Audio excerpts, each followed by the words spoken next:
Order à l'ordre.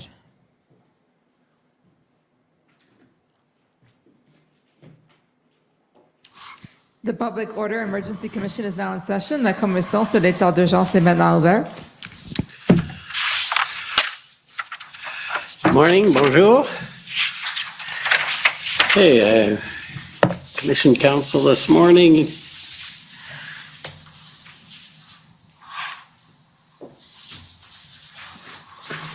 Good morning, Mr. Commissioner. Shantona Chaudhary, Commission Counsel. I'd like to call Ms. Jacqueline Bogdan and Mr. Jeffrey Hutchison to the stand.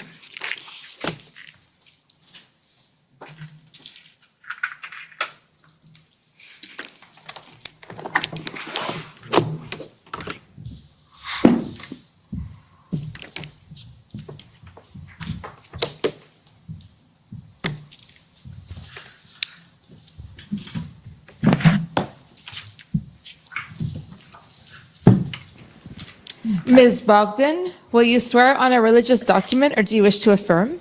I wish to affirm, please. For the record, please state your full name and spell it out. My name is Jacqueline Bogdan, Jacqueline. My last name is Bogdan, Bogden.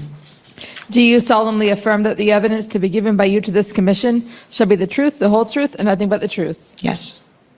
Mr. Hutchinson, will you swear on a religious document or do you wish to affirm? I prefer to swear on a Bible, please.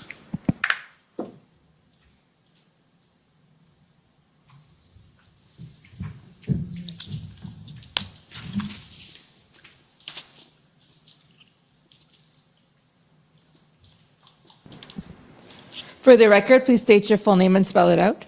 Jeffrey Hutchinson. Pardon me, I'll get closer to the microphone. Jeffrey Hutchinson, Jeffrey. Surname Hutchinson. Do you swear that the evidence to be given by you to this commission shall be the truth, the whole truth, and nothing but the truth, so help you God? I so swear. Thank you.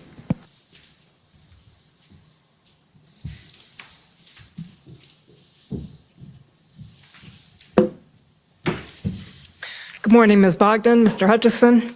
We'll just start with a bit of housekeeping, which is introducing your witness summary. So you'll recall sitting for an interview with Commission Counsel on August 30th, 2022? Yes. Okay, and following that interview, Commission Counsel prepared a summary of that interview. You've reviewed that summary? Yes. And you can confirm that it's accurate to the best of your knowledge and belief? Yes. Okay. So for the record, that's WTS 6072. No need to call it up right now, Mr. Clerk.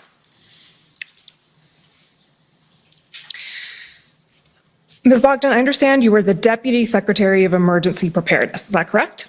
Yes, that's correct. Okay. And Mr. Hutchison, your title is? I'm a senior advisor at the Privy Council Office, and I currently have the duties of Assistant Secretary in Emergency Preparedness. Okay. And just so you know, that we're conducting this examination in panel format. I may direct questions to one or the other of you. If I direct it in general, then whoever's best placed to answer is free to answer. And you can also, of course, jump in if someone else has something to say about a point I ask. So the first question is probably from Ms. Bogdan, which is I'll just ask you to briefly explain the structure of the PCO Emergency Preparedness and COVID Response Secretariat. Okay. So we are, the Secretariat is a newly created Secretariat at the Privy Council Office. It is within it reports to the National Security and Intelligence Advisor. She has responsibility for 4 different groups. And so the Emergency Preparedness and COVID Recovery Secretariat is one of those. There's also the Foreign Defense Policy Secretariat, the Security and Intelligence Secretariat, and the Intelligence Assessment Secretariat. Okay, and when you say it was newly created, when was it created and why? So the Secretariat was created in October 2021, thereabouts, and it was created to support the new dedicated role of the Minister of Emergency Preparedness. Which is, the minister is situated in the Privy Council office, and so our Secretariat was created to support him in his activities. And that would be Minister Bill Blair? Yes, correct. Okay. And as I understand it, Minister Blair is supported both by the Emergency Preparedness Secretariat within PCO and by the Department of Public Safety. Is that right? That's correct. Okay. Can you explain how that interaction works and what each of you do to support the minister? Okay. So from the Privy Council Office perspective, we support the minister in his horizontal responsibilities. When the Prime Minister created this new dedicated role of Minister of Emergency Preparedness, he asked the minister, and this is outlined in his mandate letter that's available on the Prime Minister's website, to exercise a leadership role and coordinate efforts to improve our emergency preparedness and our emergency management capabilities in the government, working, of course, with provinces and territories. In addition to that, he also asked the minister to exercise a convening and coordinating role to support both the Prime Minister and the Cabinet in the acute phases of emergency response. So, for example, this would be one of those situations. He would do something similar for example, Hurricane Fiona, which we dealt with at the end of September. Okay, so maybe that's a good time to explain what different kinds of emergencies does emergency preparedness deal with? Is all hazards. So we would be concerned with human-made situations that might arise, such as the protests, the occupation and blockades. But we would also be concerned with any number of natural disasters or public health emergencies. Like, for example, part of the genesis of this is we've just lived through 2.5 years of COVID-19 and all that has entailed for the country. And in addition to that, we've seen an acceleration of climate-related impacts on the country. So an increase in, devastating fires, floods, and we need to be increasingly prepared to respond as a country to those kinds of events. So in a sense, the Secretariat was created in response to a recognition that there are a growing number of emergencies that Canada has to deal with? Correct. Okay. Correct. And that we need to be prepared to respond to those and working proactively with, any number of other orders of government, civil society, private sector, to make sure that the country is as prepared as it can be for what we can see on the horizon. Okay. And when were you appointed Deputy Secretary of Emergency Preparedness? January 10th. I started January 10th of this year, 2022. Okay, so shortly before the events of the Freedom Convoy in question. Correct. And Mr. Hutchison, can you briefly describe your role? Certainly. My principal role is to support the Safety, Security and Emergency Management Committee, and Minister Blair is the chair of that committee. So I have a small team that ensures that we have membership agendas, appropriate documents that are ready for cabinet consideration, that sort of thing. I also, as part of the functions that Ms. Bogdan was describing, when there is an emergency of one sort or another, then I work with my counterpart at Public Safety. We have a fairly close partnership, and we can pull our counterparts across town together to make sure that we have good information sharing, up-to-date situation reports, that kind of thing. And sorry to interrupt, but who would your counterpart at Public Safety be? The Assistant Deputy Minister of Emergency Management Preparedness Branch. His name is Trevor Bubsing. Okay.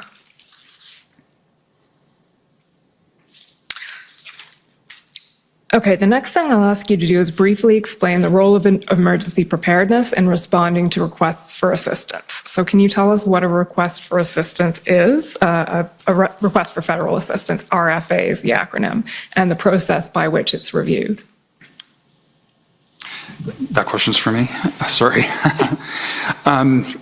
There's a framework whereby provinces can make a request for federal assistance in certain circumstances where they just need help in managing an emergency. And you see that in different situations. So after Hurricane Fiona, for example, you saw the military deployed for sandbagging and logistics and things like that. That's generally done under an RFA.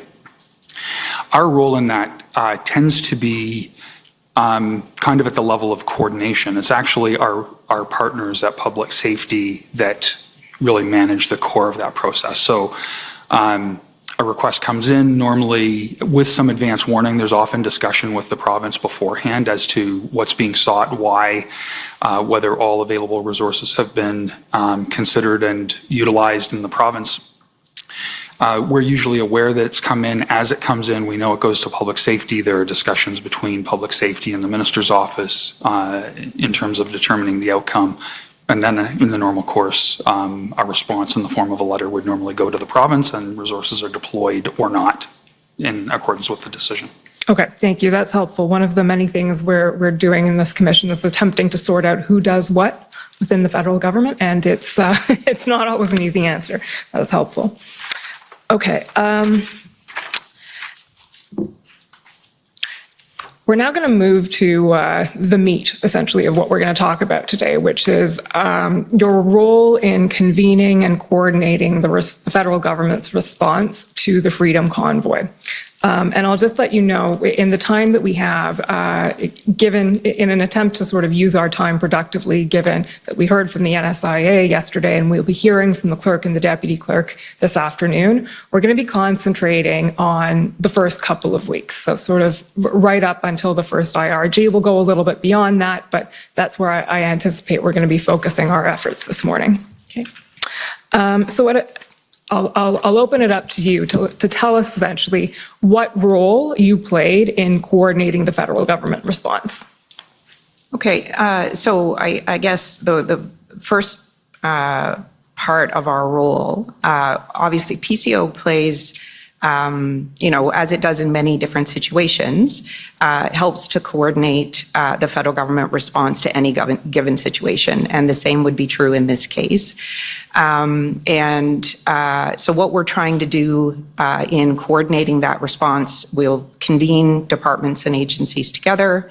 We're trying to develop a common understanding, a common kind of up-to-date understanding of the situation and assess that situation.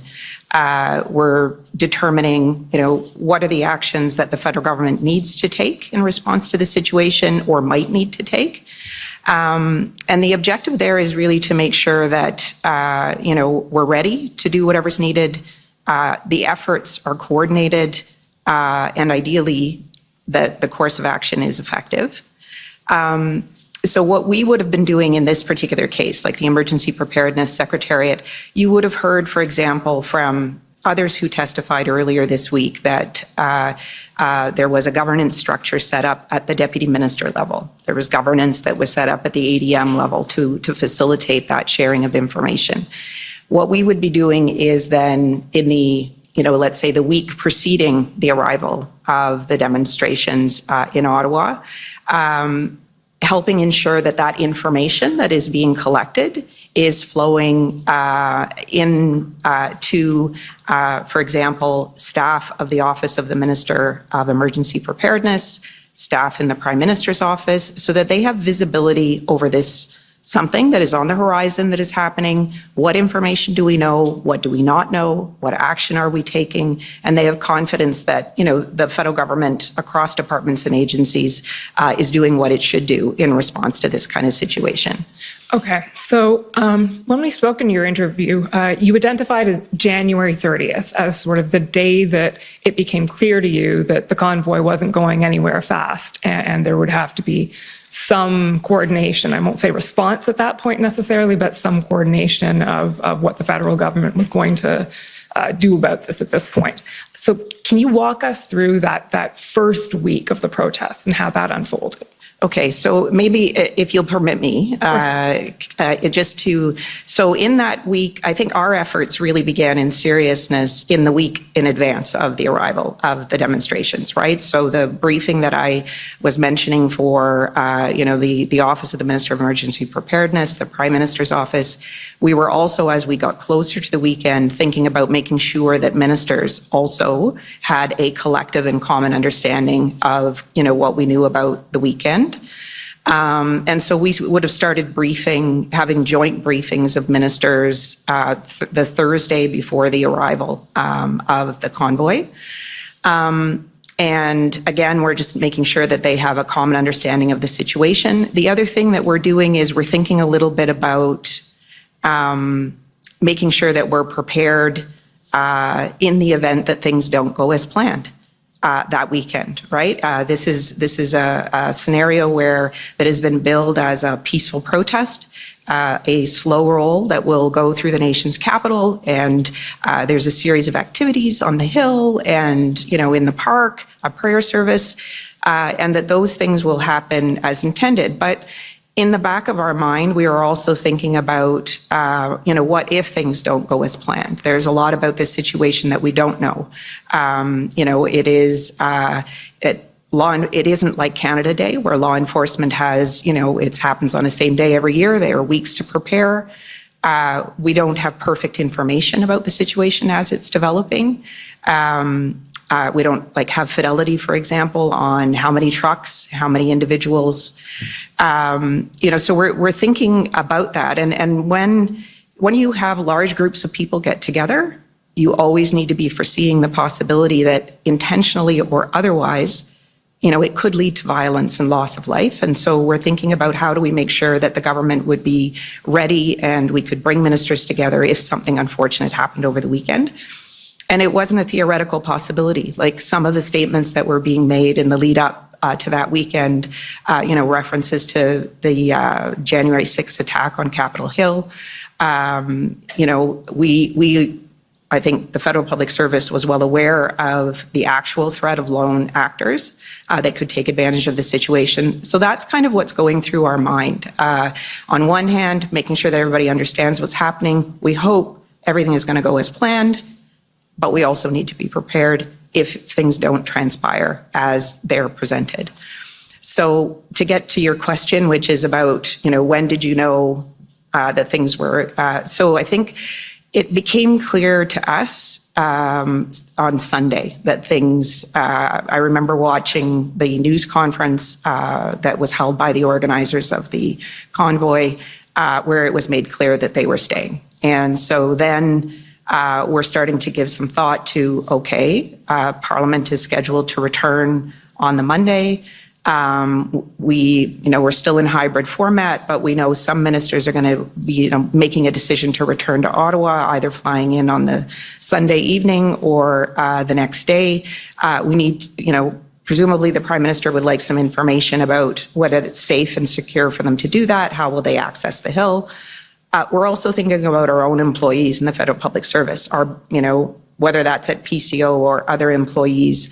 While we're in a remote work posture, there are still many, including in the security and intelligence sphere, that need to access our buildings. So we need to be thinking about their health and safety. So by that Sunday night, we would have been having meetings with the National Security and Intelligence Advisor, and then ultimately with the clerk in order to brief her so that she would be in a position to brief the Prime Minister and the Prime Minister's office about the current situation kind of leading into the week. Okay. Do you recall when the Prime Minister was first briefed? I don't. Okay. I don't. We'll ask the clerk. That's fine.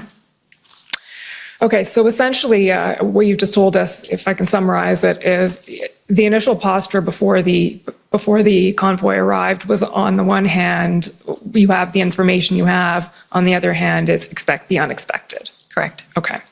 And then when the unexpected, let's put it that way, sort of happens on the 30th, what happens from there? How do you respond from there? How does your role kick in? Okay. So, the events have unfolded. We, have the return of Parliament on the Monday for the first 2 days of that week. So that would be January 31st and the 1st. We're continuing, we've been at this point having daily briefings for ministers. And those briefings consist of just so that listeners and the commissioner understand what we would do with these briefings every day. We would have the commissioner of the RCMP, we would have the director of the Canadian Security and Intelligence Service, and at a certain point, or we would have had the Deputy Minister of Public Safety and a few others providing real-time live updates of the situation as it's developing. And at this point, we have a situation not just in Ottawa, we also have a situation in Coutts, which is developing. And so, we have two different situations to be alive to. So we're keeping ministers apprised. By midweek, we have these two situations, midweek, which would be February 31st, 1st, 2nd? Second, probably? Yeah. But I'll just stop you there with one question. Which ministers would it have? Which ministers? At this point, we would have Minister Blair, Minister Mendicino, Minister LeBlanc, who is the Minister of Intergovernmental Affairs, Minister Algabra, who is the Minister of Transportation. I believe those four ministers at this point in time. Okay. Yeah, and this is the ministers who've been meeting on a daily basis to take stock of the situation and understand what we know, what we don't know, and what actions are being taken.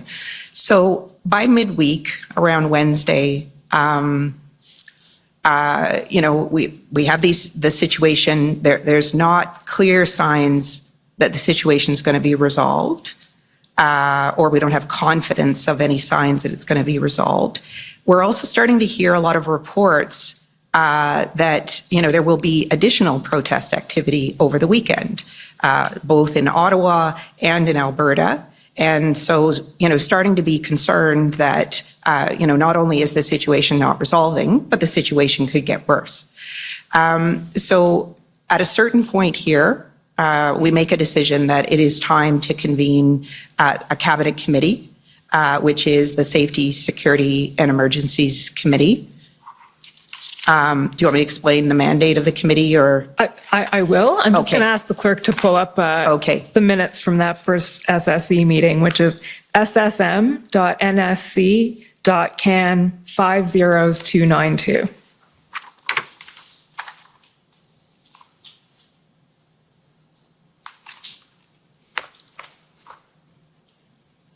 So you can continue with the benefit of the minutes. Okay, so this meeting, this is okay. Maybe just for the benefit of others who won't know, this is a standing committee of cabinet. It's the Cabinet Committee on Safety, Security and Emergencies. It has a threefold mandate. One is to be concerned about threats and risks to the safety and security of Canada and Canadians. It has a second responsibility for management of ongoing emergencies. And thirdly, to ensure that there's proactive, integrated, forward-looking thinking around our level of emergency preparedness and capacity to respond to emergency management. So that's the intent and purpose of the committee. It's a standing committee that will meet on a fixed schedule, but it also, like other cabinet committees, has the ability to meet on an ad hoc basis. And that's exactly what we would have done at this situation, is decided, okay, I think it's time to bring together and support a conversation amongst the standing cabinet committee. And so the meeting would have proceeded in two ways, as you'll see reflected in the minutes, asking key heads of different institutions to report on the situation. So the commissioner of the RCMP, I think that the director of the Canadian Security and Intelligence Service also provided an update, probably Deputy Minister Rob Stewart. And the idea there, just like the ministerial briefings, is to give everybody a common understanding of this situation, how it's evolving, what we know, what we don't know. And then the second part of the discussion is to start to talk about a little bit more about what more the federal government might want to do to try to support the resolution of this situation. So you will see, I think in the minutes, there is a placemat that, puts together a quick snapshot of some different range of options that the government could consider. And it wasn't perfect, but it was there to kind of stimulate conversation on the range of options within federal jurisdiction of things that ministers and departments might be able to think about. Okay, Mr. Clerk, can you just scroll down to page 8, I believe? Is this the placemat you were talking about? Yeah. Okay, so can you just walk us through, obviously not all of it, but the general ideas that are expressed and... Yeah, sure. So, like I said, you're thinking about all of the things that are in area of federal responsibility. So you're thinking about what authorities do you have, what influence do you have, what resources do you have, what are the kinds of things that you could do. So you see on the left-hand side of this document, the convening and engagement the convening and engagement sort of influence that the government could bring to bear. So, for example, is there more that we should be doing with provinces and provinces and territories that we're not already doing? And that could be, ministers at this point had already been doing some engagement. Should there be more? Should we be thinking about a call between the Prime Minister and premiers or anything? Just thinking about all of those things. Engagement, with the City of Ottawa directly. Should we be doing more? And, what form should that take? Making sure that we're determining whether additional assistance should be provided to the Ottawa Police Service, right? In terms of sort of increasing their ability to respond to this situation. So that I think falls under policing agreements. What agreements are in place between the OPP and the OPS? What agreements are in place with RCMP and OPS? So would it be correct to say that that reflects the federal government sort of attempting to sort out, or the committee rather, sorting out what the jurisdictional issues are there? I don't know if it's attempting to sort out the jurisdiction, because I think jurisdiction is clear. Okay. In my mind. Like, what we're trying to do there is to ask ourselves, what support does the city need? What support does, the Ottawa Police Service need? And how can we be helpful? And it might be people, it might be equipment, it might be bollards. We didn't do that kind of thing at that point, but later in the, you're sort of thinking about those kinds of things. So to put it a slightly different way, what can we do within our jurisdiction? Totally, okay. Totally. To help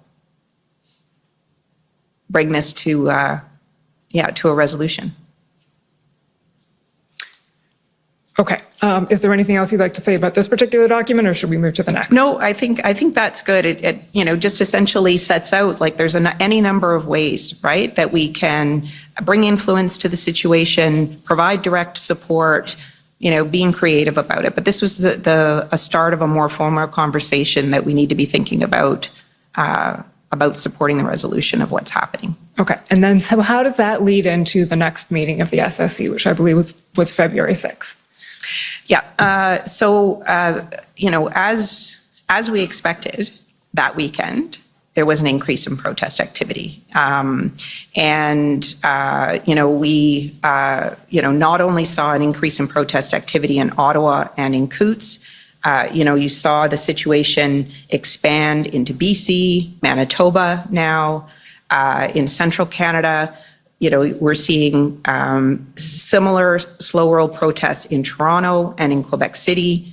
Fortunately, those two jurisdictions learned a little bit about the experience in Ottawa and were able to manage those situations differently, and it didn't result in what we were seeing happen in Ottawa. So we see an increase in protest activity over that weekend. I believe that is also the weekend where we received a formal request for assistance from Alberta for both people and equipment to help resolve the situation in Coutts. Just stopping you there, we'll just ask the clerk to turn that one up. So that's ssm.can 6082, please.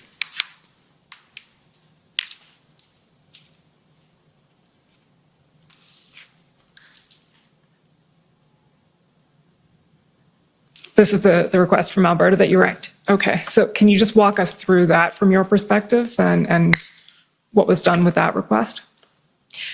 Sure. So this is the request that was received from Alberta, and I think you need to scroll down to actually get to the essence of the request. Yeah.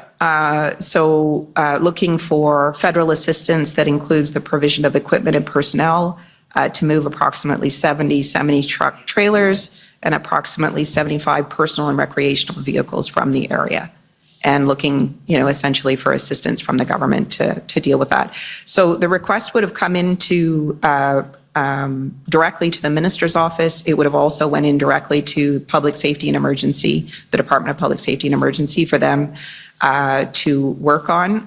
For us, in receipt of this request, I probably received the copy from the minister's office. What I would have been wanting to do at that particular moment in time is to make sure that my colleague that looks after intergovernmental affairs is aware. There's probably a record in the collection that I would have shared it with Michael Vandergrift, who is the Deputy Minister for Intergovernmental Affairs at the Privy Council office, and also wanting to make sure that the National Security Intelligence Advisor is aware, and that the Clerk and the Deputy Clerk are also aware that we've received this request from Alberta that will need to be. And as Jeff explained, Can I just interrupt? Oh, Just slow down. A bit for the interpreters. I'm very please. sorry, sir. My counsel was reminding me, and I knew that you've warned others. Sometimes I can speak very quickly. I will try. I get excited. Sorry about that, sir. And it's an exciting inquiry. All right, I will try to breathe. Okay, so I would have made sure that those who needed to know inside PCO at a senior level, were aware. And then, as Jeff had explained earlier, or Mr. Hutchinson had explained earlier, public safety would have done what they do to sort of look at the request and how the government would want to respond to that. And eventually, skipping ahead, I don't know if Mr. Hutchinson, you have anything to add on that, but it was determined that this was not a request that could be fulfilled as intended. That's correct. Okay. Sorry to have interrupted you. So we're on February 6th now, and Yep. So we're on February 5th. We received this request. And I'm not entirely certain if we knew then or we knew on Sunday, but we were anticipating an additional request for assistance from the City of Ottawa, looking for additional resources to help the Ottawa Police Service. So by Saturday, we had decided, okay, we need to bring ministers together again on Sunday night. So we began the preparations for that discussion on Sunday night. okay. So we'll just go to the minutes for the February 6th SSE, which is ssm.nsc.can 50293.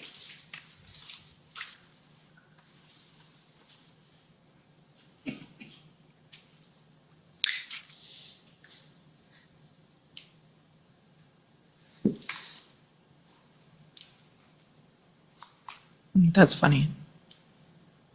Sorry? It says Postal Station B, but it wasn't. It was a virtual meeting.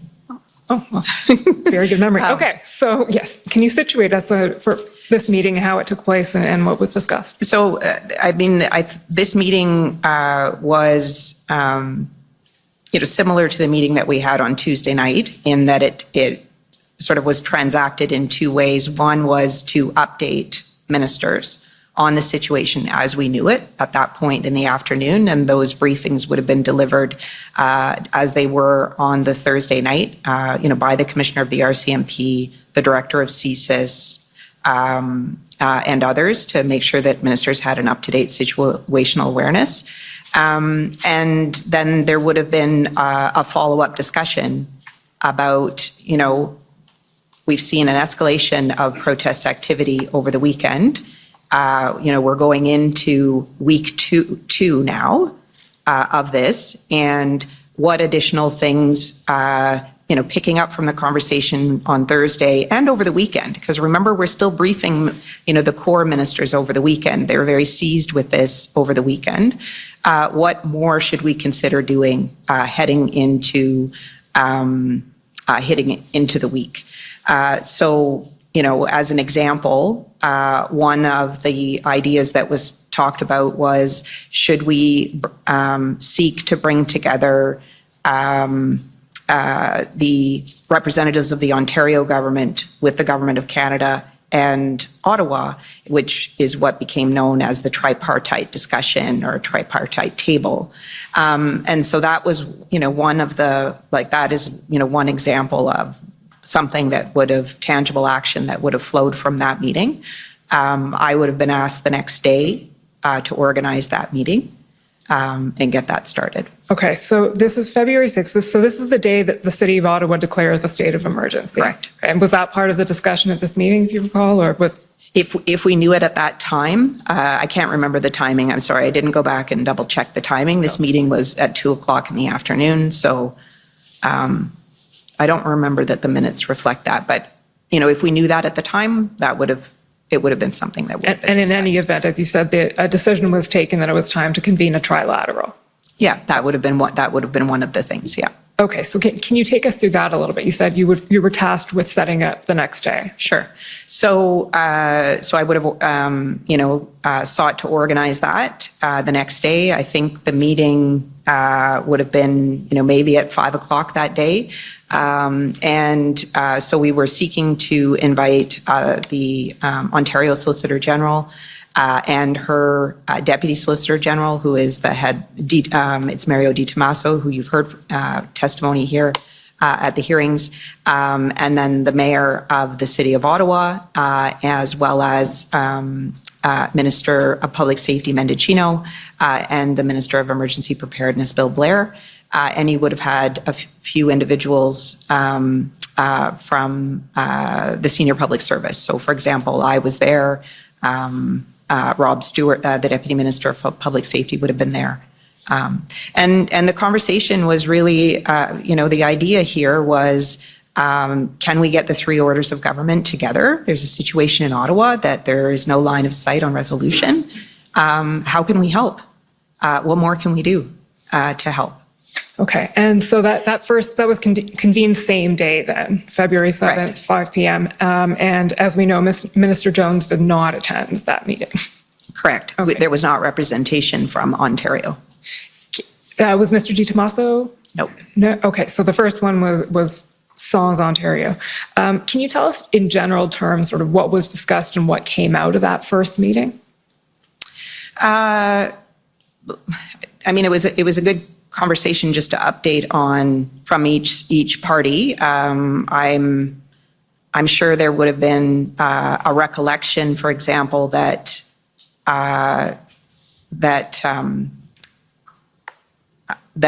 we had already additional RCMP officers had already been deployed to support the City of Ottawa. This is Monday the 7th. I'm sure the mayor would have indicated to the ministers that there was a request forthcoming for about 1,800 additional personnel. And he would be looking for support, and he would be looking for support and response sooner rather than later. Okay, that's fine. Yeah. And despite the fact that you appear to have a fantastic memory, it's not a memory test. So if ever you want me to bring up a document, I can do that. Super. Thank you. Okay. So that sort of takes us at this point to, we're in the second week of protests, getting into that, and the third and then final, I believe, SSE. So that was February 8th. The document number is, drum roll please, ssm.nsc.can 50295. Was this one also an ad hoc meeting, or was this a regularly scheduled one? This is a regularly scheduled meeting. And I think, so as I said, there was intention heading into this week to be, intensifying and thinking about what proactively the government could do to support the resolution of the situation. I think it's important to also maybe note that at the start of this week we'd already seen some protest activity around the Ambassador Bridge, and now we're in a situation where that, it is a much more dire situation. And so what we decided to do was to add on an item at this meeting, and again, update ministers and talk about what more might need to be done. And I think, the situation is becoming increasingly concerning. It's getting worse and not getting better. And we don't have line of sight on how these different situations that exist are going to get resolved or get better quickly. And so there's a further conversation about what more ministers or departments and agencies need to be thinking about doing. Okay. And just a clarification here. So the SSE is a cabinet committee with, as I understand it, no decision-making power? Yeah, so this is true for all standing cabinet committees, is that they will deliberate either on policy or other issues and make recommendations to the Prime Minister and cabinet. But they're not a decision-making body. Okay. So coming out of the February 8th SSE then is a decision that it's time to do something more, essentially? Yep. Okay. So what is the more? What happens after that?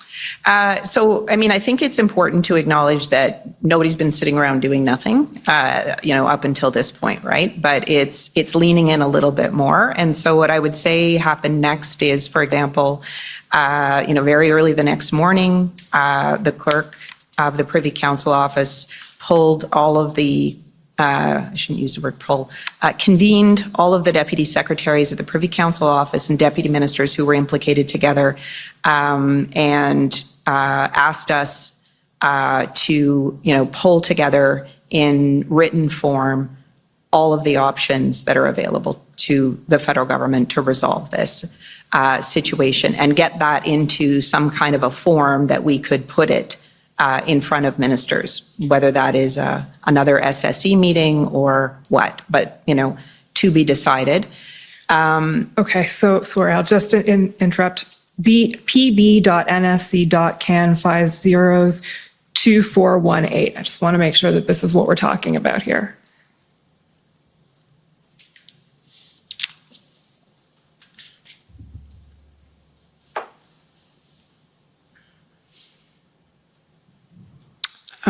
Okay, so this is an email from Mike McDonald. If you just scroll down a little bit, there's an email from you to Geneviève Binet, who is also at PCO, Mike McDonald, whom we know is the Assistant Secretary. Mr. Hutchinson has copied. Geneviève, I'm looking at this now, and we'll make changes and track changes, send back to you. Yeah. My sense is we need more info from RCMB. So this is what you're discussing. That's essentially what's happening, right? Is we've had a conversation with the clerk amongst deputies that morning. We in our team are acting as a bit of an aggregator of information that is coming in from departments. We're not writing a lot ourselves. We're just pulling it in from departments. And the nature of the conversation that we had that morning was, I think I would characterize it, if you permit me to do that, can I do that? Is two things. So on the one hand, what is all of the range of things within existing federal authorities that can be brought to bear to resolve this situation? And you're looking at not just resolving the current situation, you're also thinking about, mitigating the situation getting worse, right? Because we do have a serious, situation. And, how do we prevent it from getting worse? So I think that the Commissioner and those who are listening today would have heard in other testimony that was given by other deputy ministers this week, some of the things that we talked about in that meeting that morning, the work that had been underway and getting that on paper. So the kinds of things I'm talking about are, for example, a first order of business is to think about what additional resources does law enforcement need? Whether that is people or it's equipment or, whatever it is that they need in order, money, what is it? In order to be able to enforce the laws and address the situations that we're seeing. Another example is engagement. do we need to be doing more in terms of engagement with other orders of government or engagement, for example, with the organizers of the protests and the demonstrations. So that's a second line, and I think you maybe had heard that from Deputy Minister Stewart during his testimony earlier this week, that was something that he had been working on. The other examples of things that we were working on, you would have heard from Deputy Minister Keenan about the strategic enforcement strategy, right? How do we, encourage people to consider taking their trucks and leaving? They're engaging in illegal behavior. How, can we help in that way? The tow truck strategy, which I think gave everybody gray hair, just thinking of the millions of ways that we could try to resolve that situation. So that's, and there was other things in that bucket of things that we need to do within our existing authorities, like in the vein of thinking about how do we make sure this situation doesn't become worse.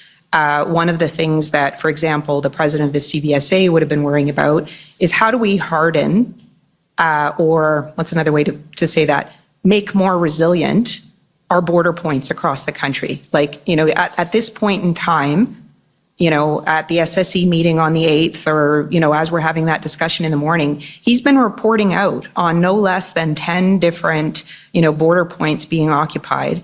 Ambassador Bridge is, for all pretense and purposes, blocked. He's having difficulty redirecting that critical traffic to Sarnia. So we need to think about how do we make sure that this situation doesn't get worse, right? Because these are critical supply lines, both in terms of Canadians, both in terms of trade, and so we need to be thinking about that.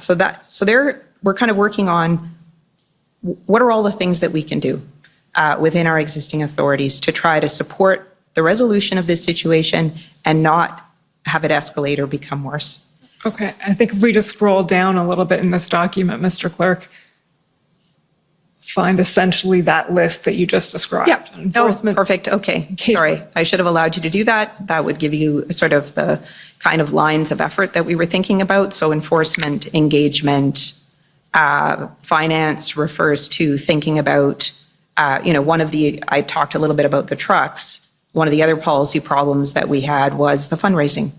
And what do we do about the fact that there is a significant amount of money that is being raised that is going to support illegal activity? And what do we do about that? Okay, so I'm going to ask you to walk us through all of those options, or a little more slowly, with the assistance of the next document, which is pb.nsc.can 502418.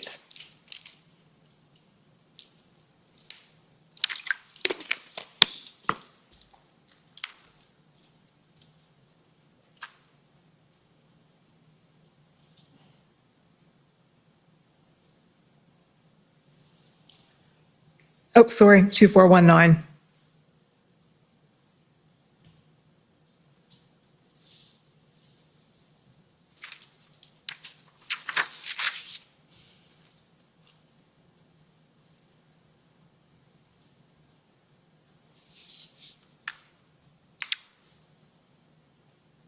Okay, so do you recall, Ms. Bogdan, this being the attachment to that email essentially that set out the various plans that had been discussed? Yeah. This was the first cut, right? That's right. Taking information that's being provided from different organizations. This, I can't remember off the top of my head whether this came from the RCMP or public safety, but it would have been one or the both of them. Okay, so this is essentially, it's assessing the request, because at this point, the request for additional resources, I think it was 1,800, had been made. Is that right? Yeah, by this point, we are Wednesday. Yeah. And so the assessment of there we go, it's spelled out there. 1,000 regular, 600 public order, 100 investigative, 100 civilian. Yeah.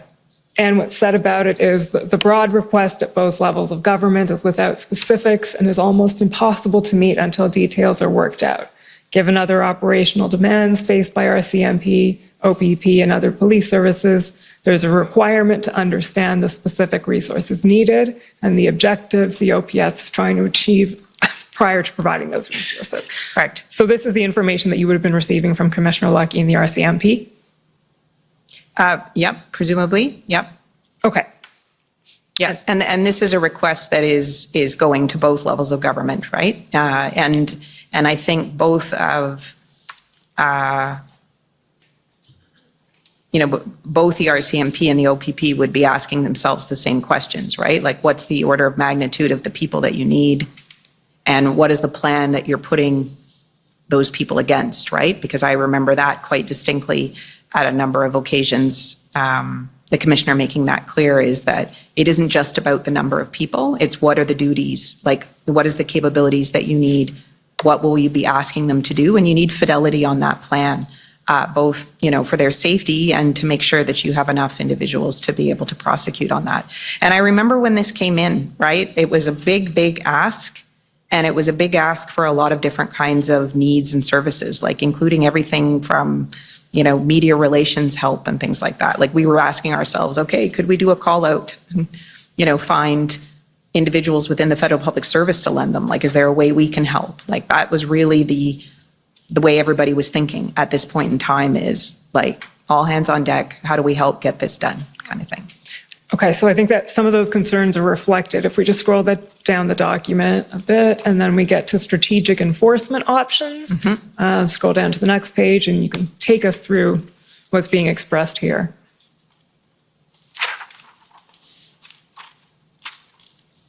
I believe this is what you were referring to when you were saying that. Yeah, this is a short form kind of articulation of what you heard from Deputy Minister Keenan a little bit earlier in the week about the strategic enforcement strategy. Is how do we, show that there are consequences, or economic consequences or other consequences, both through the police and law enforcement.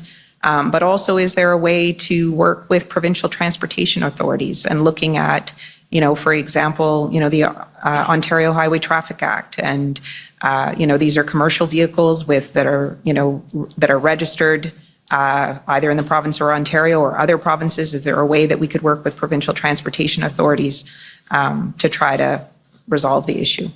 And this is being cobbled together, this document, not cobbled, but put together on February 9th, which, as we know from Deputy Minister Keenan, is the day after he received a letter from Ontario Ministry of Transportation, which I think he characterized, and I'm paraphrasing here, but it's a polite thanks, but no thanks. Yep. Okay.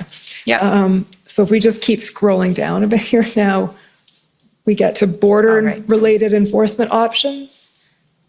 So I think this probably refers to what you were telling us about the CBSA dealing with no less than 10 different potential disruptions. And the prospect that could get worse. And I think when I was talking about, the idea of making sure that our critical infrastructure, that we've hardened it or made it more resilient, I was strictly talking about the borders, ports of entry. But we were also worried about things like rail and, other modes of transport, right? So, yeah.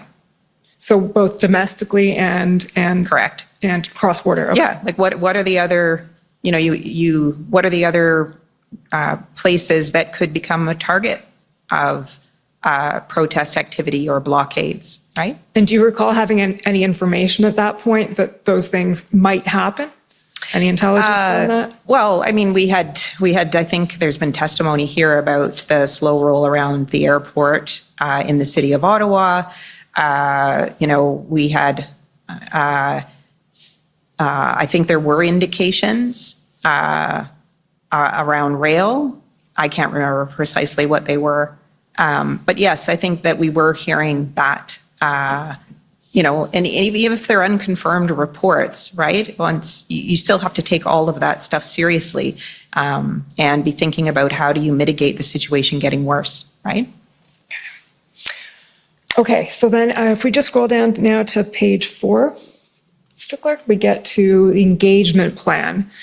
So we'll be getting into this in a little more detail a bit later, but can you walk us through a little what the idea is here with potential engagement?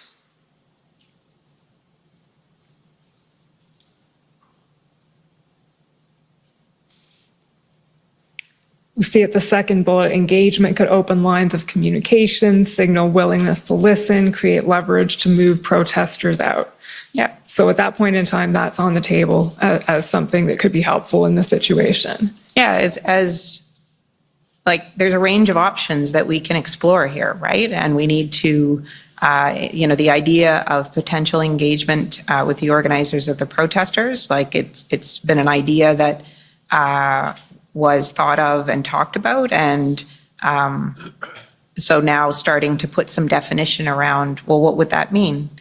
What would that involve? Who would do that? Okay, and now just scrolling down a little bit, there's one point I want to ask you about, and I don't know if this is information that you were aware of or came from you, but it says here, DM of Public Safety and NSIA are meeting with senior levels of the City of Ottawa daily. Yeah. Talks about potential expansion of engagement to include the Federation of Canadian Municipalities or other mayors, and then says the chief, and I assume that's Chief Slowly from the context here, continues to communicate publicly his view that OPS lacks resources to effectively manage the situation. This may be somewhat true, but may also be a strategic tactic and may need to be managed. Do you have any knowledge of where that information came from? No, no, I don't. The DM, the sort of bullet before about the Deputy Minister of Public Safety and NSIA are meeting with senior levels, that's factually true. Where the idea of engagement could be expanded to include the FCM, I don't know where that idea came from. Whether that was from us or it came from another department, I really can't recall. But I know the idea that's behind it, right, is that we're thinking about, it's not just addressing the situation as it exists today, it's preventing the situation worsening. So thinking about, what we had seen with Toronto and Quebec City, right? Having learned the lessons of how to create the conditions for peaceful protest, but not allow it to turn into an occupation or a blockade. And so the idea behind that is, how do we share those lessons learned? These situations are not a normal occurrence. And so, yeah, I think that's kind of the idea behind that. That's maybe speculating a little bit, but yeah.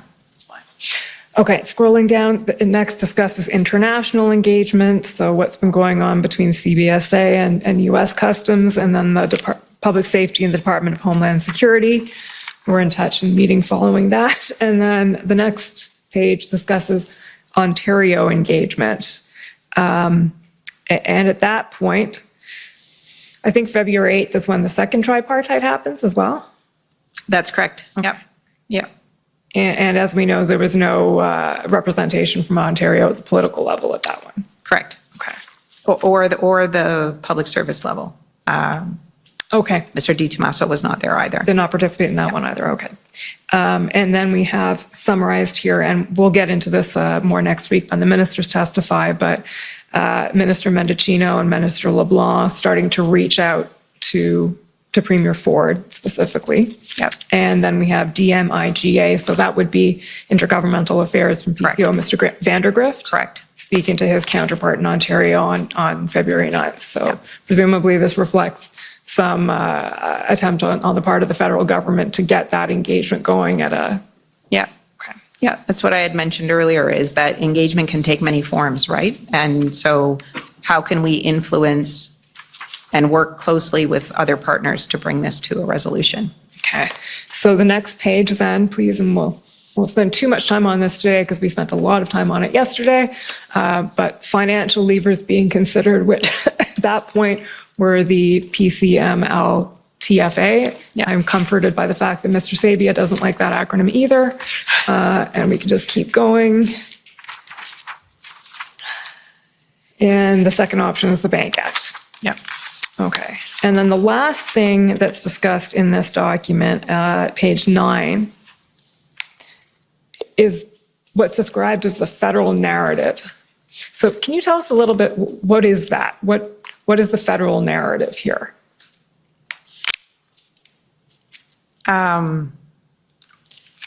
And what's the purpose of putting this on paper? And I think it's just to help. is it a communication strategy? Is it a... Yeah, it's part of a communication strategy. In these kinds of situations, it's important to have clarity and consistency on your communications about the initiative. And I think at this point, where are we? We're the 9th. We do, like, the federal government wants to make sure that Canadians understand that, on the one hand, we understand their frustration with COVID and the world that we have all had to live with up until that point. And I didn't read the narrative again before my testimony, but so it's on the one hand. You can take a minute to read it now if you want, or... Yeah, and then it talking about what is so I'm not that far off. The first is sort of empathy and understanding with the frustration that everyone is feeling with the current situation.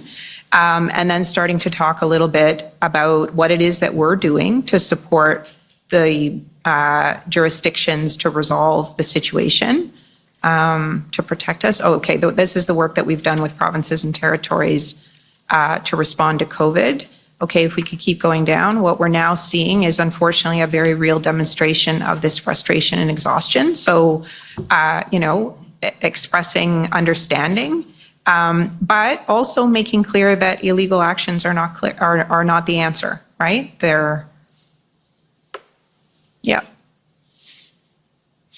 And so this kind of notes are kind of put together to help ministers and others, have a common, consistent message about how do we want to talk about this situation.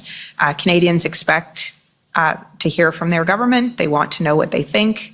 And I think this is an early draft of that. I think there would have been additional drafts, but. Okay, so this document then, we can take that down now. Thank you, Mr. Clerk. Is put together, and as you say, it summarizes essentially the options being considered, efforts made, options being considered, what's done with it. So who's that circulated to? What happens to it next? Yeah. So this is the 9th. That's an early version. There would have been a later version. Okay, so that would probably be ssm.can 408758.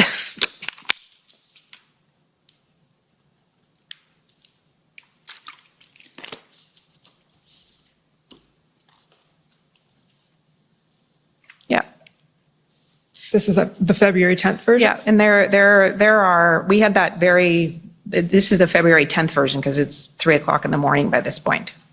That's why it's February 10th. But so, the 9th, we had that early conversation with the clerk. People have been working really hard. They're feeding us information and we're trying to package it into some kind of form that kind of makes sense, right? Or that could help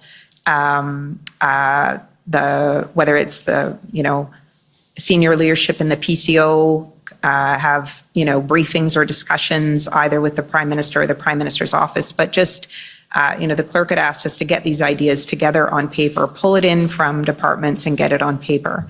And knowing that, the part of our job in the public service is to put together options and advice for ministers to consider what to do. Okay, Mr. Clerk, can you just pull up now ssm.can 408757?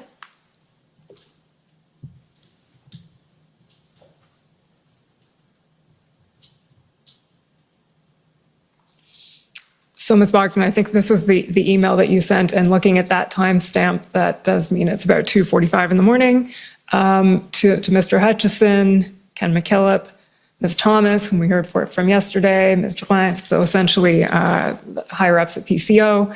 And do you want to walk us through your thinking in this email, what you're conveying about what your efforts have been in putting this together? Okay. So at the top of the email, here I'm just, the document that you had projected earlier was an earlier version, right? Like a first cut. And here I'm just saying to them, so we've done the best we can to not just take the input from the departments, but try to put it together in a way that that might be thoughtful. I think, with the emphasis on enforcement, both in Ottawa and Windsor, and I've kind of put it into, Plan A is provide resources, whatever's needed to help resolve. And, if that's not successful, what else do we need to be thinking about? And that's always the world we're in, is what can we do within existing resources? And when that doesn't work, or the situation escalates or deteriorates, however you want to characterize it, you need to be thinking about what is Plan B. What other, you can call it Plan B or you could call it Track 2, but you need to be thinking about what other options that you might need to be thinking about.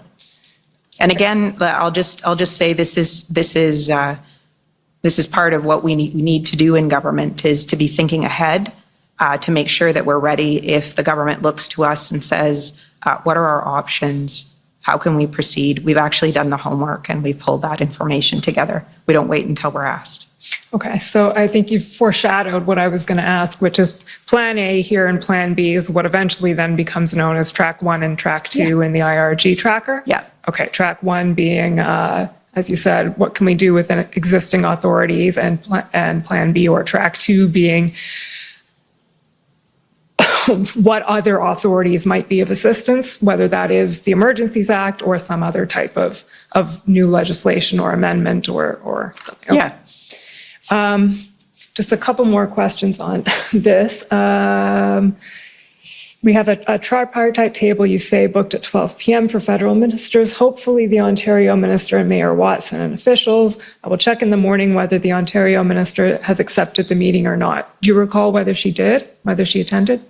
Still No. not? Okay. No, Ontario wasn't able to participate in any of the meetings. Okay, so this email goes out, and where do things go from there? So the next morning, I believe that the clerk had a conversation with the Prime Minister, and there was a decision taken to convene the incident response group. So that is another cabinet committee. This is its express purpose and is to be called in a crisis or national emergency of some kind. And it includes the Prime Minister, and it will include the sort of most implicated ministers who need to be there to help provide information and advice. So a decision was taken that morning to bring together the incident response group. And the only other thing I would say about that is that cabinet committee is a decision-making body, so it can make decisions. Yeah. Okay, and is that because the Prime Minister, as a matter of procedure, it is a decision-making body because the Prime Minister is there? Okay. Yes. Well, I think we'll be hearing a lot more about the IRGs from the clerk and the deputy clerk this afternoon.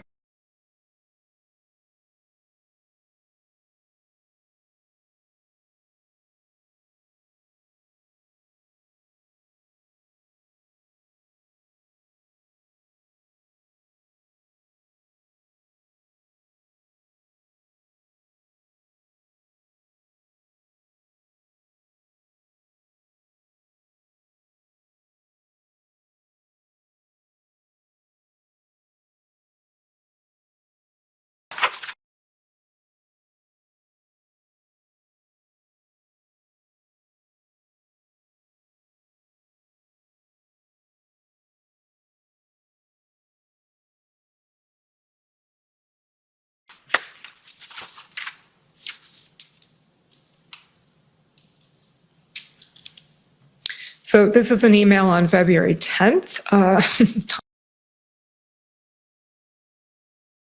We're sending it. Why to you? How did this come about?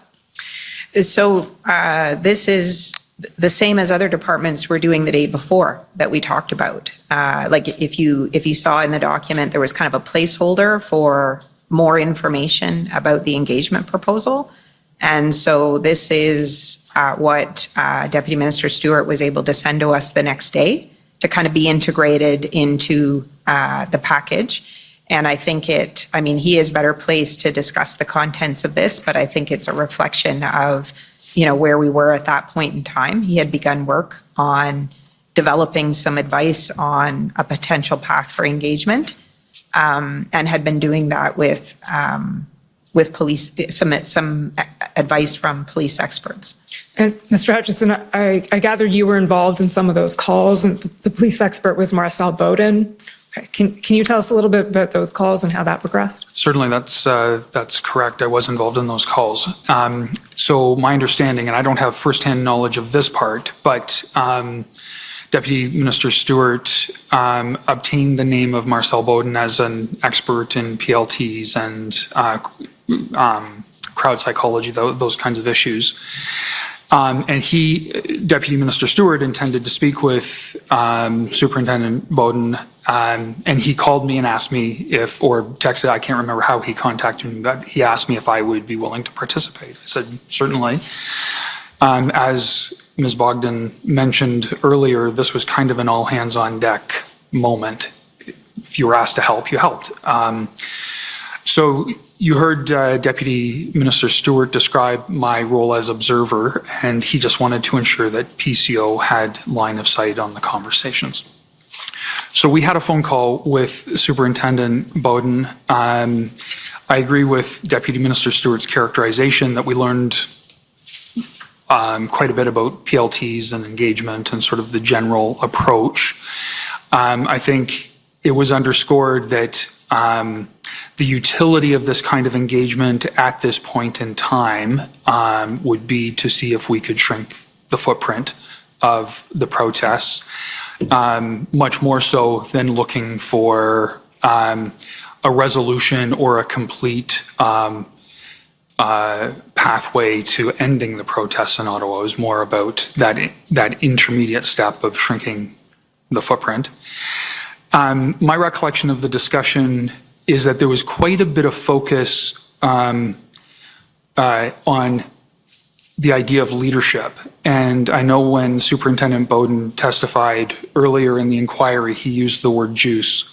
And that was a term he used in our phone calls, both on the 10th and the 11th, who has the juice. And by that, he meant we need to find the leaders that have the influence on the ground, so that if they were to enter into any kind of arrangement, that there would be people that would follow them in the execution of that arrangement. My recollection was that while there may have been numbers of leaders thrown around, certainly on the first day, that was very much a question of, we'll need to see, we're still assessing. And then Deputy Minister Stewart started to put the ideas on paper. There was a second call with Superintendent Bowden. There was also discussion about how to keep the different lanes clear. And I think that has been referred to so far in the inquiry as matters of church and state. How do we ensure that the police are operating under their authority? How do we ensure that engagement that might happen by officials or even at a political level are coordinated but not interfering with the police authority? So there was certainly an attentiveness to the coordination element of how this could play out. And based on those conversations, Deputy Minister Stewart put together a piece of paper, which I know is in the minutes from a subsequent IRG meeting. He put together a proposal for consideration at the IRG. My understanding of our intent in those meetings was to essentially test the viability of a proposal. Was there a proposal for engagement? What was the best possible what was the best possible proposal, I guess, that we could put forward that might have a chance of being accepted. That, you know, so it was about doing the legwork on putting together a proposal and then putting that up to decision makers to consider. Okay. And thank you. That's helpful to be walked through that.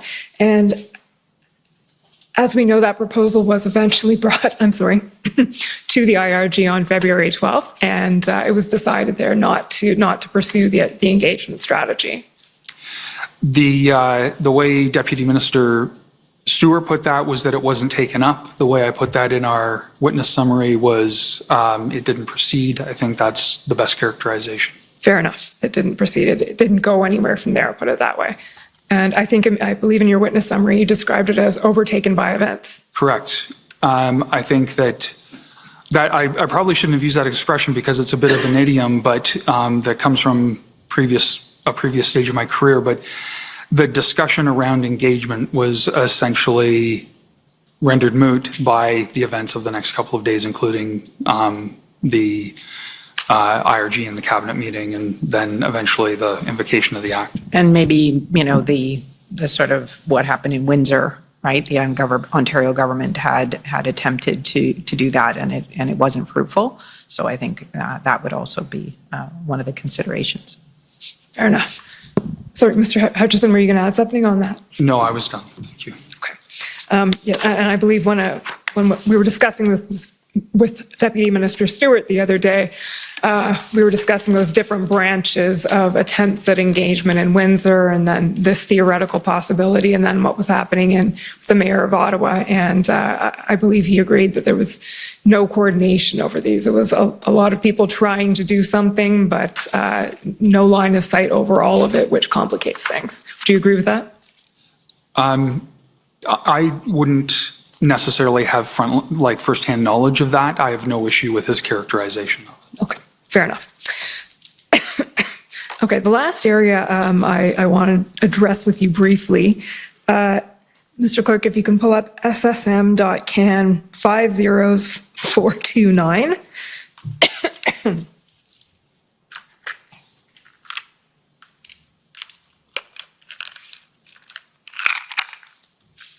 So we're skipping way ahead here. We'll just skip invocation, we'll skip enforcement, and we're going to go to the time of that revocation was being considered. So if we skip down to the end of that email, please.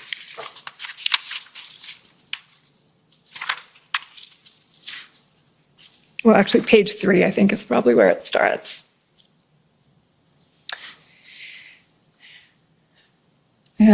Just a list. So good morning. This is Ms. Thomas saying, good morning. Jeff has put pen to paper. Jeff here would be you, Mr. Hutchison. Correct. And if we scroll down a bit more, and again, so the following couple of pages describe, well, I'll let you tell us what they describe, but this is pen to paper on thresholds of revocation of the Emergencies Act. Is that right? Certainly, yes, it is. It's correct. So as you will flesh out in more detail with other witnesses, after the invocation of the Act, there was fairly careful monitoring of how measures were implemented and the impact they were having. The daily meetings that we had before invocation continued. And as we went into that next weekend, the 20th, I think, was the Sunday, if memory serves, the large police action in Ottawa had taken place, and circumstances had evolved at other protest sites across the country, including ports of entry. Earlier in the day, the National Security and Intelligence Advisor had reached out to the deputy community implicated and asked, essentially, what's your assessment of where we're at with the need for the Emergencies Act? And after that step, she turned to me and said, can you put some ideas on paper? Unlike invocation, my understanding of the Act is that it doesn't have specific criteria or a test for revocation. So we were looking to put together policy advice on when revocation was appropriate. It had been part of our narrative for that week that the Emergencies Act would be utilized only as long as necessary, and there were several people who would add to that, not a minute longer. It was really a strong message to us, not a minute longer. And I think in that weekend, the people who really do, as Ms. Bogdan described the PCO role, they're really charged with looking ahead, what's coming, what's the next step. They knew that we needed to have the criteria in place. My first draft, I would characterize as pretty rough. You can see some of my thinking there, which was influenced by some of the conversations I'd had earlier that day, that what we didn't want to do was keep the orders in place long enough that the emergency, the crisis started to recede, but then revoke the orders at just the moment when everything could go back to the way it was or worse. So you see my reflections on, even if trucks have left downtown Ottawa, are they still positioned to come back? We didn't want to be in a position of having things reestablished quickly. So that kind of influenced the thinking. And the other thing I was trying to sort of think through is, the orders themselves. How would you assess that they had served their purpose? In this email exchange that you have pulled up, you see some back and forth with some deputy ministers, and Deputy Mike Keenan in particular used some language about, okay, these factors may be indicators of the sort of things we're looking at, but what this really comes down to is it necessary? Is it still necessary? And the way I understood that language and the way I tried to use it from that point was you have to understand your threat level, and then you have to understand whether that threat is manageable within the existing authorities, meaning outside of the Emergencies Act, or whether you still need the leverage of the Emergencies Act to address the threat that you've assessed. So it became 2 points with some indicators that followed to help people think through the 2 points, but those 2 points became sort of the focus of how the advice evolved from that point. Okay, so essentially it's starting from first principles almost, because there are no criteria that you're working with. How do we put together the criteria? And the attempt, as I understand it, is to find that sweet spot between being confident that it's not too early and the emergencies won't recur, and revoking at the earliest minute possible. Yeah, I guess that's a fair characterization. Okay. Subject to that, those are my questions for you, but before I sit down, is there anything that we haven't discussed today that you would like to raise? No? This may be a record. I think we're about 5 minutes early. This may be the only examination that has ended early. Thank you very much. There may have been one other, but this is, and it may have been you, but I think it's a good sign. So we can turn to the Convoy organizers, please. Sir, the Democracy Fund's going to go first. I just need to get some things set up, if that's okay. Okay, Democracy Fund first.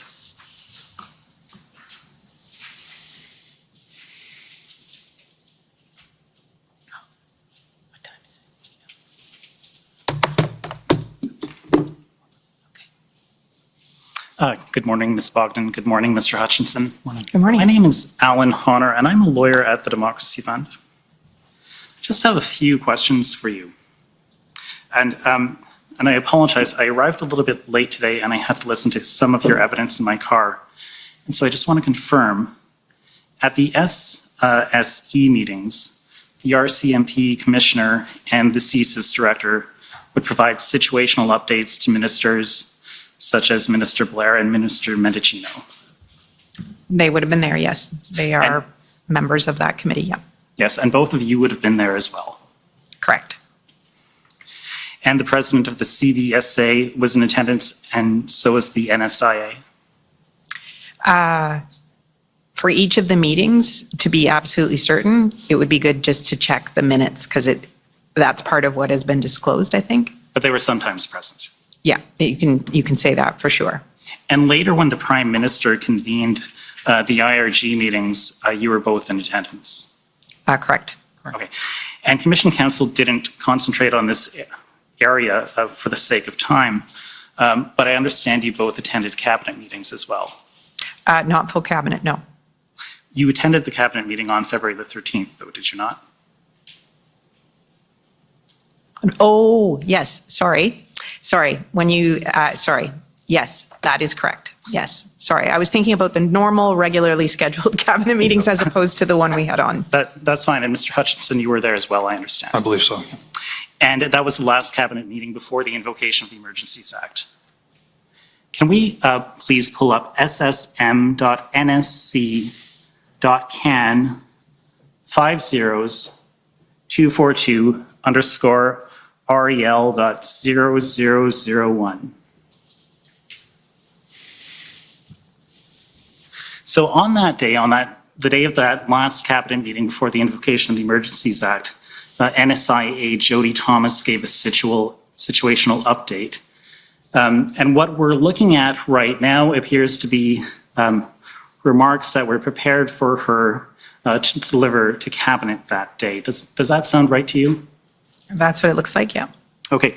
And I won't ask you about everything she said at cabinet because I understand some of that is subject to national security confidentiality, but I want to take you through parts of this document and then just ask you about them. So if we can scroll down just a little bit.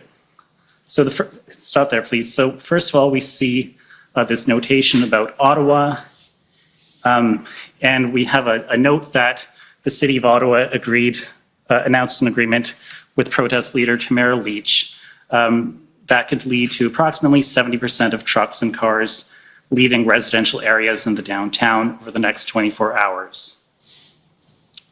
And it goes on, and then if we look down just a little bit more, if we can scroll down to Windsor, that's great. Before I go on with Ottawa, at this point, NSIA Jody Thomas did not announce, I understand, the fact that the OPP and the OPS and the RCMP had an operational plan that they were about to put into place, right? You don't recall that, do you?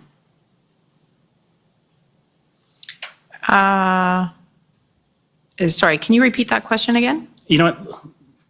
We'll come back to that. Let's just go back here. So to Windsor, we have an update. As of February 13th, police enforcement action continues with reports of arrests being made and vehicles towed. Correct? And we know that later on that night, just past midnight, the bridge was reopened, correct? Correct? Okay, and can we scroll down some more, please? A little bit more. More, please. Okay, so Emerson, Manitoba, as of February 13th, the blockade remains north of the POE. If we look down to Coots, all services have been temporarily suspended at Coots, POA as of 1400 hours Eastern Time.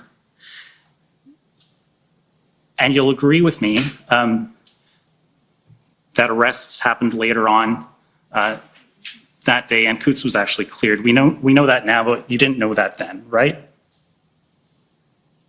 We didn't know that then, that evening. Right. Yes, that's correct. So we have Coots still going on, we have Emerson going on, and can you scroll down a bit more? A little bit more.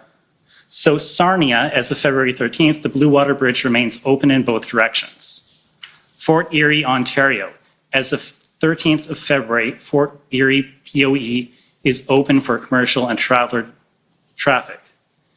And if we look down below, Toronto, no major impacts reported from protest activity. And can we scroll down a little bit more, please? Now we see Winnipeg, no major impacts. Fredericton, no major impacts. Cornwall, Ontario, as of 13th February, the Cornwall POE remains open. You see that?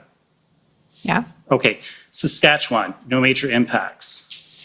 Sorry, that's Regina, Saskatchewan. Halifax, no major impacts. Montreal, no major impacts. Scroll down a little bit more, please. We get an update here about the IMVE. I won't go through it for the sake of time. Can we scroll down a little bit more? We get an update here about what's going on internationally. And if you can scroll down a little bit more, we get an update about foreign interference. RRM Canada has not observed any significant indicators of foreign state-linked interference as it relates to the truckers' convoy. Can you remind us what RRM is, please? I can't remember what RRM stands for. That is, you would find that in the testimony from the Associate Deputy Minister Cindy Termerschwiesen. Okay, Mr. Hutchinson, do you recall? I don't know that acronym. Okay, but they monitor for indicators of foreign state-linked interference. Correct. Right? Okay. Yeah, I can't explain the acronym, but the That's description fine. is correct. If we can scroll down a little bit more, please. A little bit more. CSE, no concerns at this time. Social media analysis, I won't go through it, but let's look at the overall assessment here. And what we see is a remark that the majority of the events have been peaceful. Now, what I want to ask you, based on everything, all the meetings you've attended up until that point, all the briefings you've attended up until that point, do you think this document leaves out anything important other than things that are privileged?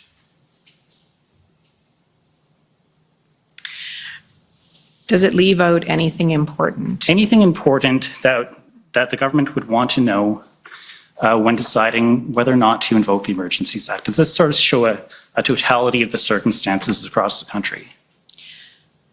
So I guess, first off, I need to say I'm not the author of the document. Fair enough. There is a team that pulls this information together to support the National Security and Intelligence Advisor when she would be relying on these talking points. I'm just asking you about what you would know based on all the briefings you've attended up until that time. So, not being able to go through each kind of individual situation, I think I remember where I was on that Sunday night and what I was worried about and the situation that we were seeing. So you referred early in the document to, the situation in Windsor at the Ambassador Bridge was being resolved. That is true, and the point of it, the port of entry was being opened. But I think at that point in time, we were also concerned about keeping it open and what it would require in order to keep that border point open, given what the country had been through for the last 7 days, right? That situation had existed for almost a full week. So you had no fidelity over whether that situation and the need to keep that open. That weekend, the weekend that we're talking about here, we continued to have other instances of things that were happening across the country. So for example, and I can't remember this, and you're scrolling down, the situation at the Pacific Highway. There were large demonstrations in BC at the Pacific Highway. There was a circumstance where, for example, 4 individuals were charged. Well, let me just stop you for a second. Can we scroll up to where it's going to mention Vancouver here? Just maybe a little bit right there. Okay, so as of February 13th, no delays reported at the Pacific POE by the CBSA. Yep. Okay. So here, okay, that is there. No delays, okay. But we did have an instance, right, where the RCMP has charged 4 individuals who have broken through an RCMP barricade there. I'm sorry, I made you hit your time. No, yes, you did. But it's important because what we're seeing in BC and what we're seeing in Alberta is instances of where law enforcement is there are an increasing kind of threats, and I think that was something that we were concerned about. So that's there, and that's reflected. Okay, and let me just ask you one last question, just to follow up on what you said. You mentioned the situation in BC, and was that the situation with the truck, which apparently broke through the blockades? Yeah, it was a military style. That's my recollection. It was a military style vehicle that had tried to break through the blockade. And I believe that made it into the Section 58 explanation, that there was a military-style vehicle that broke through the blockades. That may be, you could verify that. And you are aware that by military-style vehicle, they meant a vehicle that was painted in camouflage? Yeah, that may be. Thank you very much. Those are my questions. Okay. Thank you. And next, the convoy organizers, please.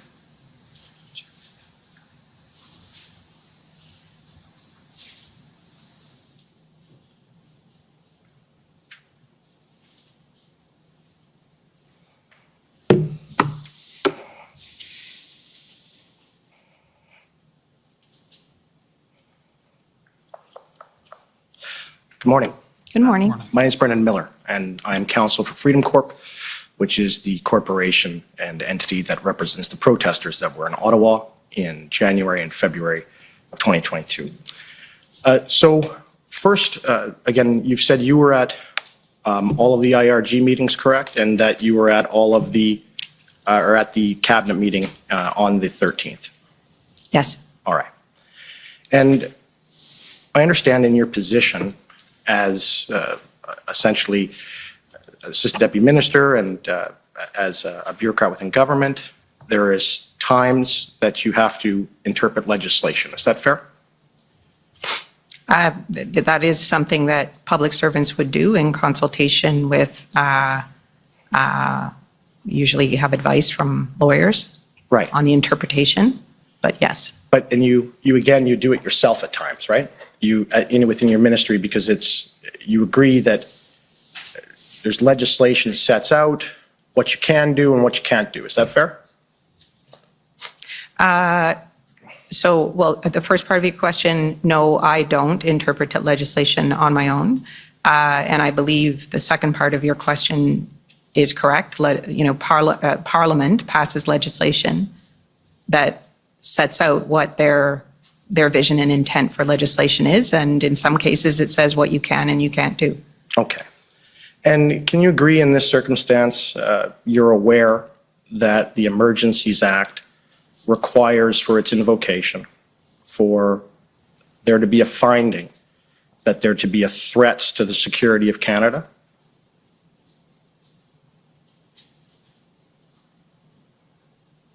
I'm aware of that, yes. Okay. And can you agree with me that a threat to the security of Canada in the Emergencies Act, from your understanding, has the same meaning as it does in Section 2 of the CSIS Act? I'm going to decline to answer this question. I'm sorry. I don't feel that in my current responsibilities and my knowledge and understanding that I can answer that question for you. Okay. Can I please bring up document COM 00000739, please? It's just one of the commission documents, actually.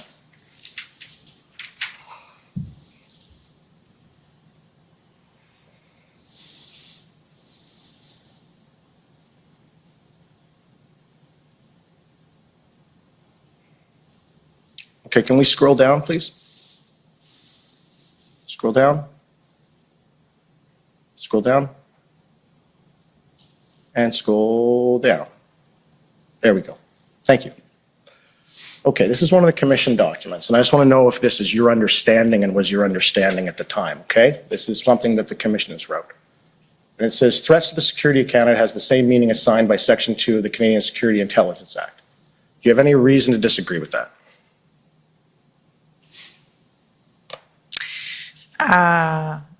Again, I don't feel expert enough to be able to answer that question.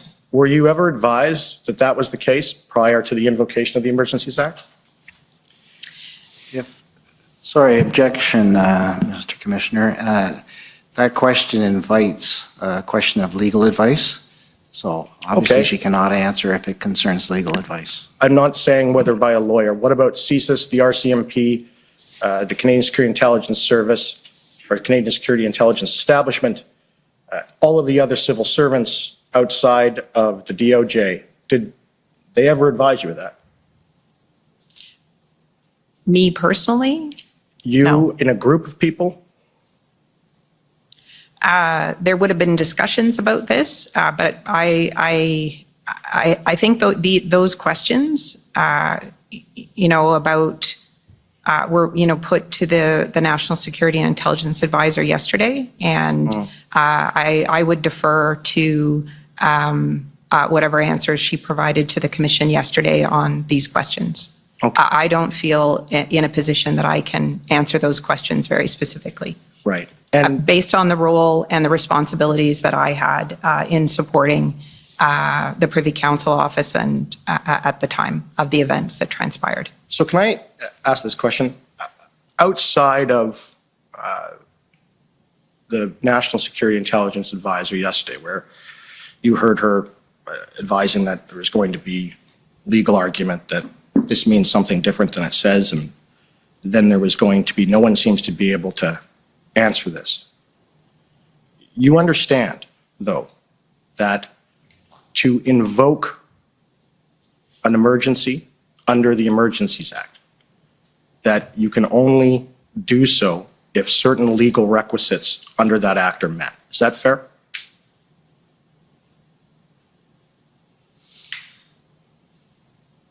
I think I'm going to decline to answer this question. Thank you. Okay. And can you agree that many ministers have stated in public that law enforcement advised them that the threshold to invoke the act was met? Have you heard them say that? I don't know that I can answer that either. Okay. We have not heard, we've heard all of law enforcement so far testify. And it doesn't appear that anyone in law enforcement advised them that the threshold to invoke the CSIS Act was met. Do you agree with that? I have no idea. I'm sorry, I'm not in a position to answer that question either. Okay. And just for my last point, Coots, right? The arrests that were made at Coots, those were done solely by the local, contracted by the province, Alberta RCMP. They weren't done at a national level. Is that fair? That's my understanding, that it was the RCMP. Right. And those arrests at Coots and the operations that they were carrying out in arresting those individuals for conspiracy to commit murder and et cetera, you didn't know about that, and Cabinet didn't know about that until after the act was invoked. Isn't that true? I can't speak to what others would have known, and what who would have known what before the operation was executed. I myself, in the conversations that I was witness to, was aware that there were threats of violence to persons and a worry about the safety of officers, and that was all we knew. And I have to say, in the conversations that I was party to, the commissioner of the RCMP was very careful about operational security. So it's fair to say that the things that you were party to, you didn't know about the undercover operation in Coots or the individuals there, what they were up to. No, I was aware that there was a threat of violence, that there was thought to be firearms involved. Right. And there were threats to the safety of the officers there. Right. And they were proceeding cautiously, and that's the extent of what I would have known about that Okay. situation. But no one advised you that it was such a threat as to be serious violence or terrorism or violent extremism that would meet the threshold in the CSIS Act. Is that fair? So I think I've already clarified what I knew. I can't speak to what others knew about the situation. So I think I need to leave it there. Just Thank you. Those are my questions. And sir, I think I have quite a bit of time left. I would like to cede that time to the province of Alberta. Okay. Again, assuming that's doable, I will call on well, maybe we'll take the morning break. Maybe the appropriate time, and we can come back in 15 minutes. The commission is in recess for 15 minutes. La commission est levée pour 15 minutes.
Order à l'ordre.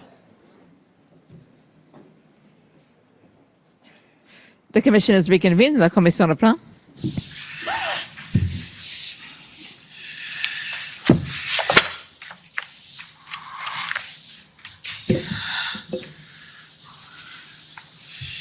Okay, so if we could move to the next, which is the City of Ottawa, please.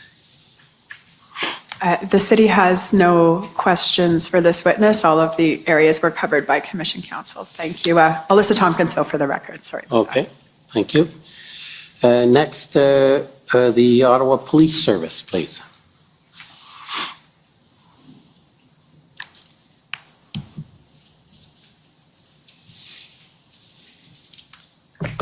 Good morning, Ms. Bogdan, Mr. Hutchinson. My name is David Michikowski. I'm a lawyer for the Ottawa Police Service. I just have a couple of questions for you. Ms. Bogdan, I'll direct these to you. You were taken to a document on February 9th dealing with the assessment of the request from the City of Ottawa to the governments of Ontario and Quebec for the 1800 resources. Do you recall that? Yeah, that was an initial assessment. Yeah. Right, and a passage was read out to you that, indicating that there was strong reluctance to commit without some details as to how the resources were going to be used. Do you recall that? If that's what the record says, then yes. My understanding is that apart from that meeting, that comment was made on several other occasions as well. In the days leading up to the Emergency Act. Is that fair? I believe so. Like, that's my understanding of what I heard. Yep. Right. And in particular, I know that you may or may not be aware of it. It came up in a conversation between Minister Blair and Deputy Minister Stewart on February 7th. I don't know if you were made aware of that call or meeting. I'm sorry, I'm not sure I know which meeting that you're referring to. Like, it could be the tripartite meeting? No? No, it wasn't. And it wasn't a meeting I don't think that you were at, so I wasn't certain if you were aware. No, I'm not aware of that. And I think the comment was also in a document. I don't think you were taken to that specific passage, but I believe the comment also appeared in the February 9th email in which you specifically noted to your colleague a need for more information on the outline of the OPS enforcement plan. Do you recall that? That was in the document that that the Commission Counsel took you to this morning. An email on February 9th. Okay, that was right. So what was shown to me this morning was the information that I got either from Public Safety or the RCMP. So that's not my text, right? That's what others have provided to me. Right, and so you were just made aware of that, correct? Correct. And were you aware on February 13th that there was an operational plan that had been prepared by the Integrated Planning Cell, which included representatives from OPS, OPP, and RCMP and others? I was aware that a plan was being developed and was awaiting approval. Thanks. And just one other area I just wanted to touch on was you talked about the issue of the engagement with the protesters as something that had been considered. And Ms. Bogdan, you referenced it being unsuccessful in Windsor, correct? If I could just ask you, please, to turn up pbnsc.can.402963.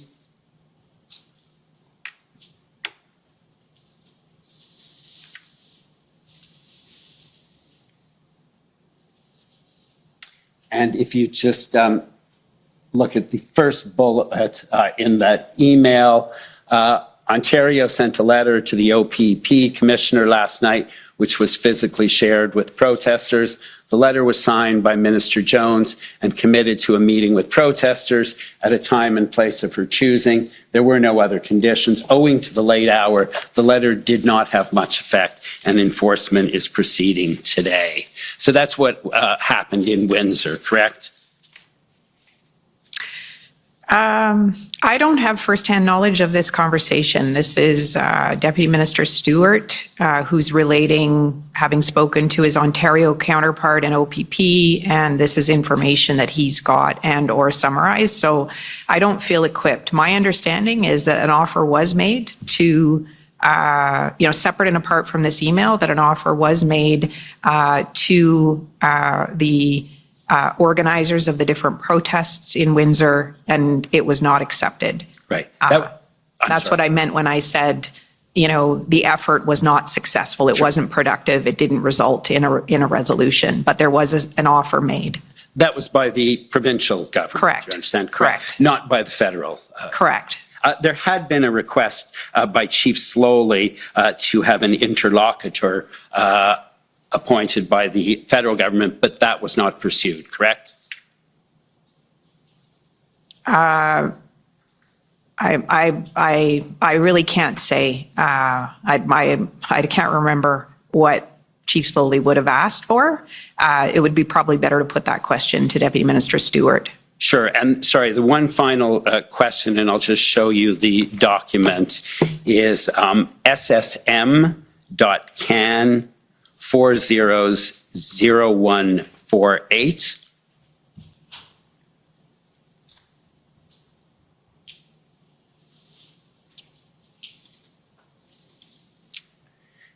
Is a, and so it starts on January 14th. It's a timeline, and you'll see there's a column, significant developments, federal decisions, then meetings.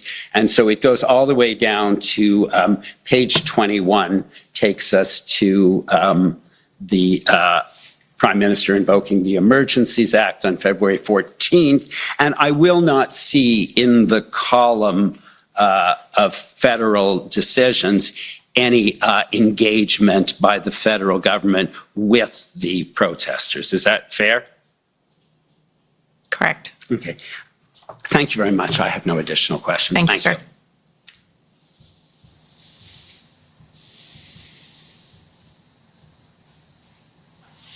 Okay. The next is the OPP, please. Good morning, Commissioner. I have no questions. It's Janine Cabersi for the OPP. Thanks. Okay, next is counsel for former Chief Slowly. Thank you, Mr. Commissioner. Nicholas DeStefano for former Chief Slowly. We have no questions. Okay, next is the City of Windsor.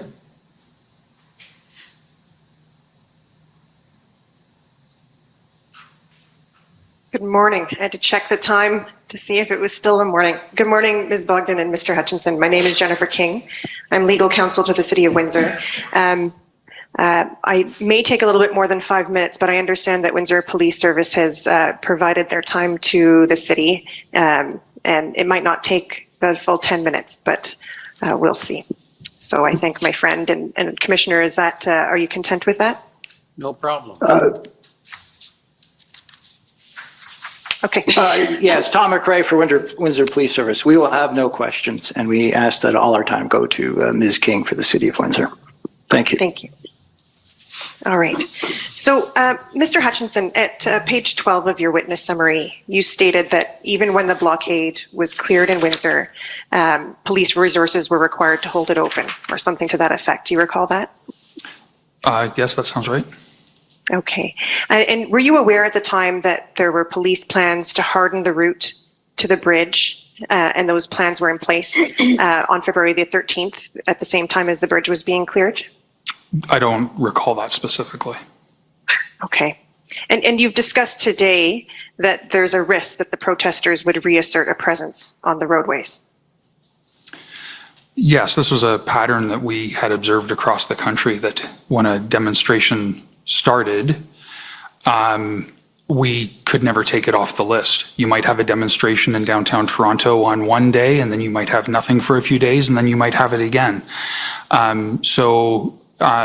We monitored a lot of locations, and we also noted from time to time the need for police resources to not only clear but hold. Now, that's information that I received, obviously second or third hand. That was my understanding. In fact, I tried never to use the words resolved or cleared because it didn't seem to describe the situation very accurately. Right.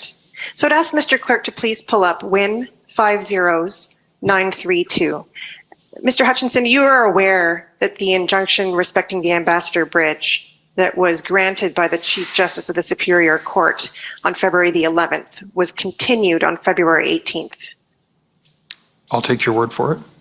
Okay. I'll note that there is a note of this in IRG meeting minutes from February the 18th.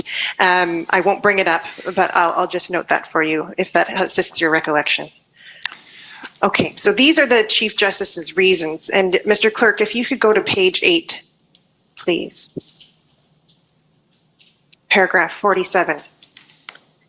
And you'll see here that the Chief Justice heard evidence and made findings with respect to the efforts to hold the bridge open and the risk that the blockade would be reestablished. And I do wanted to take some time to take a look at the Chief Justice's findings here. So the Chief Justice found that the city has established a strong prima facie case on a balance of probabilities, that the protesters have breached multiple municipal bylaws, and that there is a risk they will continue to do so based on the following uncontroverted evidence. And you'll see, I won't read it all out, but you will see that there's a number of subpoints here, but the Chief Justice found that the protesters continued to breach multiple municipal bylaws, as was evidenced by multiple tickets issued for bylaw infractions. He found that there's evidence that the protesters expressed intent to continue their blockade despite the February 11th order. He found that there was evidence that the protesters planned to continue to protest on roadways approaching the bridge, and cites some evidence that the police provided, the Windsor Police provided, who were monitoring social media, including messages of "it's not over," "we are not done," and "civil war time." And as a result of the continued threat of a new blockade, police continued to control traffic flow onto Huron Church Road, which we've heard is a municipal roadway, to protect access to the bridge. So the Chief Justice made these findings and found that the evidence clearly established that the protesters chose to ignore the order and continue to impede and obstruct access to the bridge after the order was granted. So were you aware of these findings at the time? I think I would have been aware of the injunction, but I didn't read the order at the time, nor do I recall being in any discussion of the specifics per se. Okay. Well, I wanted to show that the Chief Justice of the Superior Court of Ontario made these findings on February 18th when he decided to continue the injunction permanently in Windsor. We've also been having some discussion during this hearing about the distinction between lawful and unlawful protests. And I just wanted to show you page 10, paragraph 59.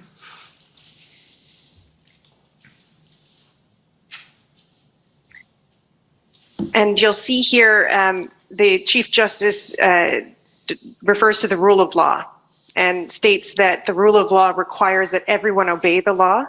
Significant, organized, deliberate, and persistent defiance of the law and court orders is a serious threat to the rule of law, which is one of the foundations of a functioning democracy. The protesters are obliged, as is every Canadian citizen, to follow the law and not breach municipal bylaws or court orders that prohibit unlawful conduct. So, I wanted to, I'm not sure if you have any comments on that, or if you were asked any questions about the distinction between lawful and unlawful protests. But again, the Chief Justice did make findings that the protests were unlawful in Windsor. Nothing that you've raised contradicts the information that I was privy to at the time.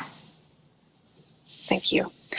So I do have some questions. At the end of your witness summary, you do make some recommendations, or you point out gaps in the legislation and recommend that critical infrastructure protection legislation will require collaboration across federal, provincial, municipal, and private sectors.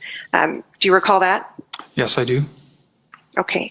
Do you have anything further that you could add to that? I know we've talked about perhaps some gaps in the legislation. We've been asking some questions about the need for emergency management and planning. Is that something that you would also recommend? Some changes or updates to emergency planning? So in the PCO Secretariat, we get involved, as Ms. Bogdan said, in all types of different hazards and discussions about all types of different hazards. And our perception of emergency legislation is as much about what are the tools to help and what enables help, as that's kind of our focus more than anything else. I was pretty struck during the summer when the UK could declare a national emergency over heat and take steps to protect their citizens under national legislation. And to my knowledge, and I'm learning on the job, as Deputy Stewart referred to the other day, to my knowledge, we don't have that kind of a framework. We have a little bit more of a patchwork. Now, you can say that that's due to confederation versus a unitary order of government, system of government.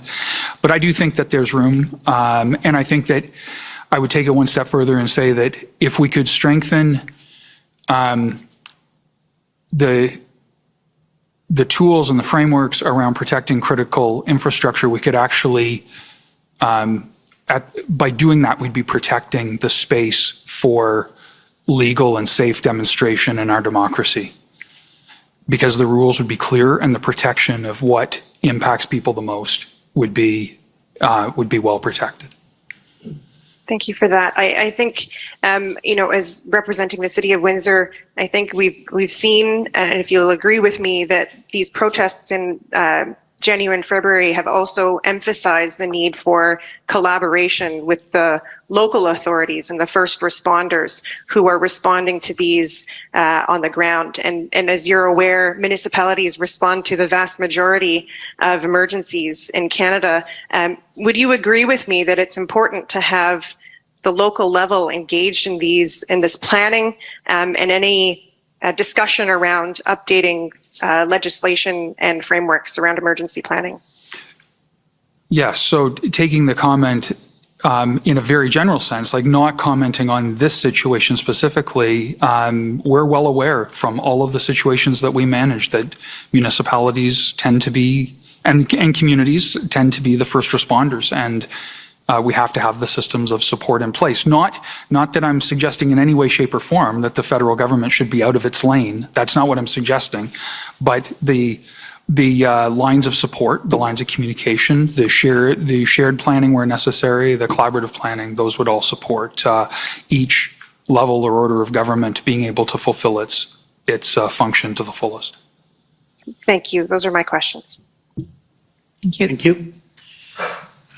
Next, I'd like to call on the NPF, National Police Federation. Thank you. Lauren Pierce for the National Police Federation. We have no further questions for these witnesses. Thank you. Okay, next for the Government of Saskatchewan, please.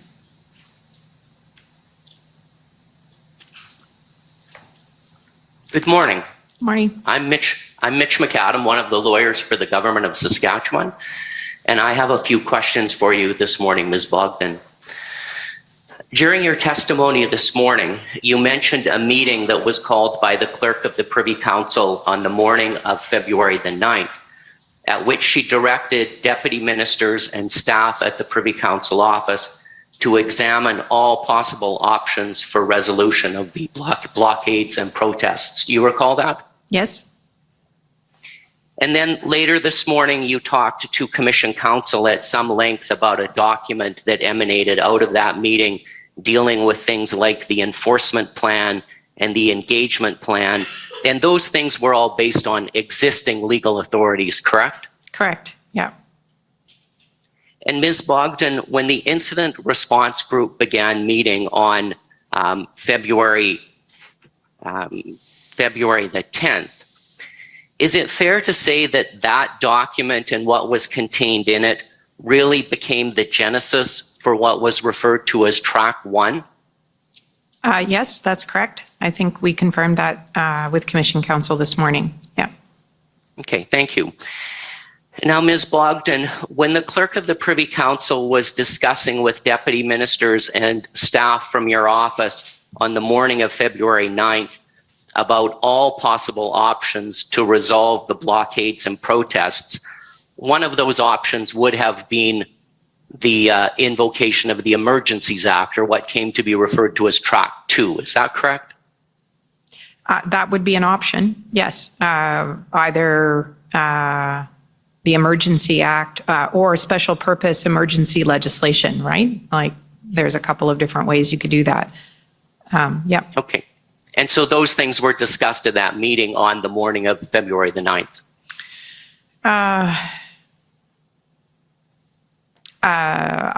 Yeah, to a certain extent, yeah. Okay. And then they were certainly on the table when the incident response group met on February 10th. Isn't that correct? Yep, the record will show that. If you look at the tracker that is attached to the minutes of the incident response group meeting on the 12th of February, the document that's appended there shows the things that we were working on, as you say, in Track 1, which is within existing authorities, and Track 2, what if Track 1 isn't successful or the situation escalates quickly and we need to be in a position to do something different. I won't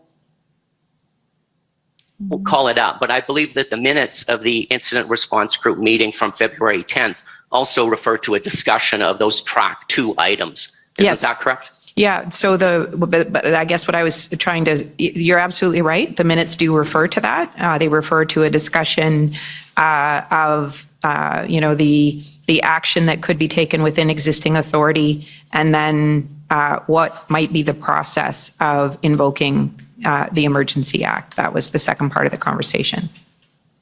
Okay, thank you. And Ms. Bogdan, you said this morning something along the lines of a good civil servant does their homework in advance. Did I have that correct? Yeah, probably something like that. Yep. Okay. So do I take it that officials within the Privy Council office would have been at least looking at the Emergencies Act as a potential option, or scoping out the potential for using the Emergencies Act by that first week of February? Not the first week of February, no. We were not there yet, no. Okay, so when we look at the minutes of the SSE committee meeting on February 3rd, and it talked about creative options, was that referring to the Emergencies Act, or was that referring to something else? That's referring to something else. Do you recall when Commission Counsel put up the document that was circulated for the SSE meeting on February 3rd? It's like a placemat, and there's a whole range of options. In the right column, it was creative options. So things like le grand débat and things like that. That's what that refers to. Okay, so when would the Privy Council office have started to do its homework on the Emergencies Act? When would you or somebody in your office have first started to look at it as a potential option?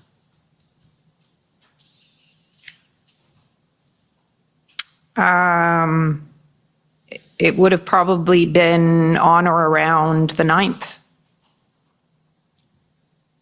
Okay, so it would have been only a day before the first meeting of the incident response group when it was being discussed there. Yep, I think and that's right.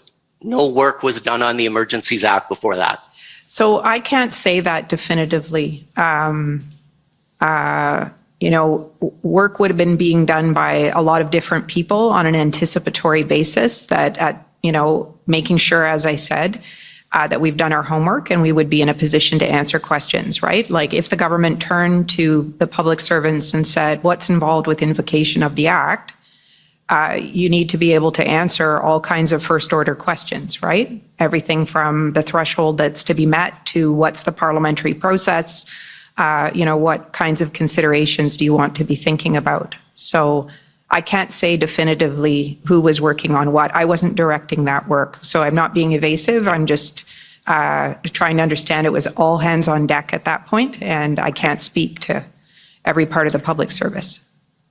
Do you know if that work was being done within the Privy Council, or was it in within the Privy Council office, or was it in a different department? I can't say definitively. I know there was work being done in the Privy Council office. As to how other departments would have been implicated, I can't speak to that. Okay. Thank you very much. Those are all of my questions. Okay. Thank you. Okay, thank you. Next, if I can call on the Government of Alberta, please. Good morning. My name is Stephanie Bose. I'm counsel for the province of Alberta.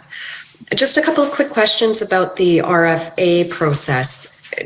Whose responsibility is it generally to send a formal response to an RFA received from a province? Sure. The normal process would be for the response to be sent from public safety, and we usually speak about the official side or the political side, or MINO, which is an acronym for Minister's Office. Normally, the signed letter from the minister would be sent by officials in public safety. Okay, thank you. Are you aware that a response was drafted and approved by Minister Blair to Alberta's RFA, but does not appear to have been sent to Alberta prior to the invocation of the Emergencies Act? That's my understanding. Okay, do you know why it was not sent? I can't answer that question definitively. What I can tell you is that I have been personally involved in trying to determine where the letter ended up, and I have all indications to me at this point are that it didn't get sent simply due to human error. There was a belief on the public service side that this was being done exceptionally from the minister's office, but the minister's office had no reason to believe it wasn't being done through the usual process on the public service side. So there were people who had the letter, signed letter, but to my knowledge, I can't find any record of it having been sent. All right. Thank you very much. Those are my only questions today. Okay, thank you. I guess nobody's taken up the offer. This is, okay, so we're finishing a lot sooner so far. Government of Canada, please.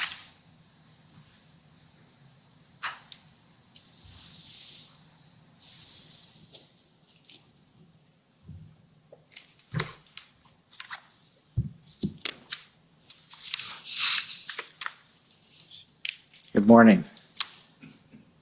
The document I'd first like to take you to is one... Could you just, for the record, identify yourself, please? Sorry. Robert McKinnon, Government of Canada. If I take you to a document that Council for Democracy Fund took you to, ssm.nsc.can, number of 0242. It was the NSIA remarks. So if you scroll down just a little bit, yeah, no, yep. So at that time, can you just confirm that Ottawa wasn't cleared, the enforcement action hadn't even been taken at the time of the invocation, is that correct? That's correct. Okay. And you've also heard concerning the Ambassador Bridge, if you go down a little bit further, that enforcement actions were still continuing on the 3rd and that the airspace was still restricted on February 14th. So that was still in effect over the protest area, and you've just heard that the injunction in Windsor was continued because of the fear of returning. You heard that today? The evidence of that, yeah. Yeah.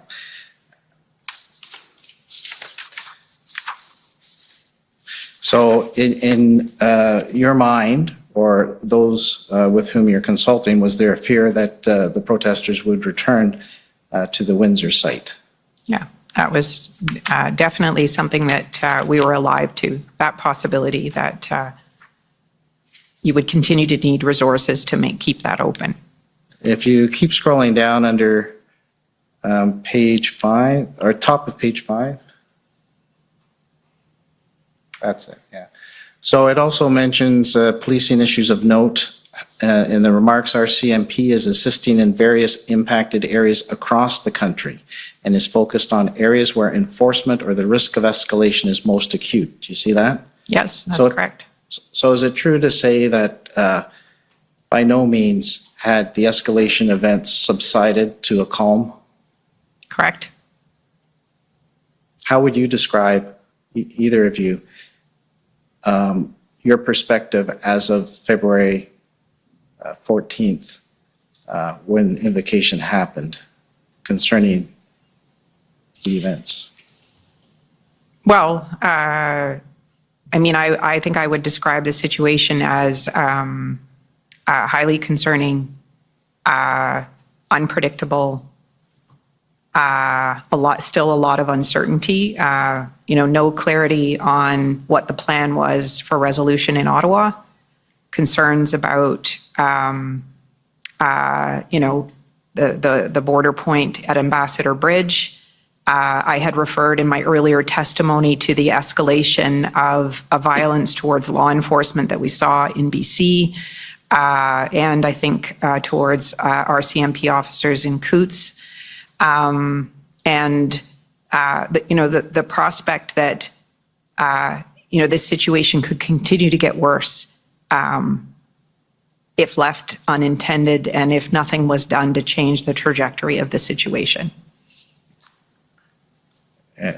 And Mr. Hutchison, do you have any comment on?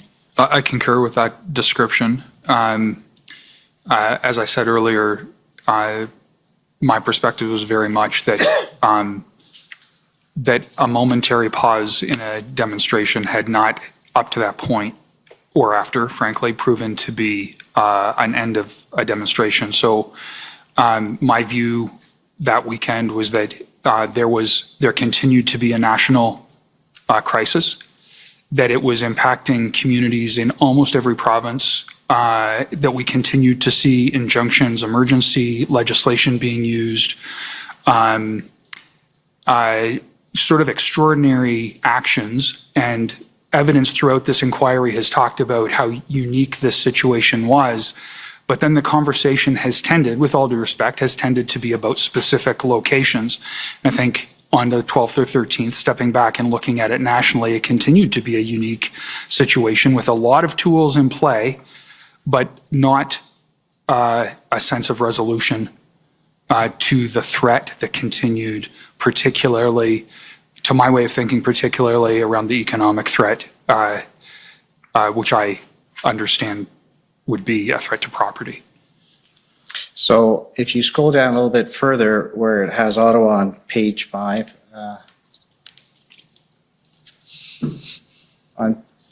so you'll see on the last bullet point on the day, well, on February 12th, it mentions police say protesters overwhelmed officers on Friday night. So there are still lots of events, especially happening in Ottawa during that time. Is that correct?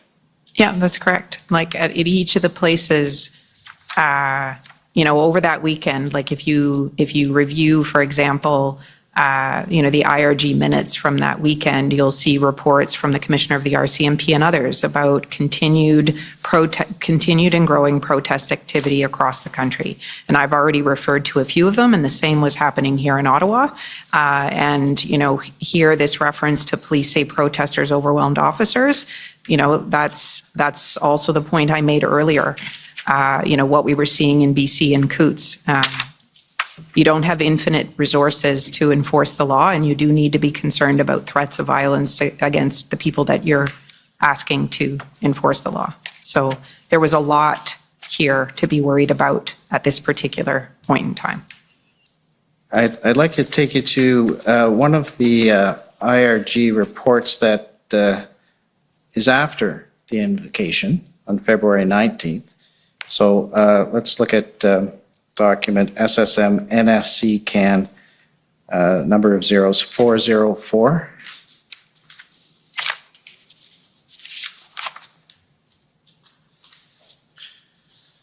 So this is a day after enforcement action had begun in Ottawa. This is February 19th. And if you could go to page 5.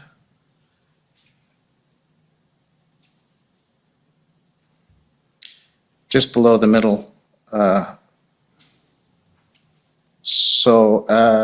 Yes. So the last line says there are indications of additional convoys en route to Ottawa, including from Saint-Jérôme and Peterborough, and checkpoints are being monitored, as are areas outside the city, such as Emblem and Arnprior, where some protesters who are leaving are beginning to congregate. So does that suggest to you that the protests are calming? No, not at all. Like there's a volatility and uncertainty in this situation. Yeah. And while we're on this one, just over the page to the next page at the top, on the usefulness of some of the measures, you'll see it's noted that the minister reported that he has heard from local law enforcement agencies that the Emergencies Act has been a successful tool, particularly around the ability to have clarity and leveraging no-go zones, as well as seizing assets, rapidly deploying officers, and financial control measures. Do you see that? Yes. And that was as of February 19th. Yes. And I'll just take you to one other influence here of the measures. It's the IRG meeting of February 23rd. Page 5. And that's SSM NSC CAN, number of zeros 408.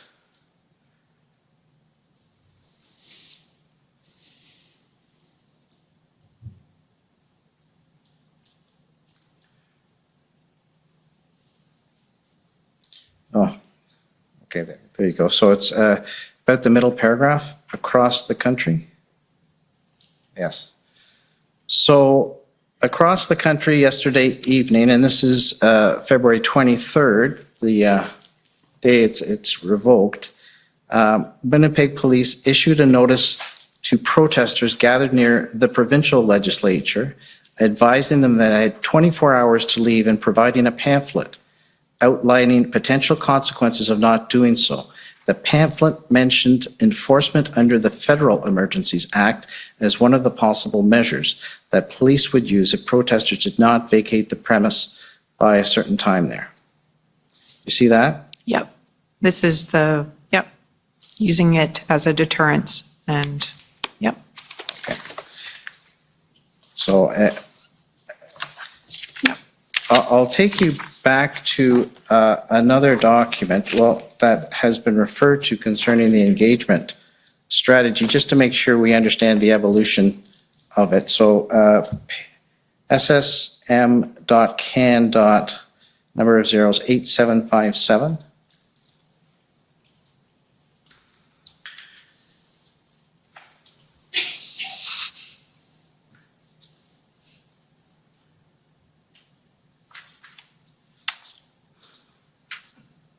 All right, and if you scroll down just a little bit, okay. So as I understand it, this is the second sort of cut on this draft, correct? Correct. And it's just showing the evolution of, you're trying to put everything together to get people to focus on some options under existing authorities, correct? Correct. And you've got Plan A and Plan B, correct, in the third paragraph you refer to? Yep.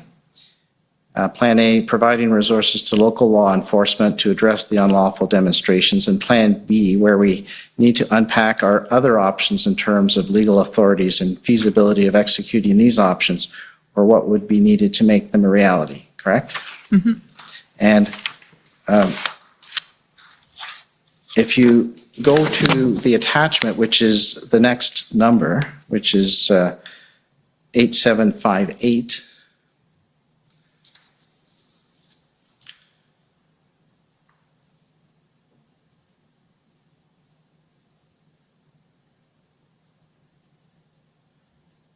So if you scroll down a little bit, then you have Plan A and Plan B for different cities, and you'll see,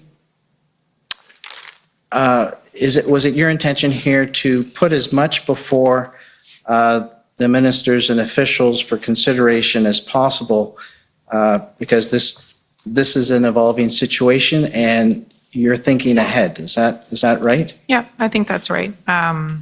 As I was explaining when we were just talking about this with Commission Counsel, first and foremost, at this moment in time, and as we have been for a number of days now, right, really focused on how do we bring to bear a range of options within existing authorities in order to help bring this matter to a peaceful and timely kind of resolution.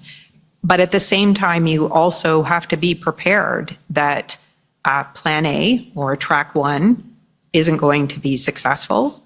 Or not just that, I think you also need to be ready for the possibility, and it was not a theoretical risk, that the situation could escalate quickly or deteriorate, and that the government would need to be prepared to intervene and respond in some way.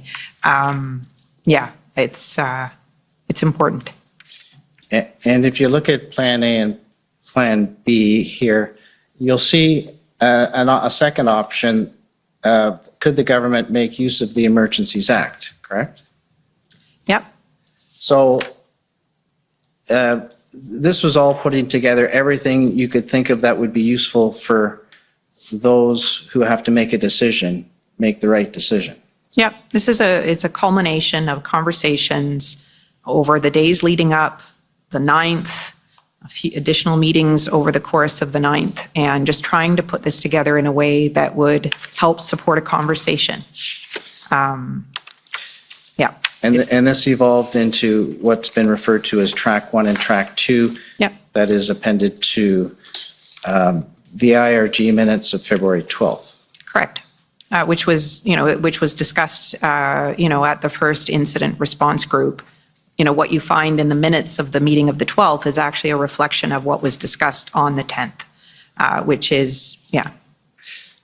So just so I can make sure, I'm not going to go over your testimony from before, but just to confirm that your role in your position is to ask the questions, what if, and figure out scenarios looking ahead. Is that correct? Yeah, is to encourage that. It's a collective responsibility, right? That PCO would have, and actually departments would have in this instance, is to make sure, as I said, that we're ready to advise the government in a range of different scenarios that might materialize. Like remembering where we are. We're in an unprecedented situation that is vacillating day by day, hour by hour, with new information, imperfect information, and so we need to be ready. And you said that from early on, even before the convoy reached Ottawa, you were asking these questions. Is that correct? Absolutely. It's part of emergency preparedness is that,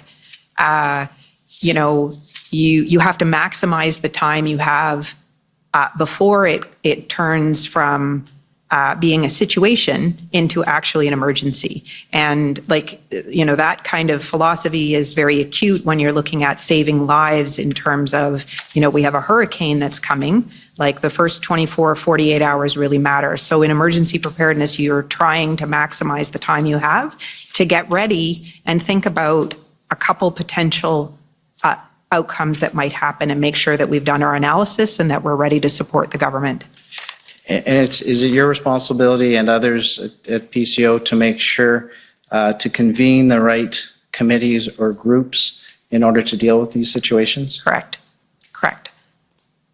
And so you mentioned that you've first started with these questions that you asked after the first weekend, and you got together with, there were certain ministers, you mentioned 4? Yes. Right?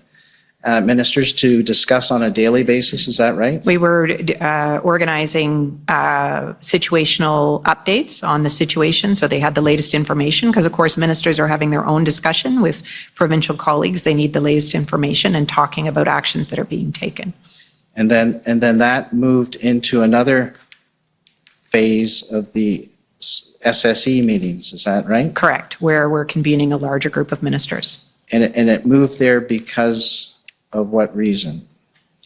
Well, like I think as I said in my testimony earlier, when we convened the first cabinet committee meeting on safety, security, and emergencies, we're midway through the next week after the weekend in Ottawa. We have a situation, a blockade in Coutts and an occupation in Ottawa, and we have no fidelity over how this situation is going to get resolved. So, there's a need to support ministers in coming together and having a conversation about that and what, are the range of things that the government might want to do or to think about to help bring the situation to a resolution.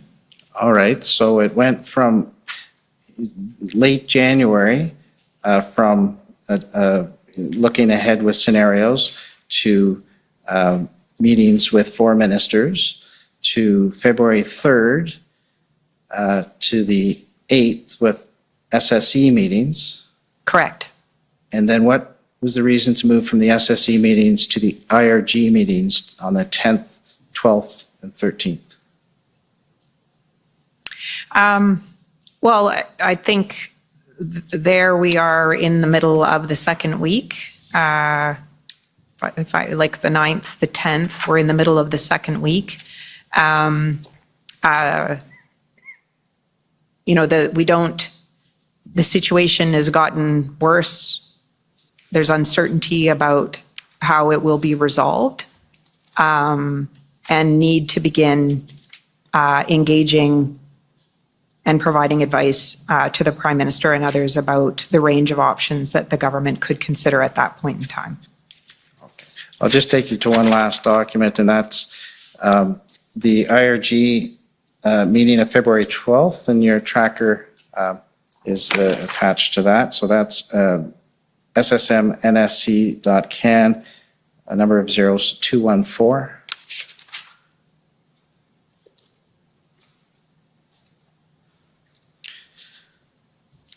So is it at this point on the 12th that the option 1 and option 2, tracker 1, tracker 2 are being fully considered as an agenda on the item on this committee? Or? So I think it's actually in the meeting on the 10th, if I may. Yeah, but does it continue on the 12th? Correct. And it describes in these minutes on the first page, if you scroll down to the page 5, if you go down a little bit further, yes. It talks about the situations that exist here with tactics being used to take children to the site to prevent police activity, as well as schools walking out to join the protest. Yeah. It mentions a concern about some extremists within the group and the concern about lone wolf attacks. Yeah. Do you see all that? Yes. And is that accurate? Yes. And then if you go down close to the bottom of that one, it mentions the escalation in activity in Ottawa and the role of social media and in its role in the communication and organizers of protesters across the country. Was that very much of a concern at this point on the 12th? Yeah. Yeah. All right. And I won't read them through all, but in the minutes it mentions Windsor, Cornwall, Ottawa, Emerson, among other areas that were of concern. I was just going to say that actually, if you scroll down, you will see that the Commissioner of the RCMP that weekend, this is the 12th that we're talking about. Right. She's describing in that meeting, new and different, either situations that have gotten worse or additional situations like Cornwall, I think, is there a reference to North Bay, and the situations that we're seeing over that weekend. Yeah. And there's also a reference on page 9 to an update on the potential engagement with the leaders of the blockades, right? And there was consideration given to a potential engagement strategy at one point that was never pursued, right? Correct. And do you know the kind of questions that were asked in order to, decide that issue or not decide that issue? Are there any questions that weren't answered concerning whether to engage with the protesters or not? I don't know that I can answer that. Okay.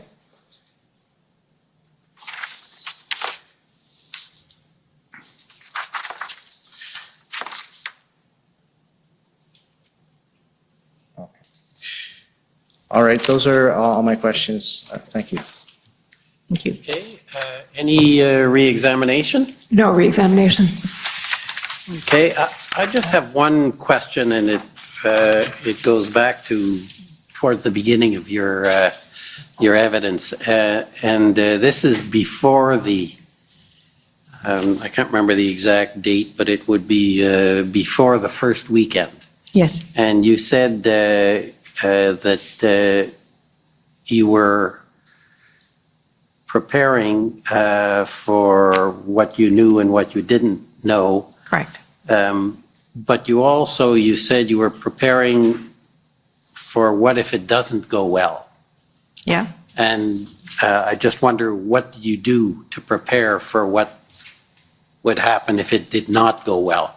Right. So I sort of described kind of the ways in which it could not go well, right? We had this large group of people in that. And so what were the kinds of things we did? So, we are, for example, preparing to be able to bring ministers together very quickly and organize an ad hoc cabinet committee meeting, whether that would have been safety, security, and emergencies, or the incident response group, right? So there's some very practical things that you're doing to make sure that you have the ability to reach ministers in short order and bring that group together, if there's a need to do something.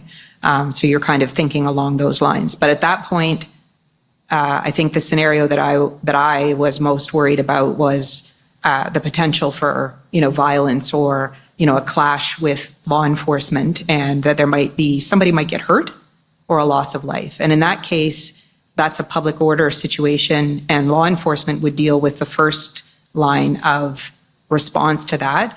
But it's happening in the nation's capital. There might be a need for, a government or several government ministers to say something about that. And so just thinking about, if that situation materializes, who's on first, who's on second, is everybody clear about roles and responsibilities? How would we get ministers together?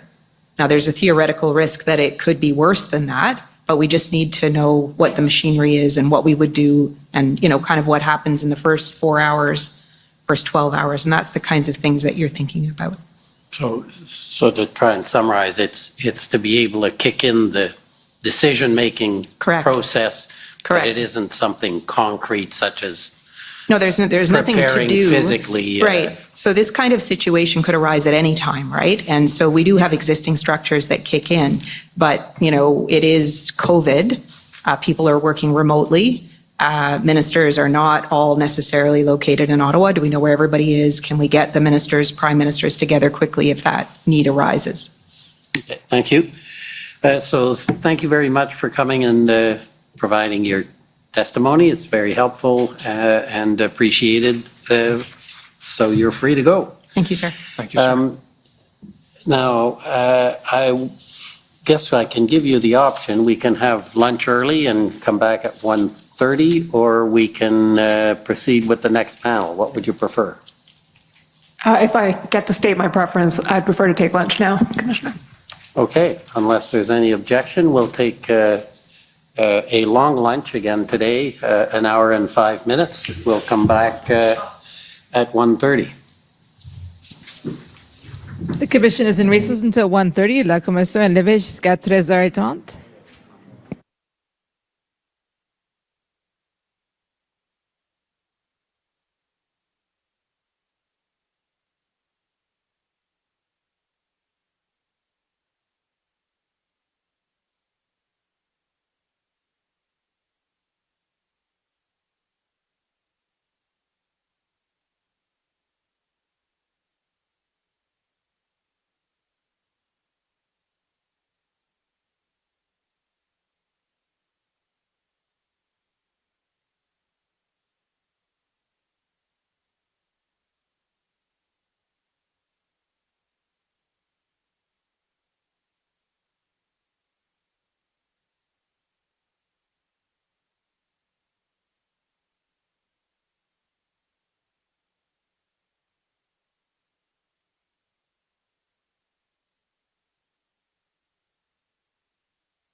Order à l'ordre.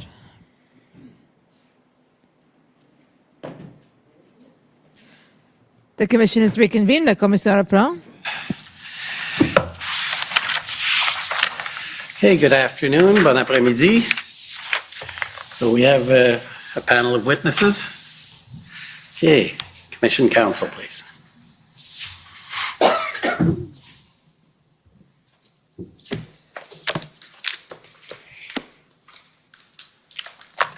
Thank you, Mr. Commissioner. For the record, Shantona Chaudhary. For the commission, and the witnesses this afternoon are Ms. Janice Charette and Ms. Nathalie Trouin.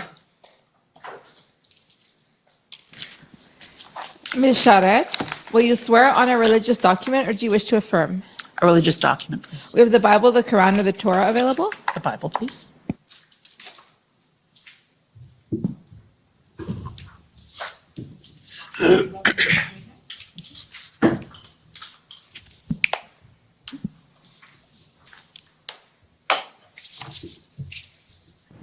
For the record, please state your full name and spell it out. My name is Janice Charette, Janice Charette. Do you swear that the evidence to be given by you to this commission shall be the truth, the whole truth, and nothing but the truth? So help you God. I do. Thank you. Ms. Drouin, will you swear on a religious document or do you wish to affirm? Je vais faire une affirmation solennelle, s'il vous plaît. Par affirmation? Yes, an oath, an oath. If, for the purposes of the public record, will you give us your name, Nathalie Drouin, Nathalie Drouin? Do you solemnly swear that the testimony you give before the commission will be the truth, the whole truth, and nothing but the truth? I so swear.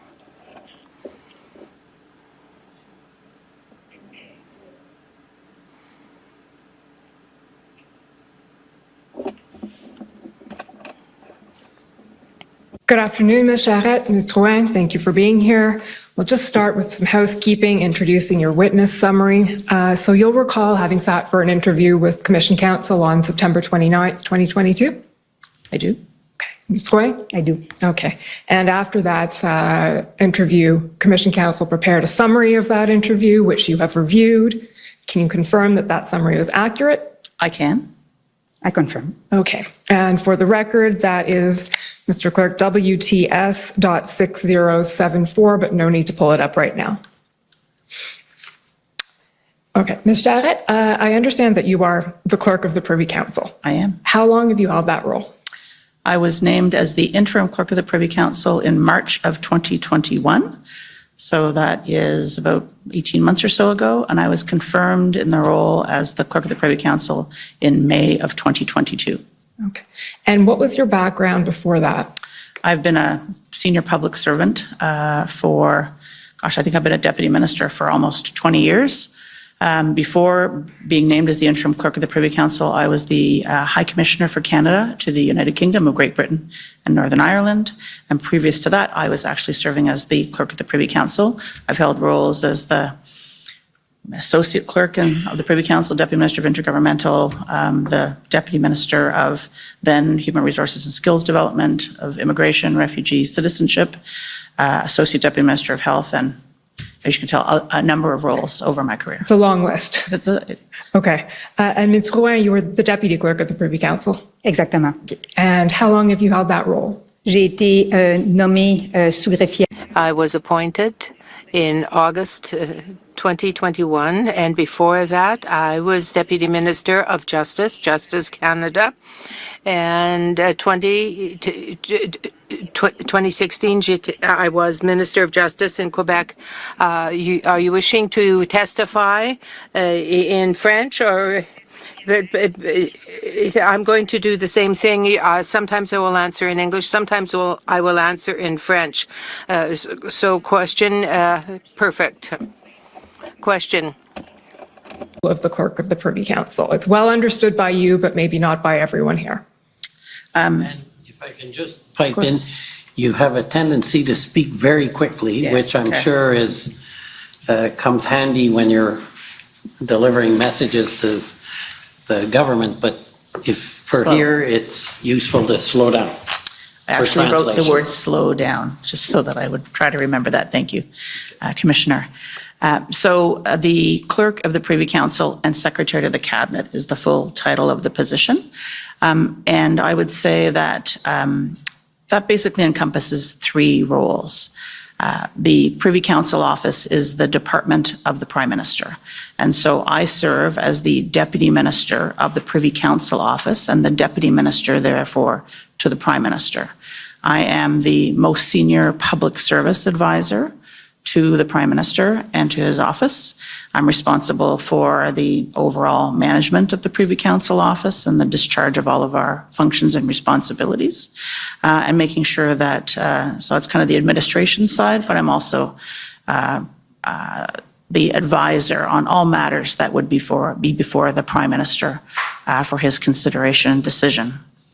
Second part of the role is the Secretary to the Cabinet. And in that respect, I'm responsible for helping to organize Cabinet meetings, make sure that the agendas are set, the attendance is set, the information is available for ministers to deliberate on, that the meetings are supported with things like translation, all of the kind of staff support, that the decisions of the Cabinet are faithfully recorded and therefore communicated out as necessary, and kind of responsible for overseeing the implementation then of those decisions. So anything to do with how Cabinet operates its decision-making structure, I'm responsible for, obviously working with the team in the Privy Council Office, both in the advisory function and the Secretary of the Cabinet function. And then finally, in our system, the Clerk of the Privy Council has a third role, which is the head of the public service.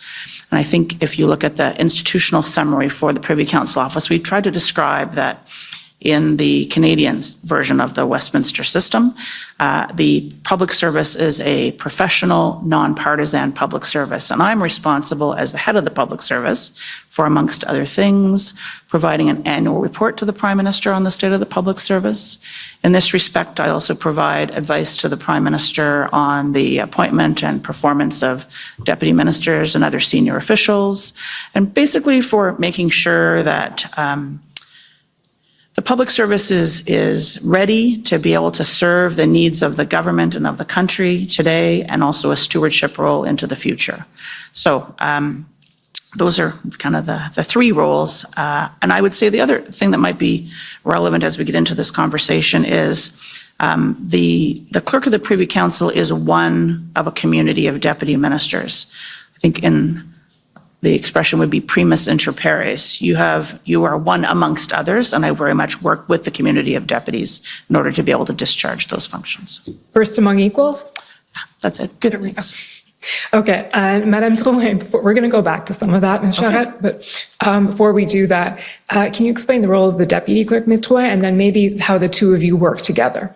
Perfect. So let me start with that. So my first role is really to support the clerk in her role, a little bit like what we call a two-in-the-box model. So on the day-to-day basis, ce que ça veut dire, c'est entre autres assurer un... It means that I have to assume leadership within the department, that is the department of the Privy Council, and assume leadership on horizontal files in the area of policies, ensure that there is consistency and uniformity. Another power I have is to deal with the deputy ministers on issues, and I do that regularly. And I also do crisis management, issue management, as we say. And it is in that case where I was playing a role in the Convoy. And that's why I'm here today. And I have leadership also in the area of other matters. Okay.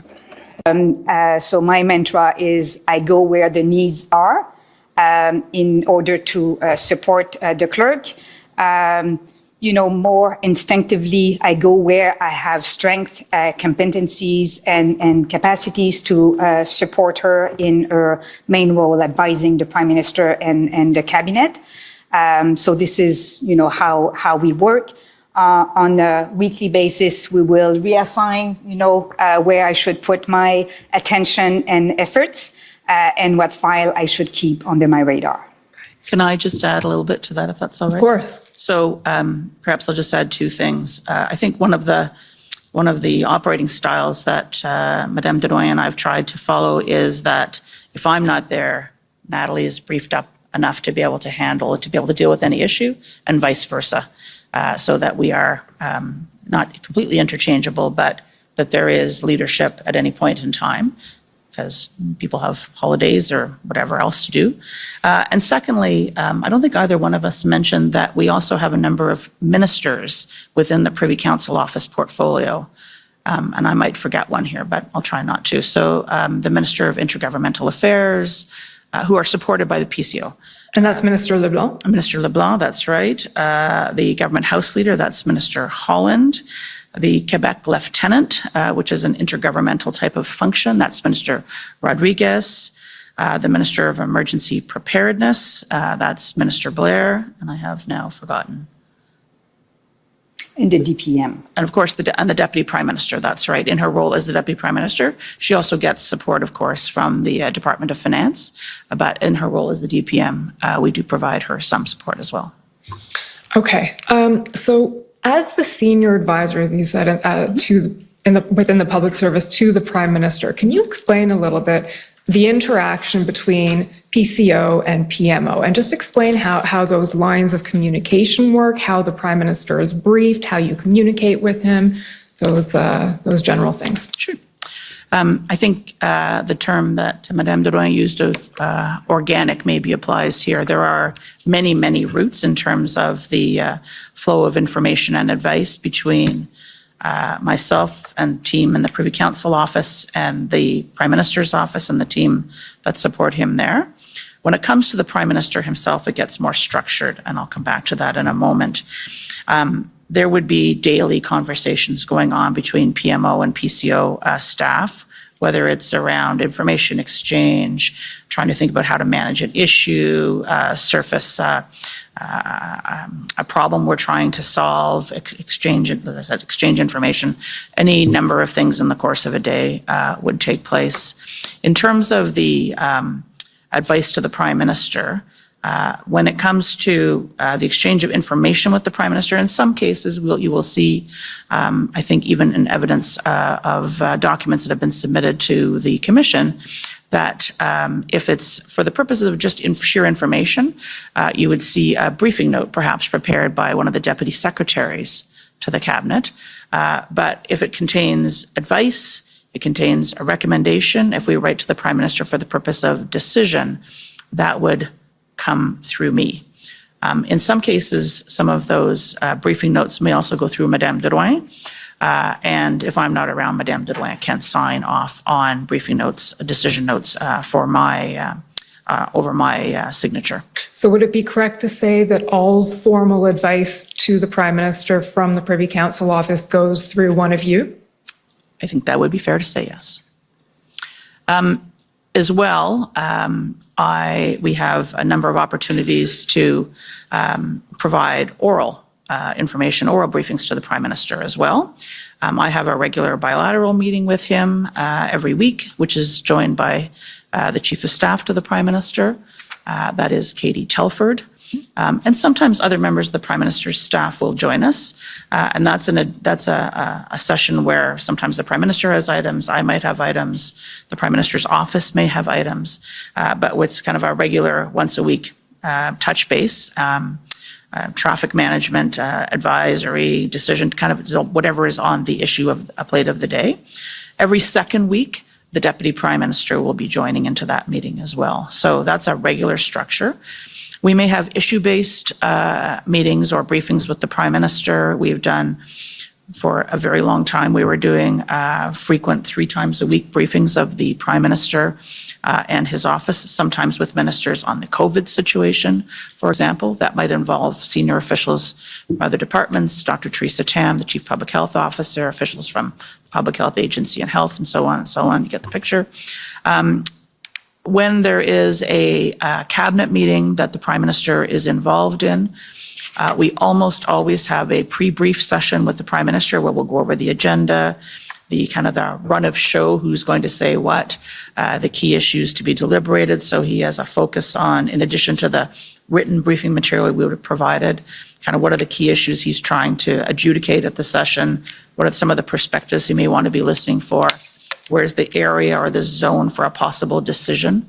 And we would be doing that before a cabinet meeting, for instance. And certainly, I think, which will be relevant to the work of the Commission before an incident response group. Thank you. That's helpful.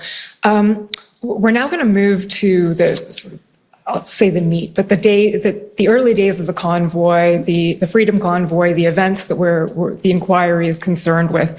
But just picking up on the last point you made in terms of the communication lines and briefings, could you set the stage for us in terms of what was going on in government at the time at a very practical level as well as a sort of ideas level? So were things happening virtually? Where were people working? Where were you? Where was the Prime Minister? That scene. Right. Cast your mind back, we were in January of 2022. The country, like many other countries around the world, was dealing with the Omicron variant of COVID. We actually had, I believe in mid-January, record levels of hospitalizations, even higher than previous peaks of the COVID outbreak. And so the vast majority of the public service was working remotely, although there were some people by dint of their function who had the need to come into the office to access secure materials or so on. But it was the public health advice was to be working remote by default, and that's where the bulk of the public service was.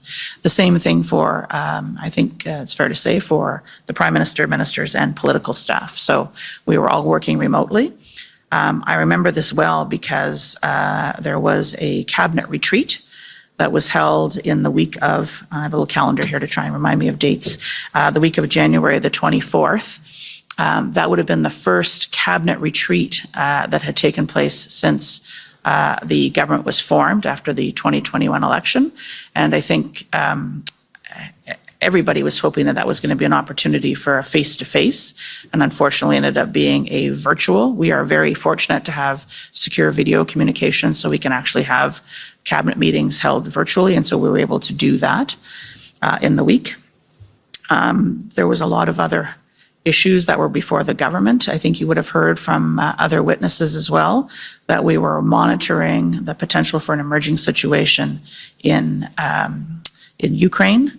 And trying to prepare for what possibly could happen at that point in time. And so as we came out of the cabinet retreat, I believe was 2 or 3 days, and that's when we started to hear the early signals that there might be a protest or a series of protests happening in Ottawa and potentially other locations. Now, I should say that as of January the 15th, there was a change in the public health measures related to COVID that affected truckers in the country. It affected cross-border traffic. And that change was for truckers that were unvaccinated coming back into the country. They had been previously exempt, and they were now going to be subject to public health measures. And so we were monitoring very closely both the implementation of that measure as well as talking to the Trucking Association and monitoring, because it was clear that at that point in time, despite the very serious record levels of COVID we were facing, that Canadians were kind of getting a bit fed up at that point in time with the restrictions and the measures and what they were having to deal with. So that was very much on our minds. We were getting ready for the return of the House of Commons. They had been on a parliamentary break coming out of the holiday season, and the House was due to resume on the 31st of January.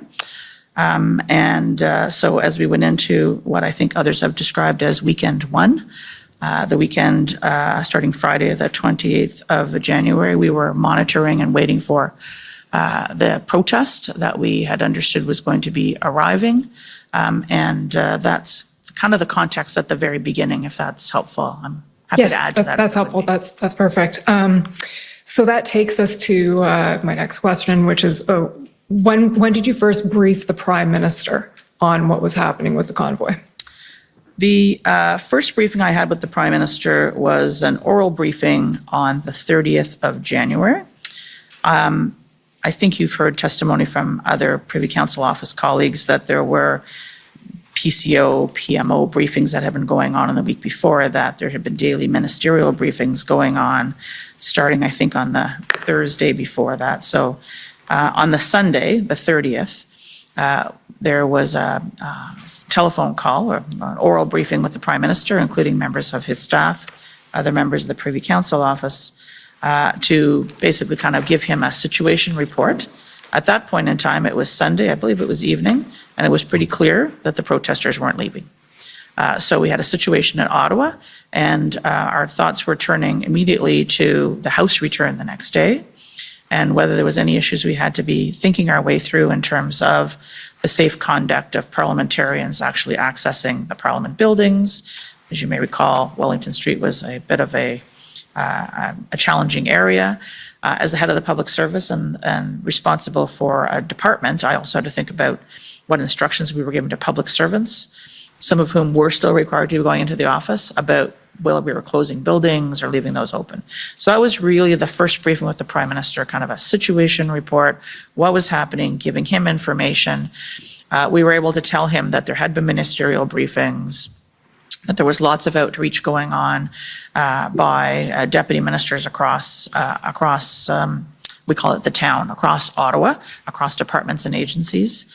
And so that was, I wouldn't say that we sought any decisions from him at that point in time, other than to have a conversation about, were we well connected, for example? Were the right people talking to parliamentary officials, to the Sergeant at Arms, the Parliamentary Protective Service? Were they connected up to law enforcement and security agencies to make sure that, Parliament, the epicenter of our democracy, could function well starting the next day?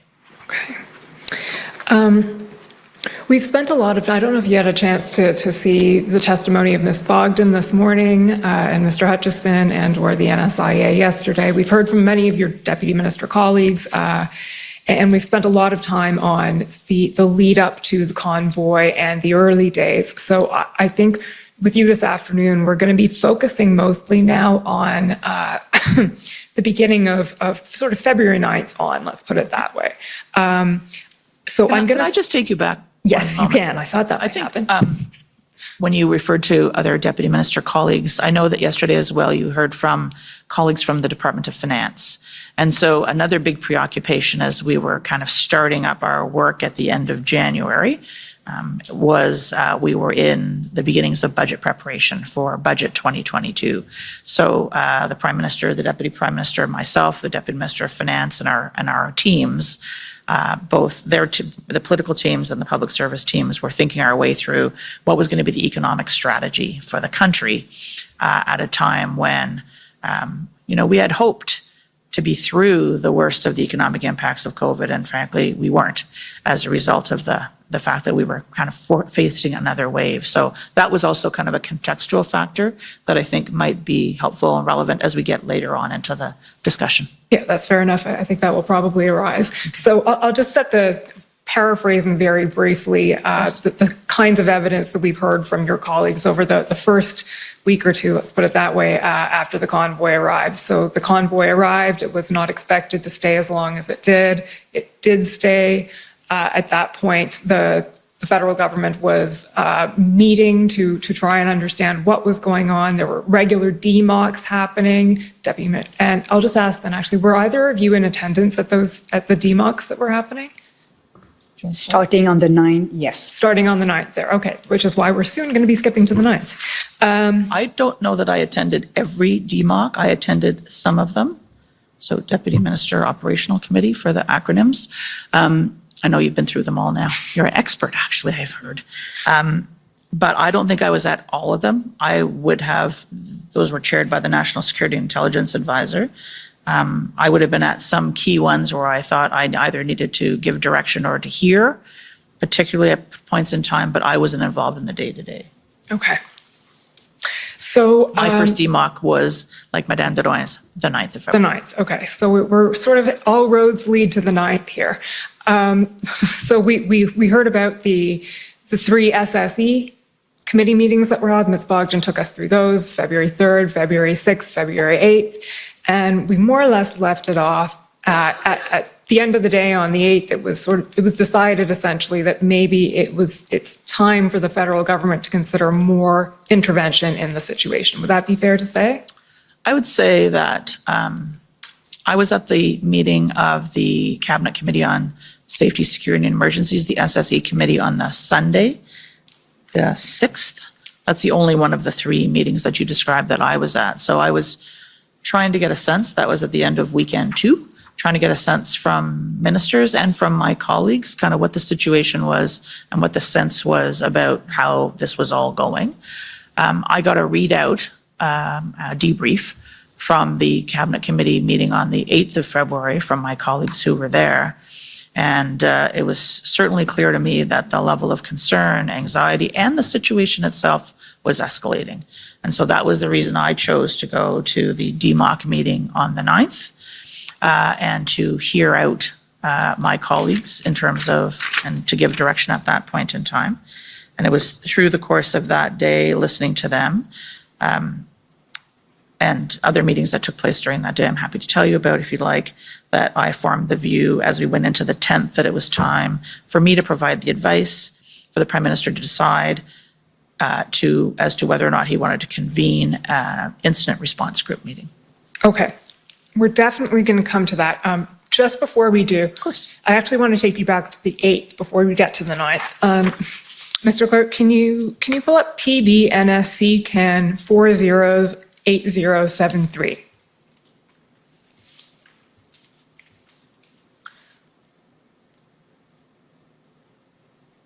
This is a document you may not have seen before, so I'll just explain to you what it is. These are the notes of Deputy Commissioner Mike Duhaime. Mm-hmm. And if we scroll down, Mr. Clerk, to page 41,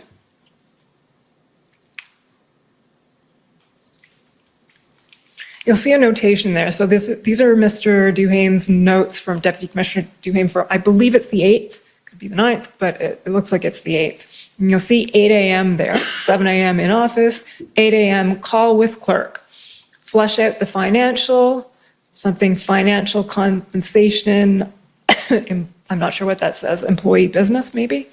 Then public safety, feels organized, Ambassador Bridge stretches OPP, incremental success OPS, working in incremental way, small, okay, and then we just scroll down a little bit more to what I'm actually looking for. Clerk, we need to take this over. Do they know what this means? So I understand that during this time you were having regular calls with various colleagues within the federal government. Can you explain to us, do you recall this conversation? So I don't know whether Michel Duhaime himself was at the DMOC meeting. I was not speaking to RCMP colleagues or a broad selection of colleagues working in the national security and intelligence public safety space on the 8th. That really started on the morning of the 9th for me after I heard the readout. So I think maybe the date, if I'm not wrong. Maybe it's the 9th? I think it might be the 9th. Okay. I certainly was at a meeting at 8 o'clock in the morning on the 9th, which was a DMOC. So it's not unreasonable to think that the commissioner of the RCMP, either she was there and brought Mr. Duhaime with her, or he was attending for her. Either one of those two things is possible. So these are probably Mr. Duhaime's notes from the DMOC call. I never had a one-on-one call with the Mr. Duhaime. Okay. So it would have been sense. in the context of a broader meeting. And it looks like from what you have read that if PS is in fact the public safety, that there was others there as well. Let's talk about what the meeting was about.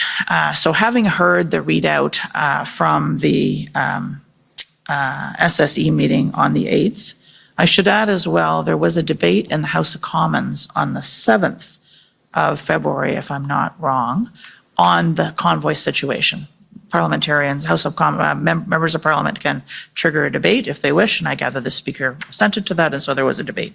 So there was rising levels of concern, that was obvious, and we heard this from the SSE committee as well, and so I went to the DMOC meeting, which was taking place at 8 o'clock in the morning on the 9th, and my purpose there was really to do a couple of things. I was there to make sure that I was hearing firsthand from deputy ministers and agency heads who have responsibilities in this area, who had been meeting with the National Security Intelligence Advisor through the days previous to that on their assessment of the situation. And I wanted to provide my direction to them as the senior public servants that, in my view, this was a very serious situation, that we had rising levels of questions from federal ministers who were asking, how is this going to end? What can we do? And so my commentary at the meeting, I think I was at 2 DMOCs on this day, as a matter of fact.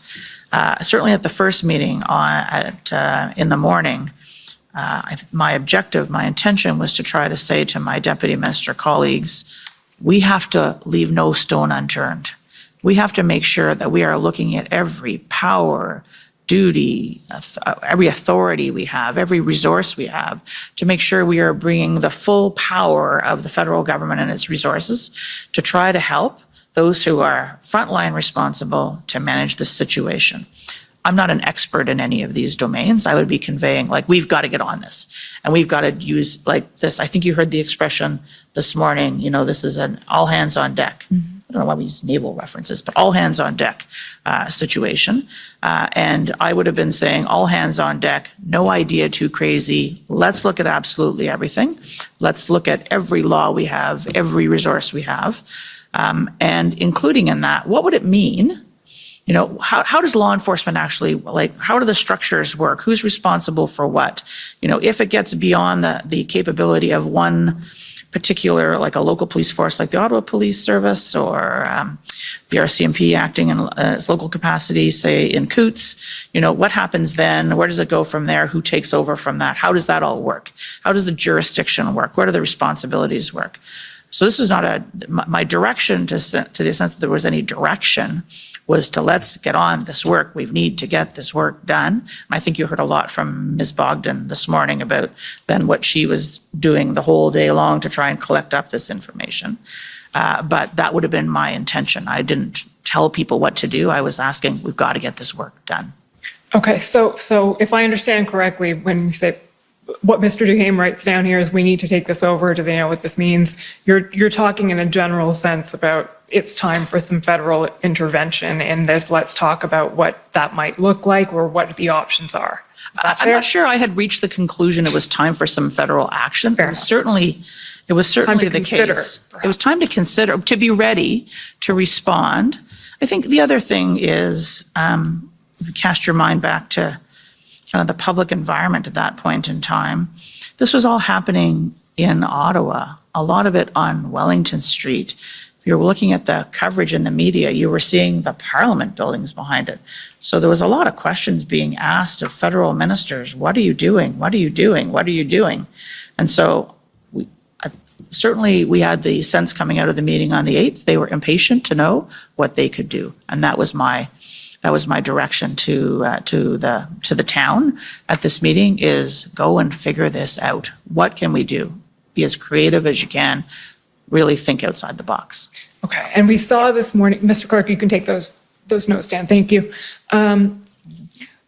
We saw this morning that Ms. Bogdan put together sort of a list of the pretty much wrapped up a lot of the discussions that had been had over the previous 2 weeks about strategic enforcement strategies, financial options, et cetera, et cetera. That's something she sent off a draft of some point on the 9th, and then I think at 3 o'clock in the morning on the 10th. So we've looked at that, and you mentioned, I'm just going to take you back to your conclusion before, that at some point in all of this, you formed the conclusion or gave the advice to the Prime Minister that it was time to convene an incident response group. So perhaps I can say, in addition to that meeting with deputy mayors, so there was another meeting with deputies later in the day.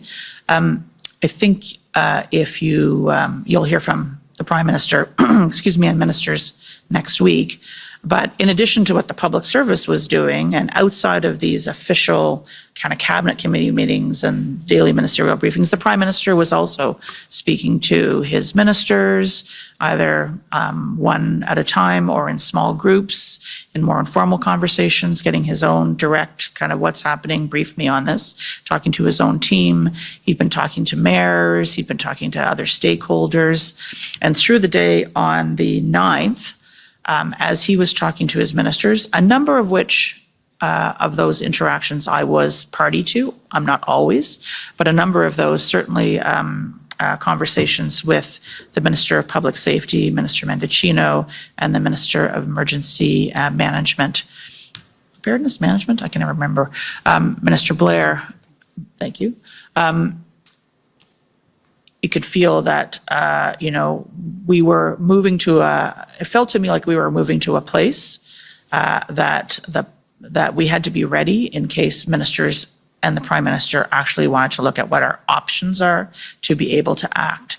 And so as the day turned over from 9 to 10, I certainly formed the view that I believed it was time for the Prime Minister to convene the incident response group. There was another informal call amongst Prime Minister and ministers that morning, and after that, I gave my advice, and the Prime Minister accepted it and chose to have a meeting, an in-person meeting, which was unusual at the time, because of course we were still working remotely. But given the stakes of what we were talking about and the nature of the situation we were dealing with, my advice was I thought it would be important to have an in-person meeting, and we did that at an offsite. Okay, maybe I should have asked you this, or to put it this way to begin with, but to the extent you can you walk us through the chronology then of what happened on the 9th and how we got to the 10th? I guess I can try. Certainly what I saw, the parts that I will be part of, I was part of a deputies ministers meeting in the morning. I would have had various conversations either individually or with in small groups with Privy Council office officials or other deputy ministers and senior officials through the course of the day. I may have spoken to, I can't remember exactly, the Prime Minister's office. I certainly was part of a meeting that the Prime Minister had, as I said, with Ministers Mendicino and Blair, as well as other members of the PCO and the Prime Minister's office, and I believe their staff. I don't know whether there were any other senior officials from outside of PCO in attendance. There was a second meeting of the Deputy Minister's Operational Committee on the 9th. When I came to work, or got up for work on the 10th, I was, one of the first things I had was a email from Ms. Bogdan with the results of her overnight work, not a practice we like to encourage in the PCO, but very dedicated, and came up with, kind of pulled together everything that basically I had, all the product of the work that I had tasked on the 9th, and we were in the morning of the 10th. There was another informal conversation, and then there was an IRG in the afternoon. Okay. And can you tell us, so the Prime Minister accepted your advice to convene the IRG and then did so. Can you tell us about that first IRG meeting? And I'll just, or was there something to, Madame Drouin, si jamais vous voulez ajouter quelque chose? Did you want to add something, Madame Drouin? Can talk about that. I think also the Prime Minister had a call with Premier Ford on the 9th. I can't remember whether it was the 9th or the 10th. I'm sorry. That's fine. I will defer to Madame Drouin's memory on this one. So maybe to check that. And maybe just to go back to the takeover conversation. I think the clerk talked a little bit about the fact that, a lot of images from, the Parliament, but it was also an international bridge. It was also port of entries. It was also the federal vaccine mandate. So all the indicators were towards, it is, the federal government is owning the situation. And yet on the ground, RCMP, for example, didn't have jurisdiction on Wellington Street. We don't have jurisdiction on routes that brings you to the bridge. So it feels that we owned it publicly, but we didn't have jurisdiction to address the situation. So asking ourselves, what can we do to have jurisdiction and really to support? On top of, supporting municipalities, supporting provinces, but that was also the type of questions we were asking ourselves. We knew that there had been a lot of conversations going on between our colleagues in other departments, transport, public safety, RCMP, CBSA, with their provincial territorial counterparts, in some cases with local and municipal counterparts. There had been meetings going on with the city officials in Ottawa, all around to try and understand the situation. There was this, what could we do?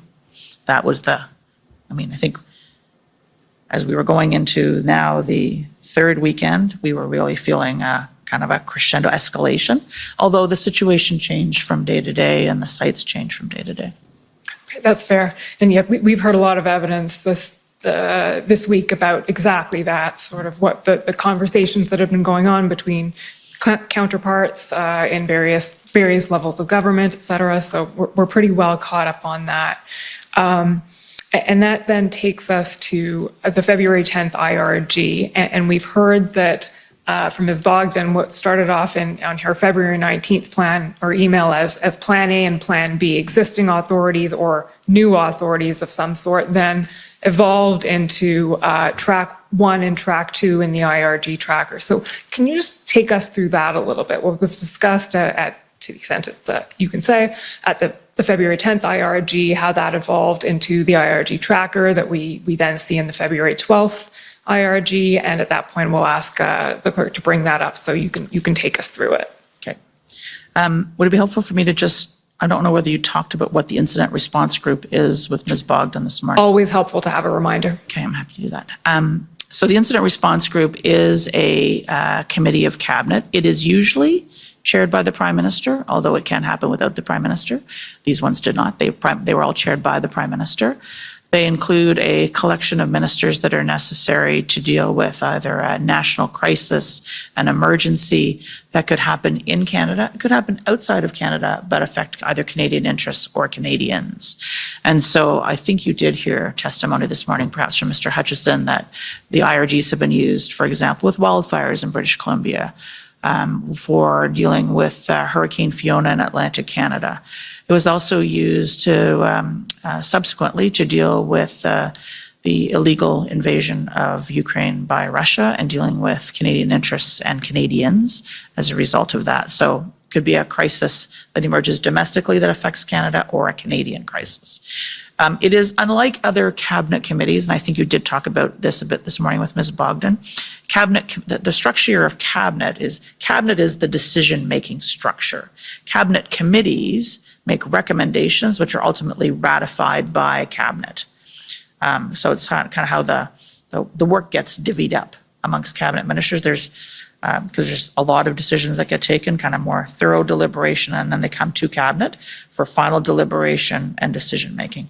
The incident response group, the IRG, is unlike those other cabinet committees because it is about the management of a crisis or an emergency. It has decision making powers with the Prime Minister and the chair.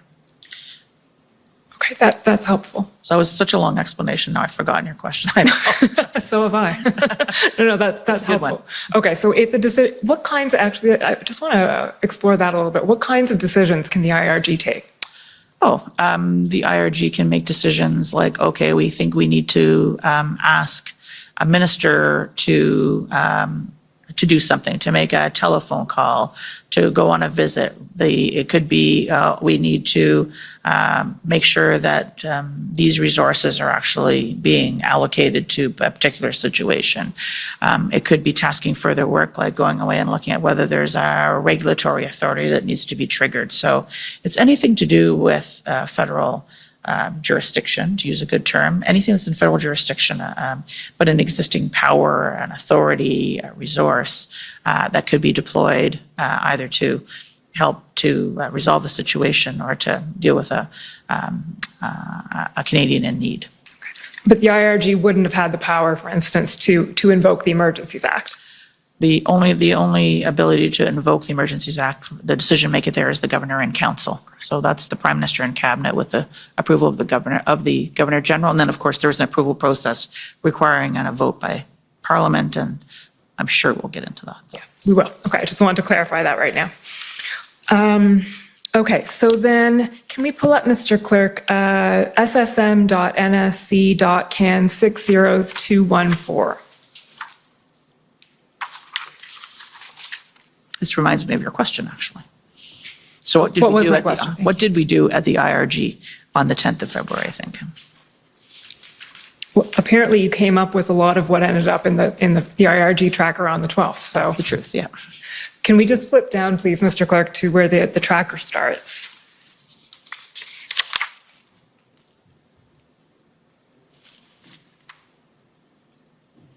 There we go. Okay, so Ms. Charette or Ms. Rollin, can I ask you to explain sort of what is going on under track 1 and then track 2 of the IRG tracker? So I'll start perhaps, and then you can add if you want, Madame. So this goes back to the kind of track 1, track 2, goes back to the conclusions of the IRG meeting on the 10th of February, where the Prime Minister heard from a variety of senior officials on what the situation was, their kind of overview of the situation, the threat and risk assessment from the NSIA, from agency heads. Then he turned to his ministers for their view of the situation, who they'd been speaking to, what was happening, what they thought needed to be done. And coming out of the meeting on the 10th, in the way the conclusions of the meeting and the tasking coming out of that meeting was, there was 2 tracks of work to be done. Track 1 was everything that could be done within existing authorities, existing jurisdiction, although it may take new resources to do those things. What's everything that we could do within the existing set of powers, duties, and functions under the law? And then track 2 was, are there new instruments that we might need? Are there new legal authorities that we might need? So this looks to me like what we would have tabled, I think this is true, this is what we would have tabled as a supporting document and input to the deliberations of the IRG as the results of the work that had been done since the meeting on the 10th. And so it goes item by item, and it describes, well, what were we doing under item 1? And a bit more description of it. Who was the lead on that? If any supporting departments, what the status of it was, if there were any documents, and if you go to number 3, you'll see that there are some supporting documents and any other notes. So we were able to, on an ongoing basis, be in a position to provide ministers with an update on all the work that was underway across all the departments, across both track 1 and track 2. Okay, and if we just That's perfect. Maybe just one thing to add, and I think Jackie covered that a little bit this morning, but those options or suggestions or area of work, were at different stage of their analysis.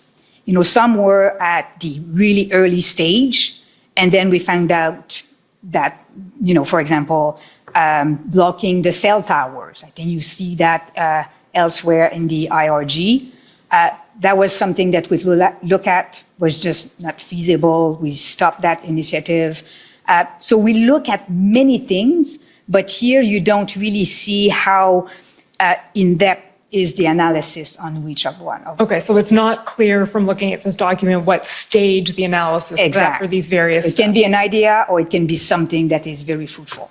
Yeah, and they're all of different sizes. I mean, establish a clear leadership table. That's a relatively simple thing to do. And you see daily DMOC schedules. Some of the others are a lot more complex, complicated, and involve a lot more parties to do. Mr. Clerk, if we can just scroll down a little bit, see what else is on this. Okay, we see the famous action. The tow truck strategy. We've heard a lot about tow trucks. We've heard a lot about tow trucks, more about tow trucks than we ever thought we'd know.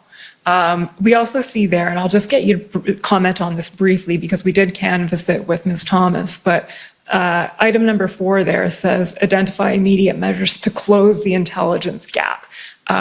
Is there anything you'd like to, well, I suppose you didn't necessarily hear all of the NSIA's evidence, but she spoke at some length of the social media intelligence gap and the difficulty of the federal government in collecting the kind of information that may have been of assistance in this situation to it. Is that something that you've personally observed as well? Would that apply to you as well? I would say that, again, context matters here. We were the 12th of February, as this tracker was being put together. We had a situation that was moving very quickly. There was a lot of inputs of information. We had very organized ways to get information through some of the agencies, and a lot of that fed in through the National Security Intelligence Advisor, through organizations like the Integrated Threat Assessment Center, which operates as part of CSIS. What it felt to us at the time, and I think as the time went on, we both found out some things that told us we didn't have a gap. Some people knew things, it's just we didn't have necessarily a way of sharing all the information. So I would say, as you read here, the intelligence gap, and it goes on to specify open source, non-criminal, non-terrorist. So we thought we knew law enforcement was collecting up intelligence, wasn't necessarily sharing it with us, nor necessarily should they have, because it was operational information. Terrorists, that would have been specific agencies that were collecting that. But it felt to us when it came to open source, and that there were things happening, particularly in the online space and through earned media, that perhaps we didn't really have a full 360-degree view on. And I would comment here that one of my observations is that on the public service side, we don't tend to be as skilled and as literate. I'm making a huge generalization here, but stick with me. We don't tend to be as skilled or as literate in the use of social media as the team that supports ministers and the Prime Minister on the political side. That's very much kind of in their wheelhouse, and we don't tend to do as much of that. And so even going back before convoys and back to kind of through the election and afterwards, I would find myself on occasion hearing the Prime Minister's office staff, Ms. Telford and others, talking about things that they were seeing on social media that I wasn't seeing and I wasn't necessarily hearing or picking up. Those wouldn't have been the same places I would get information. They would be the normal kind of inputs that I would receive. And so as we sat, and this is one of the interesting things about the incident response group, unlike other cabinet committees, ministers, the Prime Minister at the table, but senior officials are also at the table, able to participate in the conversation. Normally in cabinet or cabinet committees, officials are there and we're called on to speak. We don't kind of participate in the conversation. But given the situation we were faced with, everybody was kind of trying to workshop this together. What could we do? And it became clear in the conversation, which is why you see this in the tracker, that there was things happening in the open source in the social media environment that we just didn't have a very good handle on. And so that was one of the things, like, how could we close that gap? How could we figure that out better? And I think you see products later that we have attempted to actually try to figure this out. Okay, thanks. That's helpful. Now, if we can just scroll down, Mr. Clerk, to track 2. I think we can sort of put track 1 away. We've heard quite a bit about what was going on under track 1. Track 2. You'll see that the first sort of item there is assess utility of other tools that do not require invoking the Emergencies Act, e.g. the National Defence Act. Now, I appreciate that the rest of that is solicitor-client privilege redacted, but is it fair to say that there were options other than the Emergencies Act being considered in some ways? Yes, we were looking at standalone legislation. We were looking at authorities under other legislation, standalone legislation that could have been done in the financial area. I think, for example, you may have heard some of that yesterday from the Department of Finance, Mr. Sabia, and the Department of Finance colleagues, or the Emergency Act, which is really a legislation of last resort. So were there other things that could be done, other legislative steps that could have been taken? But I'd say that we were trying to do this, not so much inventing legislation, but trying to understand the nature of the gaps, and therefore what would be the solutions to try to fill those gaps, as opposed to kind of think up, new legislative solutions on the spot. Okay, so the gaps drove the solution. Yeah, exactly. Okay. Right. I can give you maybe another example. I'm sure you have seen in our documents that at some point we were looking at the definition of trade corridor.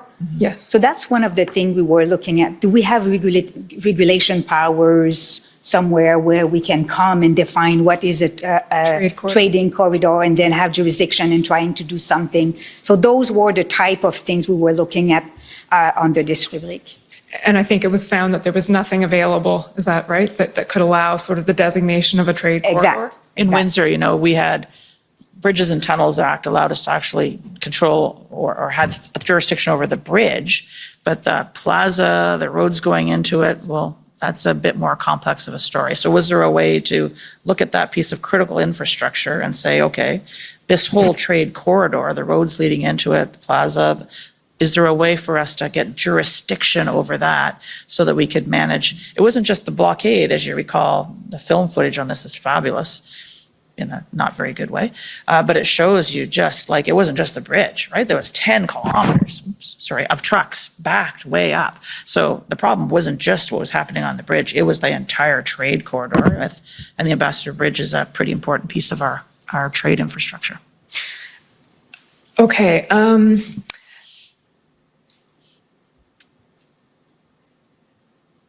Sorry, I'm trying to figure out how to bring us to the next topic without going too far into it. At the end of the February 12th IRG, so we'll put away this document for now.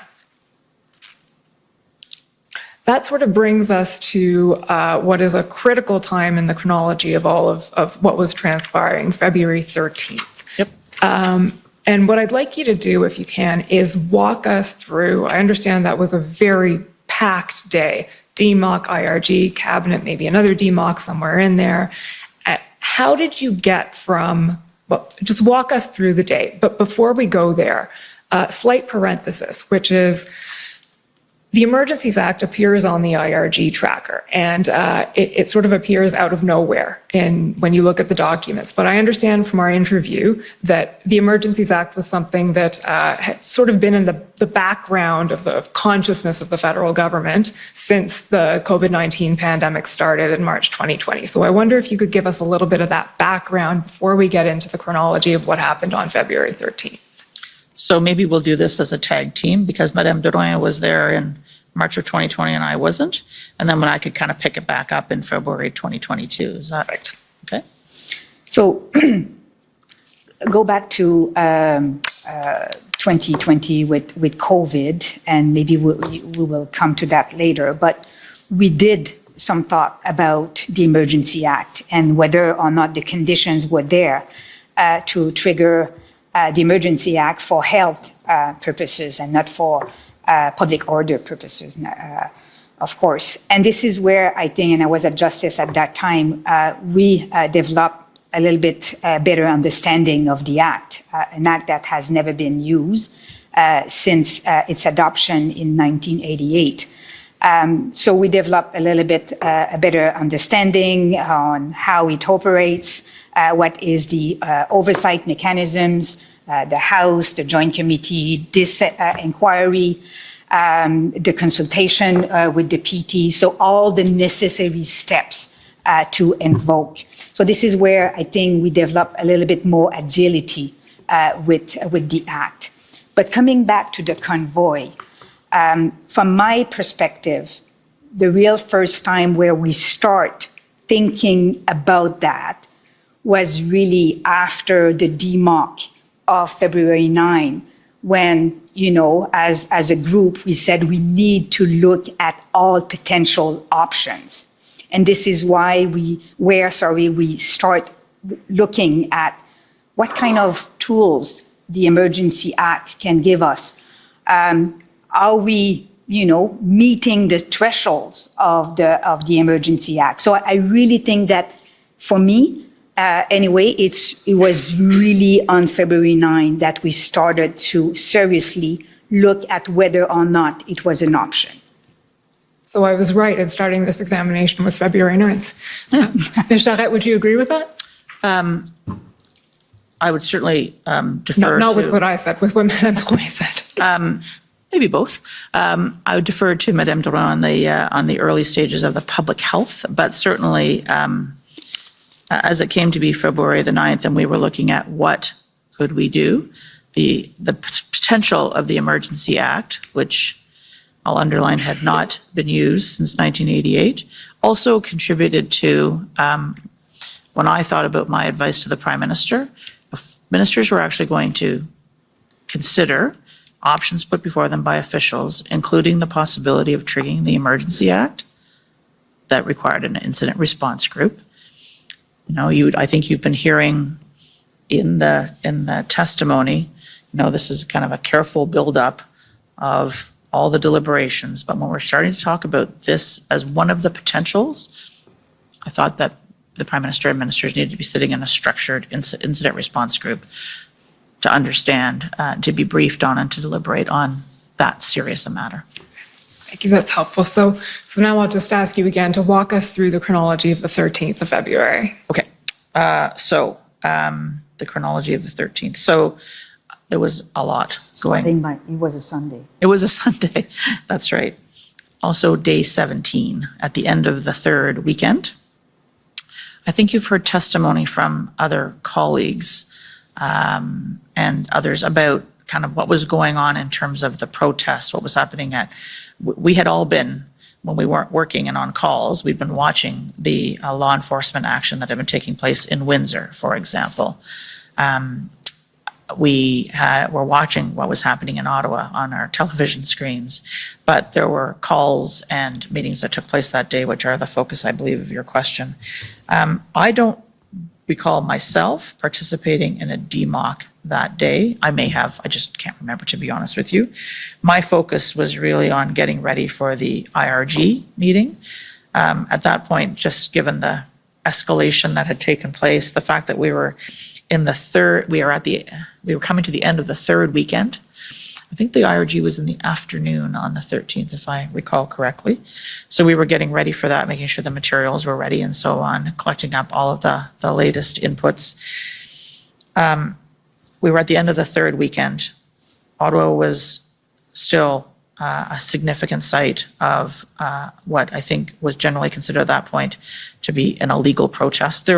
Make no mistake, there were people who were there for a lawful protest, but at that point, the totality of the situation in Ottawa was an illegal protest, an illegal blockade. And what was going on in Windsor, and we saw the size of the effort that was required to bring Windsor under control and the duration of the effort that was required. That took days to de-escalate and to eliminate, to get to a point where that situation was settled and the port of entry was able to open, but we didn't know how long that was going to be sustained. So all to say, it was a serious set of circumstances. Other ports of entry were kind of on and off. The situation was quite volatile. So at any point in time, there were lots of different inputs. We went into the incident response group in the afternoon of the 13th of February, and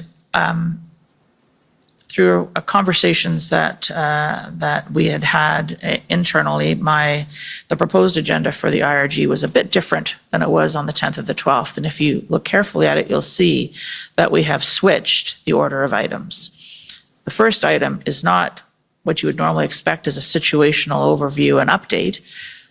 Ministers and the Prime Minister had been meeting on the 12th, they'd been meeting on the 10th, they'd been getting this constant feed of information.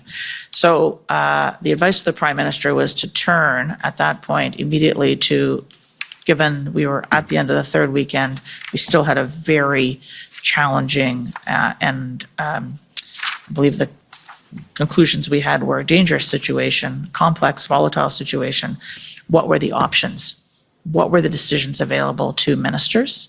And then after a long series of deliberations, then there was is there anything new to add?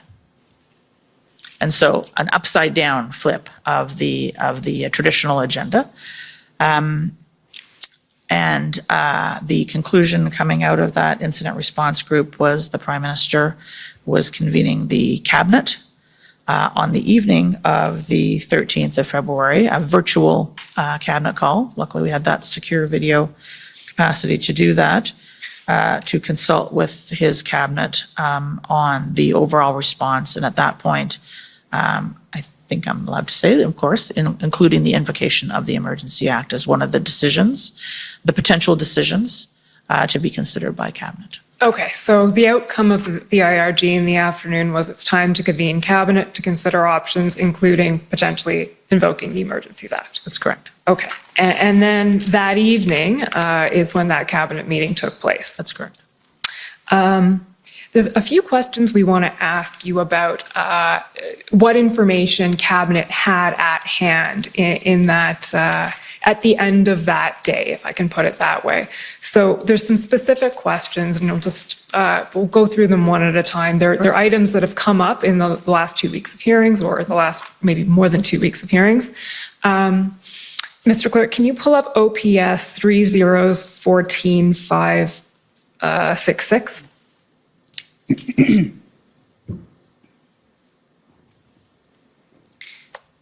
So to situate you a little bit while this is coming up, this is about the law enforcement plan in the city of Ottawa. So the Commission's heard a lot of evidence about the plan for resolving the Ottawa situation or lack thereof from the moment the convoy arrived to where we are in time right now, which is around February 13th. And the question we have, if you can just scroll down, Mr. Clerk, to where you see Lucky did not get Prime Minister. It's on page 2. There we go. Lucky, so that would be Commissioner Lucky, did not, and these are notes, by the way, I think on the 14th, is that correct? Okay, so this is a meeting between Commissioner Lucky, Commissioner Creek, and what it says there is Lucky did not get Prime Minister briefed on the plan. Prime Minister will be enacting the Emergencies Act, advised her legal to review what the measures are. What's the process? Can you just tell me who's written this or who's supposedly speaking at this? Like, what's at the top of that? Sure. 10 o'clock meeting with Commissioners Creek and Commissioners Lucky. My guess is that these are scribe notes. From Chief Foley or from OPS. So we got the document from the Ottawa Police Service. Thank you. So OPS meeting with the OPP Commissioner and the RCMP Commissioner. That's right. It looks like. Okay. Thank you. So the statement there is Lucky did not get Prime Minister briefed on the plan. Prime Minister will be enacting the Emergencies Act and then advise her legal to review what the measures are. What's the process? So the question we have for you is coming out of the 13th of February between the IRG and the Cabinet, was the Prime Minister, was Cabinet / the Prime Minister briefed on the state of the plan for law enforcement in Ottawa, and specifically that there was a plan coming together? So I wasn't at this meeting. I don't know how accurate these notes are. And I will tell you for a fact that one of the things that's written here is not accurate, because at 10 o'clock in the morning on the 14th, no decision had been taken about enacting the Emergency Measures Act, which is not the name of the legislation anyways. So with that out of the way, what happened at the IRG and the Cabinet meeting in terms of the materials, the inputs to the deliberations before the Prime Minister and Cabinet, I think is the essence of your question. And so I would differentiate between how IRGs work and Cabinet. I think I said this a bit earlier. An IRG meeting, it's really kind of everybody around the table trying to provide a contribution with the Prime Minister and the Chair, kind of deciding who gets to speak what and running the meeting, as you would expect. And so that's a bit more of an opportunity for senior officials, including the RCMP Commissioner, to contribute. Whereas Cabinet is a different kind of a meeting. It's a more structured, formal meeting. The Prime Minister runs it. It's tradition that ministers speak and officials only speak if they're called on by the Prime Minister. So a couple of things about this. Commissioner Lucky was a participant in the IRG, and she was an attendee, I would say, at Cabinet. She was a participant as I was a participant at the IRG, and an attendee and the secretary at the Cabinet meeting. I think it's fair to say on the evening of the 13th, when these two meetings took place, that we had been hearing various versions of the evolution of a plan for the situation in Ottawa, as we had been hearing about law enforcement at a very high level, not at a detailed tactical or operational level, about the planning around what to do about Coots, what to do about the situation at Emerson, what to do about the situation at Windsor.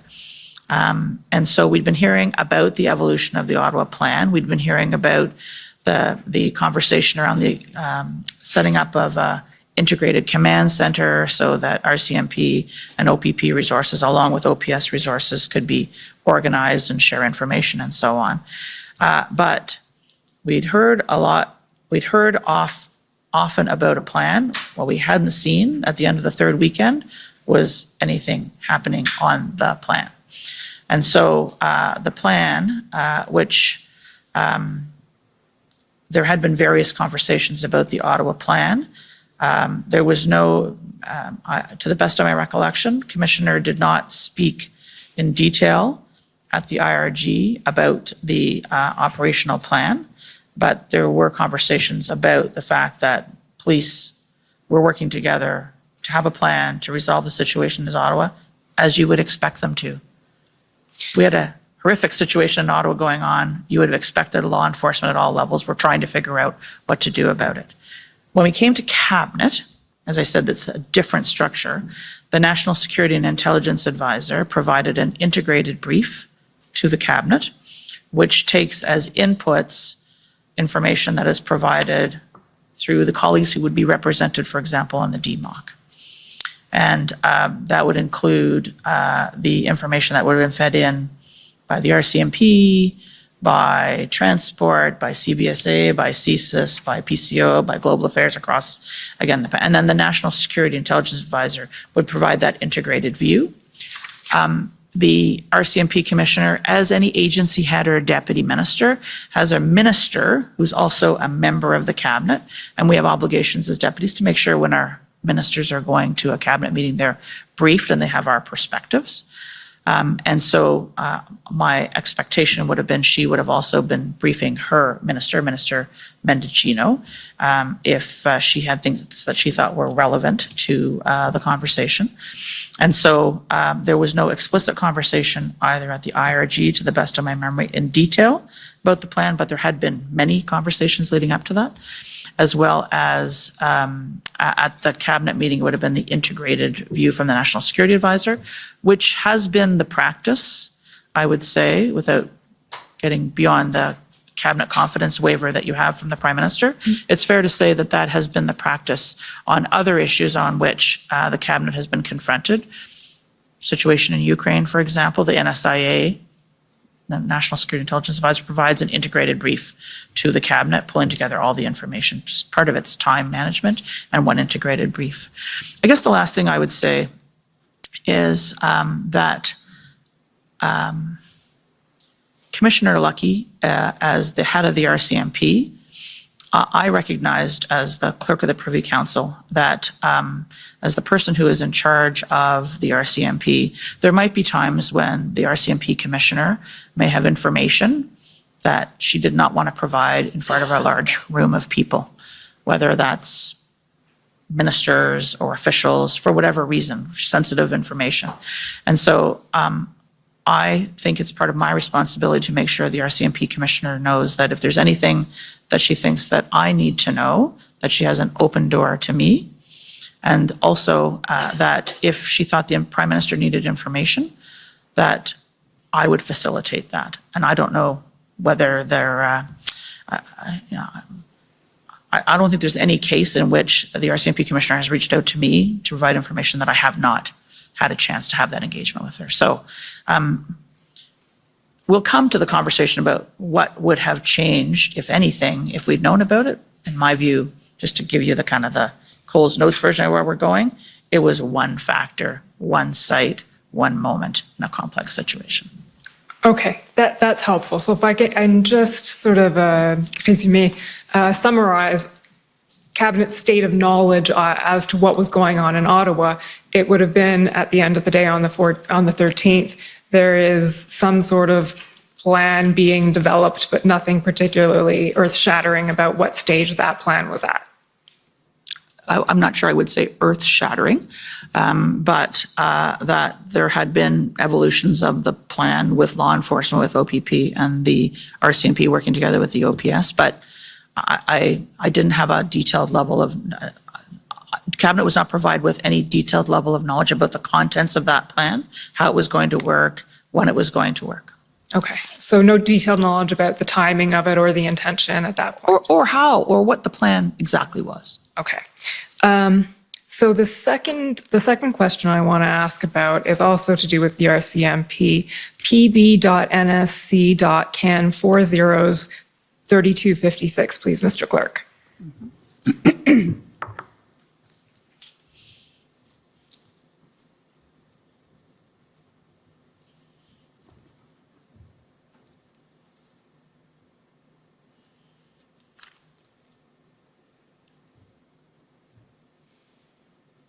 So to situate you, this is an email from Commissioner Lucky to Mike Jones, Chief of Staff of the Minister of Public Safety.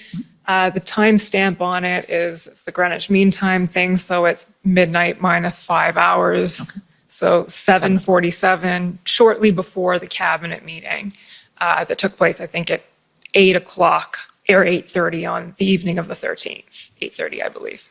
Okay. And if we just scroll down, so she's putting together what's called her EM list, emergency measures list. And then if we scroll down to the very end of the email. Can you back up for just one moment, please? Yeah, of course. Sorry, just to remember, I want to remember something. Okay, thank you. Okay, we scroll down to the very end of it. Sorry, just there, Mr. Clerk. This said, I am of the view that we have not yet exhausted all available tools that are already available through the existing legislation. And then she says there are instances where charges could be laid under existing authorities, and then the Ontario Provincial Emergencies Act just enacted. I think that had been enacted on the 11th. Yeah. That's right. Will also help in providing additional deterrent tools to our existing toolbox. So my question for you is, was that something that was conveyed at either the IRG or more importantly, the cabinet meeting that evening, that the RCMP had flagged that there, in their view, in Commissioner Lucky's view, there were still available tools? I think in the conversation around the management of the situation, including the invocation of the Emergency Act, it's fair to say that Cabinet was briefed that there were tools and authorities in many organizations that had not been fully deployed, including in the RCMP. Think about the situation facing law enforcement on this third weekend. You know, they'd just been through the situation in the RCMP, along with OPP and Windsor Police Service, managing a significant situation in Windsor. They had this very difficult situation in front of them in Ottawa. RCMP was managing Coots. There was a lot on the plate of law enforcement. Very difficult job at the best of times, and these were not the best of times and very difficult conditions. And so that our police said that there were existing authorities. We knew that there were existing authorities that hadn't been fully used. There were trucks parked on Wellington Street. You don't get to park on Wellington Street. So there were authorities that had not been fully deployed. There, from municipal all the way through to criminal code, as the commissioner indicates here. You would expect that the police were continuing to look at every available tool that they had to be able to deal with the situation. And so I can tell you that to the best of my memory and my recollection, Cabinet were informed that yes, there were tools and authorities. Track 1, to go back to the tracker, there were track 1 that hadn't been fully deployed, but the question was whether or not they were going to be adequate to be able to deal with the totality of the situation. That, I think, was the matter before ministers. Can I add something on this? As the clerk said, yes, some tools were used unsuccessfully, unfortunately. Some haven't been tried, but the situation was still there. At the same time, I think it's in a way reassuring that a commissioner, head of the biggest law enforcement agency, is still wanting to use her tools. You still have confidence in her teams to do something. Can you imagine if we have waited for the commissioner to say, I'm overwhelmed, it's over, I can't do that? So we wouldn't have been in a situation of threat. We would have been in a situation where the threat would have materialized. That's helpful, and I think that will come up a little bit later on when we discuss the eventual decision that was made. So, Ms. Charette, you pointed out that at the end of the 13th, no decision had been made, you said, to invoke the Emergencies Act. That is correct. The decision was for the Prime Minister to convene First Ministers' meetings to consult the leaders of the provinces and territories on the situation, to brief them and to discuss with them the possible invocation of the Emergency Act. Okay. There are actually two more bits of information that I want to ask you about briefly, but I think they will go pretty quickly, and there may be others who take up these points as well. But the first one is, I don't think I need a reference for this one, but was Cabinet aware that CSIS had assessed that there was no threat to the security of Canada under Section 2 of the CSIS Act coming out of the protests? Make sure I've got this straight, how I explain this.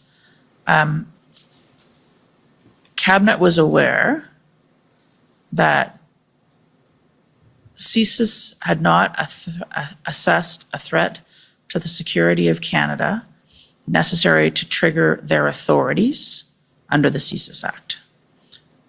To the best of my knowledge, to this day, there was no CSIS investigation of the protest, which is what Section 2 of the CSIS Act is about. It is about triggering CSIS to use their authorities. They see a threat to national security by a person or a group that would cause them to seek a mandate to actually launch intelligence gathering activities. Okay, that was not the case. Okay, and we'll come back to that in some detail. Again, I just wanted to make sure that the fact that David Vigneault had expressed that view that you just articulated was before Cabinet. The CSIS assessment. The CSIS assessment and that legal assessment was before Cabinet. Okay. And then maybe just to add, the CSIS assessment, in order to trigger powers under the CSIS Act. So their assessment for the purpose of CSIS Act, not their assessment for the purpose of the Emergency Act. Yes. Okay, that's fair. And we'll come to that. And then the last piece of information is we'd heard from some of the deputy ministers that, and CSIS, I believe, and the RCMP, that there were concerns being expressed that invoking the Emergencies Act could make things worse, not better, in the sense that it could inflame tensions. I believe one of the lines used by Deputy Minister Keenan was it could backfire. It was either Deputy Minister Stewart or Deputy Minister Keenan. Had that sort of hesitancy or reluctance been put before Cabinet? I can tell you absolutely that was put before Cabinet. Okay. And that was discussed. In all of these matters, it was a balance. When was the right time to act? What was the right thing to do? Was it too early? Was it too late? Was it too little? Was it too much? And so one of the things that Cabinet had to debate was, amongst all of the actions to be taken, what was the possibility that there was going to be a reaction on the part of those who were engaged in the protest activity, who were not there for legal purposes, who were not there for peaceful protest, who had other motives. So Cabinet very much had to be briefed, and they were briefed by, and they had access to the information from CSIS on this. Okay, so that brings us to the end of the meeting, and as you say, a decision was made to convene a First Minister's meeting the following day. How was that convened? So I believe there may have been other conversations that happened that night between the Prime Minister and his parliamentary caucus, but public service is not part of that. So there we go. Sometime between the evening of the 6th and the morning of the 7th, my colleagues in the Intergovernmental Affairs team and the Privy Council Office, which is led by Deputy Minister Michael Vandergrift, would have sent a message out to the offices of provincial and territorial leaders that the Prime Minister was convening a teleconference of provincial and territorial leaders. I think it was taking place at 10 o'clock in the morning, which is a little bit early if you're in British Columbia, I suspect. But the objective was, I'm not even sure that the subject matter was communicated. I think it was an FPT conference call. I don't actually remember whether that happened late in the night of the 13th or whether that happened in the morning of the 14th, but sometime between those things. As well, I have come to understand as a result of reading the institutional report of the Prime Minister's office, there was other conversations going on between the Prime Minister's office and the office of other premiers across the country. So it could have been that they got a heads up earlier. I don't know the answer to that. But the official communication around convening this call happened sometime between when Cabinet concluded on the 13th and 10 o'clock the next morning. I don't think it was a lot of notice, it's fair to say. Okay, and I saw, Madame Drouin, you were shaking your head at, so the subject matter was not conveyed to the premiers that evening, is that correct? That's correct. So the First Minister's meeting was called, but the premiers weren't advised that this is about potentially invoking the Federal Emergencies Act. So that was not mentioned in the invite. It's fair to say there had been a lot of FPT leaders meetings, First Minister's meetings going on through COVID, an unprecedented, I would argue, number of FMM meetings that have been going on since the beginning of COVID, but this was not of the same ilk. Okay, and you mentioned that there may have been some conversations happening at the political level that evening that we may get into next week when we hear from the ministers, may or may not. We also did hear some evidence from Deputy Minister Stewart that he had a call with Deputy Solicitor General Di Tommaso the evening of the 13th, and it was mentioned on that call that the Emergencies Act was being considered. To your knowledge, was there any other communication at the officials level? So to our knowledge, no.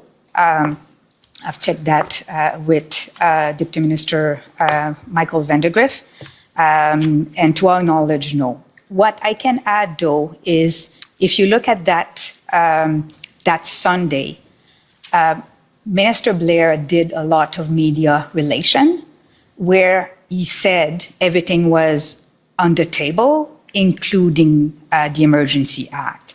The reality is that provinces, when we started the conversation on the 14th, they were not surprised that the conversation was about consultation under the Emergency Act. Okay, so that takes us right to the events of the 14th. So the First Minister's meeting is convened at what time do you recall when it took place? I believe it was 10 o'clock in the morning. Okay, and we'll hear some detail when I get to the next part about what occurred at that meeting. Maybe I'll just ask you to walk us through the chronology of what happened on the 14th from your recollection. Okay, another action-packed day. My notes remind me that there was the First Minister's meeting, there was an incident response group meeting again on the 14th. The Privy Council office was busy working following the First Minister's meeting to pull together a decision note for the Prime Minister in terms of whether or not to actually proceed to invoke the Emergency Act. That all culminated kind of mid-afternoon, sometime after 3 o'clock. So collecting up inputs to be able to pull that together. Then the Prime Minister and I believe other ministers together made a public announcement that they were proceeding to invoke the Emergency Act. Meanwhile, kind of in the situation that was still evolving, that morning, we had seen the RCMP taking action in Coutts. And in Coutts, Alberta, the port of entry at the southern part of Alberta. Coutts has never been so famous. We had been advised by the commissioner of the RCMP at IRG meetings previous to that, that without getting into detail, there was reason to believe that there were weapons at Coutts. But when, after the first minister's meeting and before the invocation, my decision note to the Prime Minister were finalized, actually it might have been even before the IRG, before the FMM, we were seeing the results of the law enforcement activity and what was happening at Coutts, and we were seeing the size of the stash of firearms and ammunition that were found in Coutts amongst the protesters. So this was new and I would say relevant information in terms of just the nature of the threat that we were worried about in terms of the risk for serious violence. FMM, IRG, the invocation decision, I signed the note to the Prime Minister representing the culmination of the advice to the Prime Minister. That was communicated to him. He responded to me and indicated that he was approving the invocation. The news conference was held. The Prime Minister made that announcement publicly. And at the same time, kind of behind the scenes, I think it's fair to say you would have seen kind of gears shifting. The public service was trying to be ready without getting ahead of the Prime Minister, the Cabinet, or the Governor and Council, because if we were going to, if the Governor and Council was going to choose to invoke the Emergency Act, there was a need to be able to move quickly. So we were moving from, like, this is a matter of days, the 10th and the 12th, we were still in track 1, track 2, option this, option that. Could we find tow truck drivers in the public service? To, the evening of the 13th, we might be invoking the Governor and Council might be invoking the Emergency Act. Who's going to do what? What's it going to mean? And so we were starting to shift those gears, well, not, as I said, getting ahead of the Governor and Council, so that if the decision was taken, all of the organizations would understand, okay, what would it mean for them? And I think if you, as an example, if you look in the notes that we saw from Commissioner Lucky earlier, you will see that she was feeding into, okay, if the Emergency Act is invoked, here are some of the things that could be done as a result of that.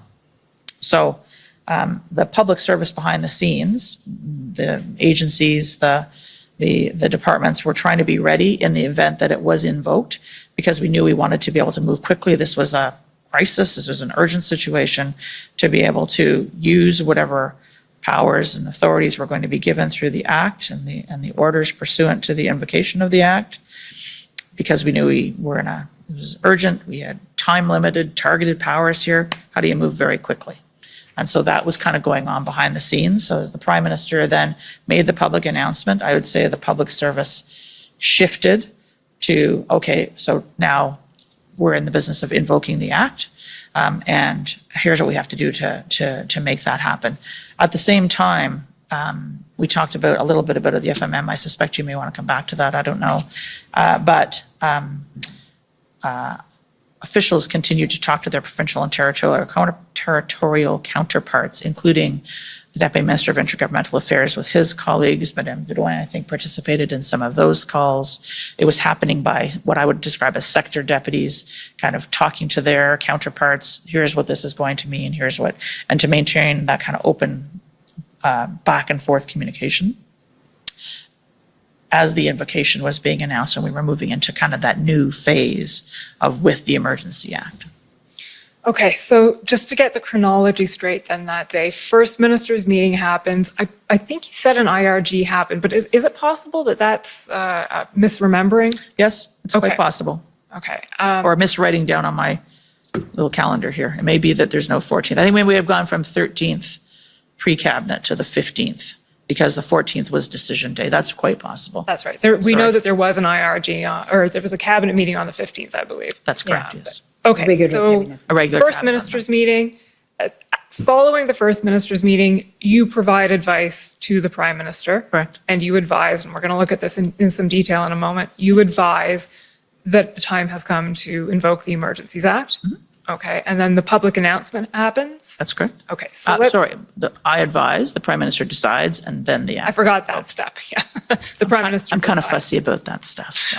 Okay, so can we pull up what the invocation memo, as it's known, ssm.nsc.can 403224.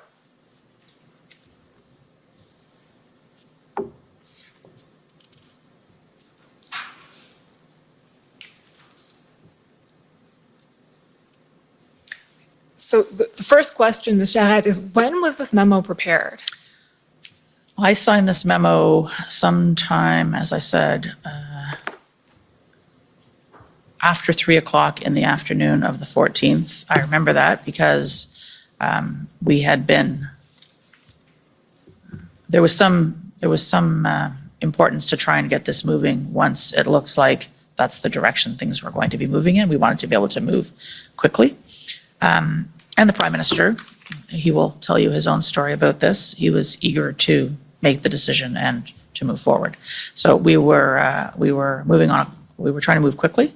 The actual memorandum, which goes to many pages and has tabs associated with it, was being worked on, and pieces were being pulled together even as we came out of cabinet the night of the 13th.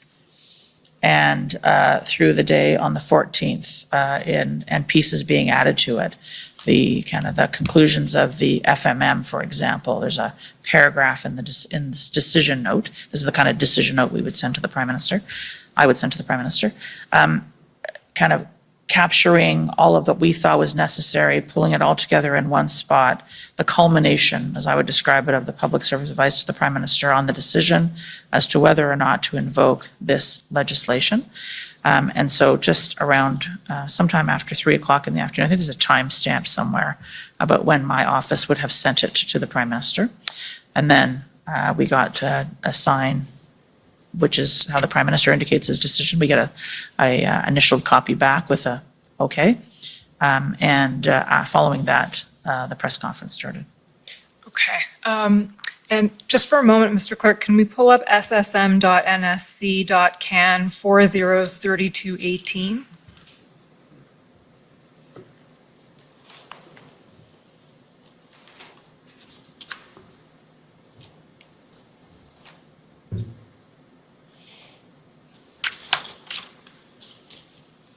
There you go. Okay, so this email is from someone at PMO, Jeremy Adler, to a host of people at PMO. Please find attached a PM note for decision on invoking the Emergencies Act. And okay, so it's the invocation memo, and the timestamp on it is 8:41 p.m. Greenwich Mean Time. So that's minus 5. So 3:41. 3:41 p.m. So Jeremy Adler was my chief of staff. The address is Oh, I'm sorry. PCO-PMO. So Jeremy, as part of his role at the time, was responsible for when a decision note was finalized, he would transmit that to the prime minister's office.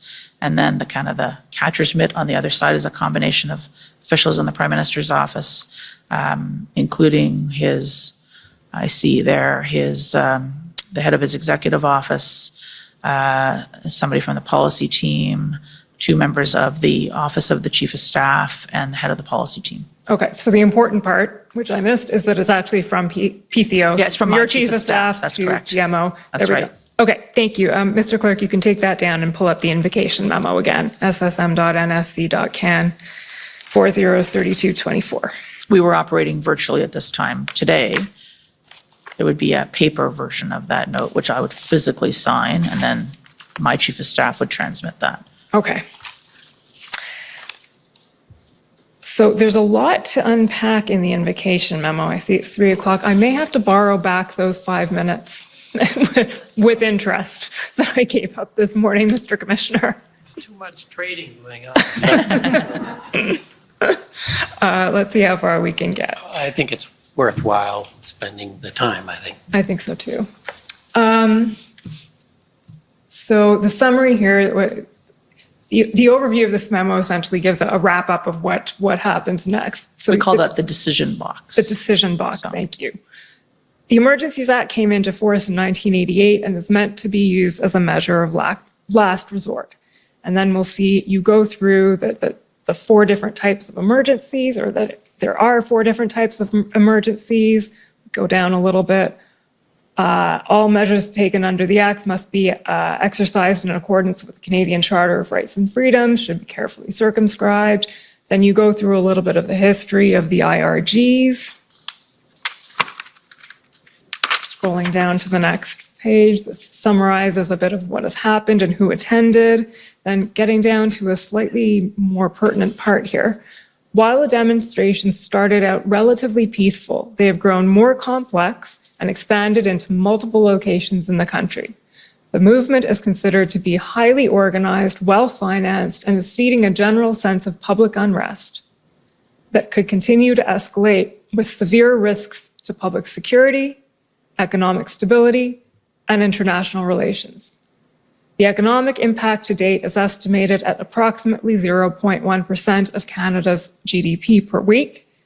However, the impact on important trade corridors and the risk to the reputation of Canada as a stable, predictable, and reliable location for investment may be jeopardized if this continues. Just stopping there, so that's essentially a summary of much of the evidence that we've heard coming from the deputy ministers this week before the commission. One thing I want to ask you about, and it goes back to something that you mentioned a bit earlier, and I realize that when you say while the demonstrations started out relatively peaceful, they've grown more complex, you're talking about everything that was going on in the country. That's correct, that kind of totality. A little earlier, you mentioned that at some point, the Ottawa protest in particular had become illegal, had become unlawful. I'm wondering whether you can put a timestamp on that. I am not a lawyer. No, fair enough. So I will give you my layman's interpretation. But Wellington Street is a main thoroughfare. It happens to be right outside my office. Large trucks being parked on Wellington Street for protracted periods of time. I think, Ottawa is I think it's been described as a protest city. Protests happen in Ottawa. It is the seat of government. People come to Ottawa if they want to lawfully protest. And so I think there was we don't manage those kind of regular protests, lawful protests. Those are local authorities that do that. By the time we had gotten to Sunday night, and it was very clear, the RCMP commissioner gave us advice at that point in time that the best of her information, at a minimum, the protesters weren't going anywhere that week, although numbers did go up and down a little bit. Even if you could kind of ignore the fact that there were, from the minute those trucks parked in the middle of Wellington Street, let's say they were allowed to do that, say that they were sent there or allowed to park there. There's a point at which the protracted existence or parking of those trucks and the activities going on those trucks represented illegal activity. And I think as we got to the end of the first weekend, a reasonable person would say that we had gone beyond a legal protest and we were into an illegal protest, which isn't to say that everybody involved was involved in illegal activity. There was illegal activity, including things like bylaw violations. There may still well have been people who were there to peacefully protest. But there was a level of illegal activity going on in Ottawa, I would say, layman's view, at a minimum. Some would say from the get-go, but I would say at the end of the first weekend, it's reasonable. My assessment would have been it had become an illegal protest, an occupation almost. That's what it felt like and was being described by the citizens of Ottawa. And we had some discussion yesterday with the NSIA about that line between lawful and unlawful protest not necessarily being particularly clear or particularly evident to everyone in these positions. And I understand there's some work being done by her or her office looking into that question. So taking us back to now the the invocation memo, the next line in it, a more detailed threat assessment is being provided under separate cover. Right. Can you tell us about that threat assessment? So I think you've heard others in the Privy Council office describe us as kind of the place that brings all of the information together. And I think there was a discussion yesterday with the National Security Intelligence Advisor about I need information for Janice. So this memo was being pulled together for me to give my final advice to the Prime Minister about the decision to invoke the Act. And there were inputs coming from all different parts of PCO, reaching out to their networks. And so when we got to this point, it would have been, I think, reasonable to expect that we would have been able to include as part of the package going to the Prime Minister, here's a threat and risk assessment. That was not ready by the time that this memo was being sent. And so the line and a more detailed threat assessment is being provided under separate cover. We have looked to see whether or not we've gone back and searched all our records. Was this provided under separate cover? Did it follow? We've not been able to find that. To the best of my knowledge, there was no written detailed threat assessment provided under separate cover. I can tell you that at every IRG meeting that followed, including starting the 15th of February, threat assessments were being provided to the Prime Minister and ministers as regular part of the IRG proceedings. So there's no missing note to the best of my knowledge. Okay, so this is not actually a threat assessment that was ever produced. It was an aspirational threat assessment, one that was supposed to be produced but wasn't in the end. Is that? I think we hoped for it, but it would not, to the best of my knowledge, to the best of our records, we don't have a detailed threat assessment written that was provided to the Prime Minister under separate cover. Okay. Maybe just to add on this, and you saw Jody Thomas' request on the 14th regarding that. The idea was not to have a new threat assessment. Right. The idea was really to collect in an integrated way everything we have heard, whether it's from GAC, whether it's from transport, CBSA, all those departments that reported what they were seeing on the ground. So the idea was, instead of having a lot of different inputs and often verbally, to try to have something in written. So that was really the purpose, not to develop a new assessment. Okay, so it was supposed to be a collation essentially of existing information. Exactly. Correct. Okay, just moving on then, talks about invoking the legislation, taking a proportional approach with time-limited measures. These would not displace or replace their authorities. They wouldn't derogate from the provinces and territories. Rather, these measures would aim to assist in bringing an end to the illegal activities observed across the country. Okay, scrolling down now, Mr. Clerk. On February 14th, that day, you convened a First Minister's meeting to discuss with premiers and seek their views on the scenario and the measures being explored. The premiers expressed a variety of views. Those closest to the situation, e.g. the Premier of Ontario, were completely supportive of invoking the Emergencies Act and moving forward with robust measures. A large number of other premiers expressed concern about the need to act carefully to avoid inflaming the underlying sentiment they considered to lie behind the protest. Okay, just stopping there. So we didn't go through the First Minister's meeting in any detail today for reasons of time. We will go through it in more detail next week. But coming out of that meeting, there was a lot of opposition from the premiers to the idea of invoking the Emergencies Act. The Premier of Ontario was fully supportive, as is recorded here, and I believe the other premier, you can correct me if my recollection is faulty, the Premier of Newfoundland expressed support.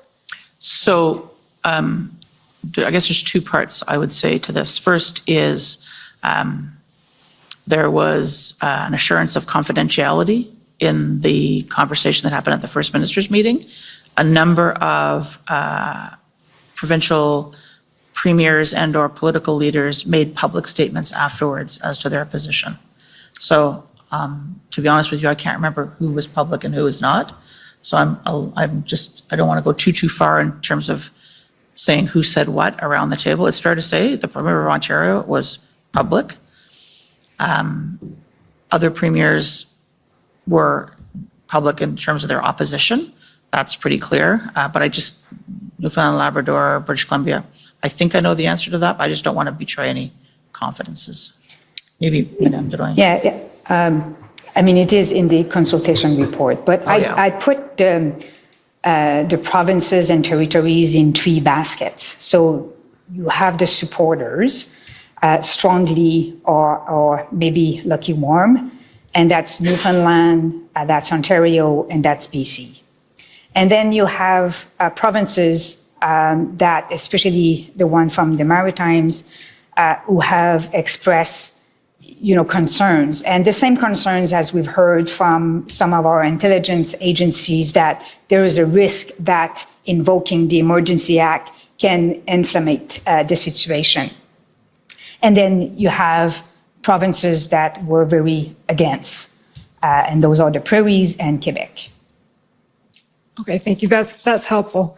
So the only thing I wanted to sort of, if we can scroll back up, Mr. Clerk, I don't know if quibble with, but raise is this the wording here, those closest to the situation, e.g. the Premier of Ontario, were completely supportive. So if we're talking about support from Ontario, but then from Newfoundland and potentially BC, neither Newfoundland nor BC were particularly close to the situation at all. It was really just Ontario that was supportive because they were close. Yeah, I think hindsight is 2020. The Prime Minister had been leading the First Minister's conversation that morning. I had been participating in it, others had been participating in it. I may not have spent enough time focused on these words myself to make sure they were perfect. There was a lot going on in a short period of time. We were working virtually. And so this is on me if it's not sufficiently clear. Can we just scroll down again to the next page? It's true, though, the Premier of Ontario, when you think about it through the lens of sheer numbers, probably the biggest impact was the combination of what was happening in Windsor and Ottawa, Bluewater, Sarnia, all those ports of entry, slow rolls in and around Pearson, the rail, that was a very big hotspot. It is also fair to say that Newfoundland and Labrador probably didn't feel the same way. You're absolutely correct. Just to add, though, that BC was facing volatile situation in Surrey, however. Yes, that's right. There was the developing the Pacific Rim blockade, Surrey. Yes, that's fair. Okay, the next, the sentence I want to point out here is, after describing the First Minister's meeting, you advise, Ms. Charette, this First Minister's meeting will meet the requirements for consultation with the provinces under the Emergencies Act. How did you come to that conclusion? What was that based on? So I have looking at the Emergency Act, and I had received a range of advice in terms of the conduct of the First Minister's meeting and what the threshold was. The requirement in the Emergency Act is for consultation. And there had been a consultation with the provincial and territorial leaders through this First Minister's meeting. And that, in my view, met the requirement for consultation. So it was the First Minister's meeting specifically, not any of the engagement that happened before that? This sentence does not encompass all of the activity that had been going on. And so, read on its face, my advice here was the FMM met the requirement for consultation. It does not reflect the fact that there had been a lot of consultation going on between officials, between ministers, and given to understand between political officials. I'm not sure it's fair to say, though, that all of that consultation through all of this was focused on the invocation of the Emergency Act. The First Minister's meeting, when the Prime Minister spoke to the leaders of the provinces and territories and talked to them about the situation, the considerations around the invocation, that for me was the culmination of the consultation with provinces and territories on the invocation of the Act. That's exactly what I was trying to nail down. That's helpful. He also, it's fair to say, which is not and you go on to read here, that it wasn't the end. The Prime Minister committed to sending a letter out to First Ministers, which would set out in writing more clearly the assessment of the underlying risks and the measures to be taken to respond. And he left the door open, both to himself, to his Minister of Intergovernmental Affairs, as well as to his officials or any other minister who wanted to engage, who premiers might have wanted to engage with in terms of input around the evolving situation. So that was further outreach being done, but that wouldn't affect the conclusion of whether or not the consultation requirement was met. That's right, but it does speak to, I think, recognizing that culmination of the decision to move to the First Minister's meeting to consult on the invocation had only happened the night before, so nothing that happened before that really was about the invocation of the Act. The call was about the invocation of the Act, and therefore, if there were questions, there was not a lot of notice. The topic wasn't clear, left the door open if there were further views. So then we go to your recommendation. We see PCO recommends you approve declaring a public order emergency under the Emergencies Act. That one's self-explanatory. Okay. There's a lot to unpack in the remainder of this document, so I'm just going to pull out some of the highlights. On the following page, go down to earlier today, RCMP had made 11 arrests related to the protest at the border in Coutts, Alberta. Where are you? I'm sorry. Oh, yeah, I see it now. It's sort of mid-page there. Yep. And then the conclusion of that sentence is indicating that there are definitely elements within this movement that have intentions to engage in violence. So this brings us back to something you had raised a little bit earlier, which is that the enforcement action in Coutts had happened early that morning, and it was revealed to you then that there was this cache of weapons. And I'm just wondering if you can tell us what effect, if any, that really had on your views that day. And the second part of it is what you've put in the invocation memo is that indicates that there's definitely elements within this movement that have intentions to engage in violence. And I'm wondering if that, when you say this movement, are you looking at this as a sort of a homogenous movement across the country, as in there's a relationship between what's going on in Coutts and what's going on in Ottawa and what's going on everywhere else? So maybe I'll try and take that in pieces, and if I miss any, come back to me. So I think I mentioned earlier that at IRG meetings on I'm getting confused on my dates, the 10th and the 12th, the RCMP commissioner had mentioned in her situational update when she touched on activities across the country, she mentioned that there was the possibility that there were weapons at Coutts. And she certainly left us with the impression, both in the IRGs, but as well in the parallel meetings that are going on with deputies, that the situation at Coutts was more complex. So why couldn't we solve Coutts? Why couldn't we solve Coutts? It looked like it was getting fixed, then it was not getting fixed. It looked like it was getting fixed, not. And so earlier in the day, we had seen in the media, the RCMP having made these arrests, 11 people, and there being weapons in the protest. I can only speak for myself in terms of what my expectations were. The quantity of weapons and the ammunition that was discovered by the RCMP in conducting that law enforcement activity was more than I would have expected. So that to me indicated a seriousness and a scale of the illegal activity that was either contemplated at Coutts or people were ready to engage in at Coutts or ready to do at Coutts that was beyond what my prior expectations, based on not a lot of information other than there were weapons. I think the second part of your question, if I remember correctly, is related to the movement, the comment about a movement. I think that what we knew at the time, what we suspected at the time was that there was some degree of organization and coordination going on between what I would describe as kind of cells of protest activity going on across the country but it did not look like a homogeneous, this was one central plan or anything like that. It did look like there was communication. We could see it happening even to the extent that we could follow in the social media.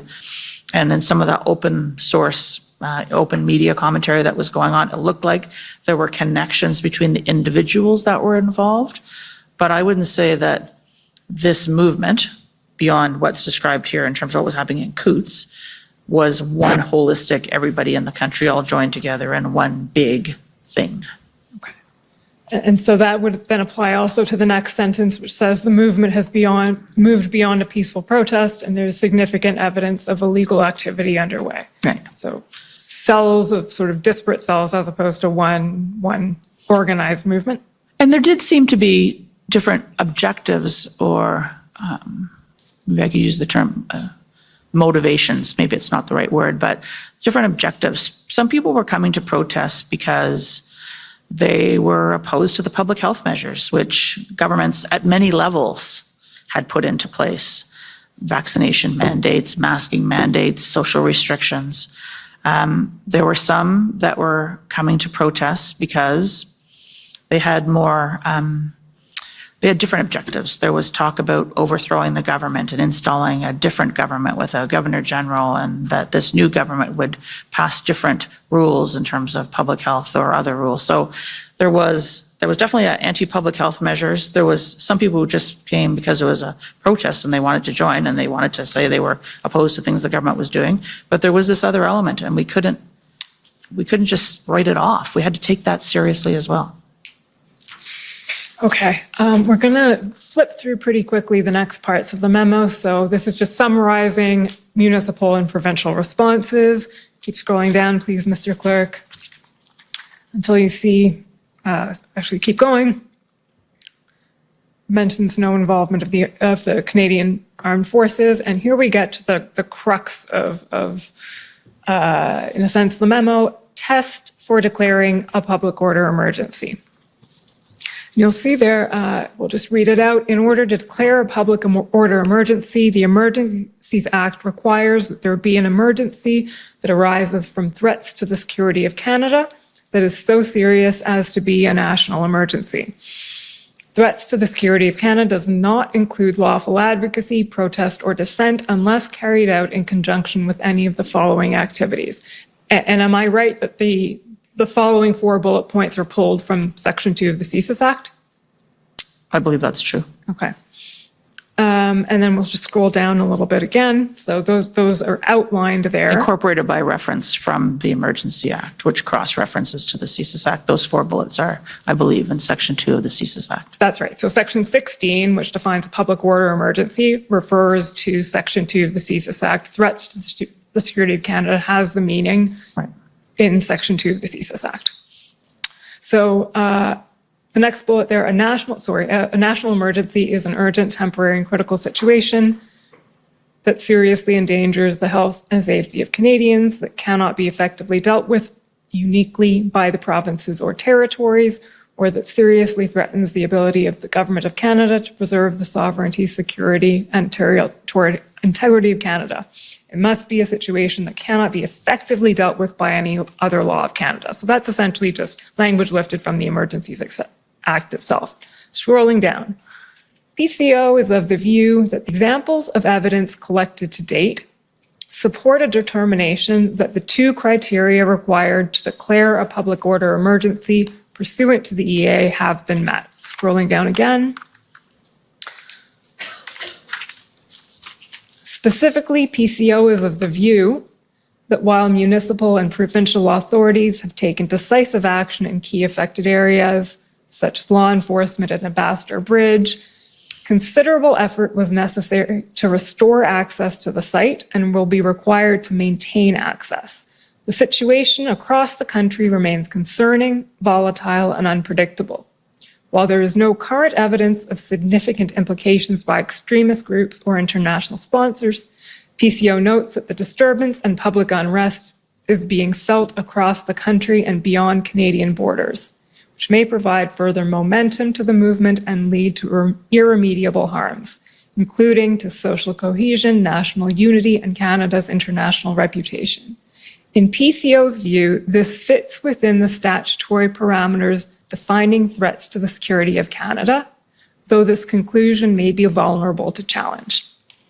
Can you explain to us what you meant by the last part of that sentence there? So you explain the threat as you see it, and then you say, in our view, this fits within the statutory parameters of the Emergencies Act, but this conclusion may be vulnerable to challenge. So the Emergency Act had not been used in the 34 years since it had been promulgated. And so we were using it for the first time in the case of a public order emergency, a situation across the country. You see the kind of deductive reasoning. I think we go on to explain a bit more of the rationale and the evidence that I relied upon to provide my advice to the Prime Minister. But the conclusion may be vulnerable to challenge, i.e. we could face legal action, judicial review, and other challenges by those who don't agree with our interpretation of the statute. And we have since seen litigation coming on exactly this matter. Okay.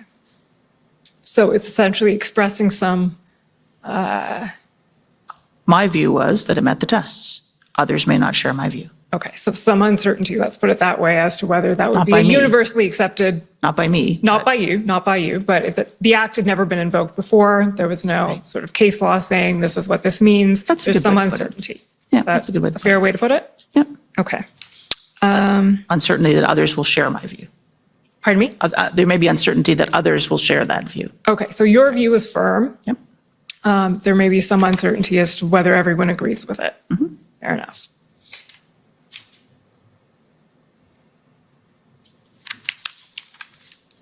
In addition, PCO is of the view, just continuing, that this is a national emergency situation that is urgent, critical, temporary, and seriously endangers the health and safety of Canadians that cannot be effectively dealt with uniquely by the provinces or territories.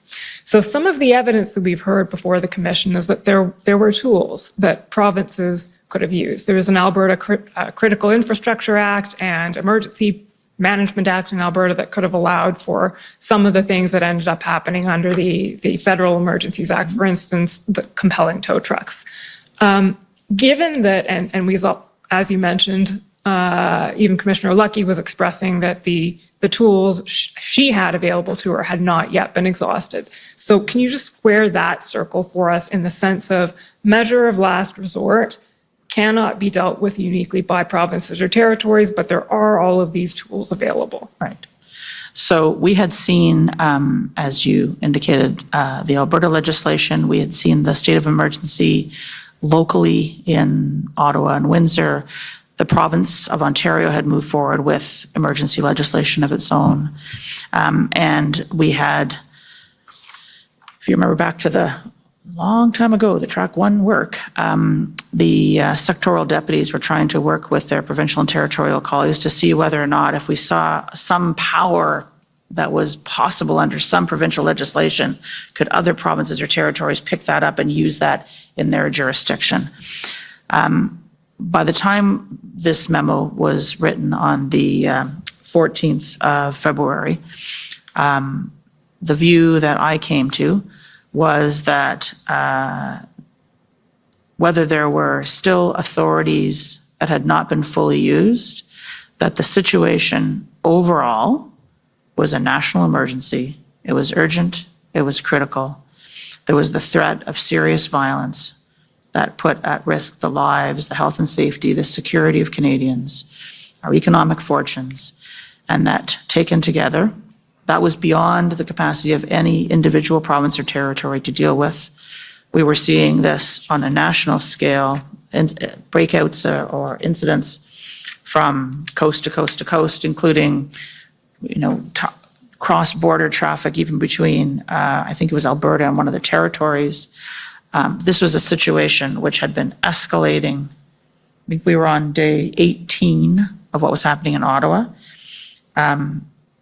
This was a scale, this was an escalation, this was a series of volatility. It didn't seem that there was any province or territory that had the power to deal with this uniquely on their own. But there may have been individual agencies that could have dealt with a piece of it. There were individual sites that could have been dealt with through specific tools. There were potentially individual threats that could have been dealt with by one agency or actor or another. But if you look at the totality of it all, that's what lies behind this advice. So just taking you back to the statutory parameters for a minute, Ms. Shat, you're very firm in your view that the statutory parameters were met. I am. Okay. Are you able to articulate how they were met? In the sense that, and I'll just put it out, there's a bit of an apparent contradiction with Section 16 referring to Section 2, threat to the security of Canada. We have evidence saying that Mr. Vigneault, and on behalf of CSIS, assesses that the protests do not constitute a threat to the security of Canada under Section 2 of the CSIS Act. So how do you come to the conclusion then that the statutory parameter is met? So I'm going to give you the layman's interpretation. Absolutely. And my colleague may have things to add, being more skilled in the dark arts of the law. Section 2 of the CSIS Act is about CSIS being able to exercise its authorities to launch intelligence gathering activities against a person or group because they represent a threat to the security of Canada. The decision maker there is CSIS. They judge the nature of the threat and they recommend the activity be taken. Now let's go over to the Emergency Act. The decision maker in the Emergency Act is not CSIS. There's nothing in Section 16 which says the governor and council, who is the decision maker, who's being asked to make the decision, has to ask CSIS if it's okay. The governor and council is asked to assess whether, on reasonable grounds, there is a, I want to make sure I've got my words right here, that there are reasonable grounds to think that there is an urgent, critical, national situation where the health, safety of Canadians, their lives, their livelihoods, the national security of the country is at threat of serious violence. That goes back to the CSIS definition and the threat to the security of Canada. If you look under, I think it is, this is dangerous, but 2C of the CSIS Act that we rely on, it is either serious violence or the threat of serious violence. And so the governor and council is asked to see if they have reasonable grounds to believe that there is all of the other criteria, urgent, critical, national, beyond the scope of an individual province or territory to deal with, that is of a nature that would be a threat to national security, which is the threat or existence of serious violence. So the governor and council is asked to make that, and in my view, given the totality of the evidence that we'd seen about the fact that we had protests happening Ottawa, Windsor, Coutts, Emerson, Manitoba, we haven't really talked about, probably a dozen other ports of entry. We'd had risks of and threats of blockades of railways, of slow rolls around airports, disturbing that and other critical infrastructure. We had the nature of activity, including we had reported to us that there were IMVE, and ideologically motivated violent extremists, individuals who were seen amongst the protest activities, that there was the risk that they or lone actors inspired by them could, there was the threat from them that they could move to serious violence. We had evidence through both what was being said and an online of incredibly violent rhetoric, of hate speech, anti-Semitic, anti-gay, transphobia, and misogynistic, death threats to elected officials, to senior officials, some of which we didn't even know at the time. We found out afterwards, or even worse than we had known at the time of this note being written. We had the threat of weapons, which we had heard about before the 14th, and then we'd seen at Coutts and the size of that cache of weapons and ammunition. We'd heard that there were kids and vulnerable people in in some of the trucks that perhaps were being used to try and keep law enforcement away. All of that, and we had a sense that this wasn't a single-headed hydra. There was a sense that there was organization, there was coordination, there was a degree of coordination, I think, amongst this set of activities that was very well financed. And so not only did we have what we had, but we had the risk of, and we'd seen this kind of, it would peter out and then it would escalate and peter out and escalate. But if you look over the trend, since the beginning of the protests, arriving on that beautiful day in Ottawa on the 28th of January, we had seen a trend of it getting worse and escalating and escalating. Taking together the culmination of all of that, it was my view that we met the test of the definition in the CSIS Act that was to be put before the Governor and Council to make a decision on reasonable grounds as to whether or not there was a national emergency that met the threat to the security of Canada involving the threat of serious violence to people's lives, to their health and safety, to their security. Madame Drouin, I don't know if you have anything to add to that from the perspective of, as your colleague put it, the dark arts of the law. I think the clerk got it very well, but just to summarize, it's not because CSIS concludes that within the convoy, however, we know that within the convoy, they had individuals of interest for them, and they have also seen some IMV that they were following. It's not because they conclude that no other individuals or groups met the trigger, that the convoy as a whole doesn't represent a serious threat to Canada. So I think we really have to make the difference.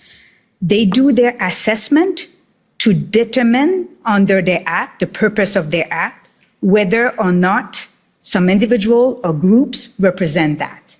We did an assessment based on what CSIS was telling us in terms of the presence and all the other examples, what GAC was telling us, what finance was telling us, what CBSA, I'm sorry for all the acronyms, but I think you got used to them.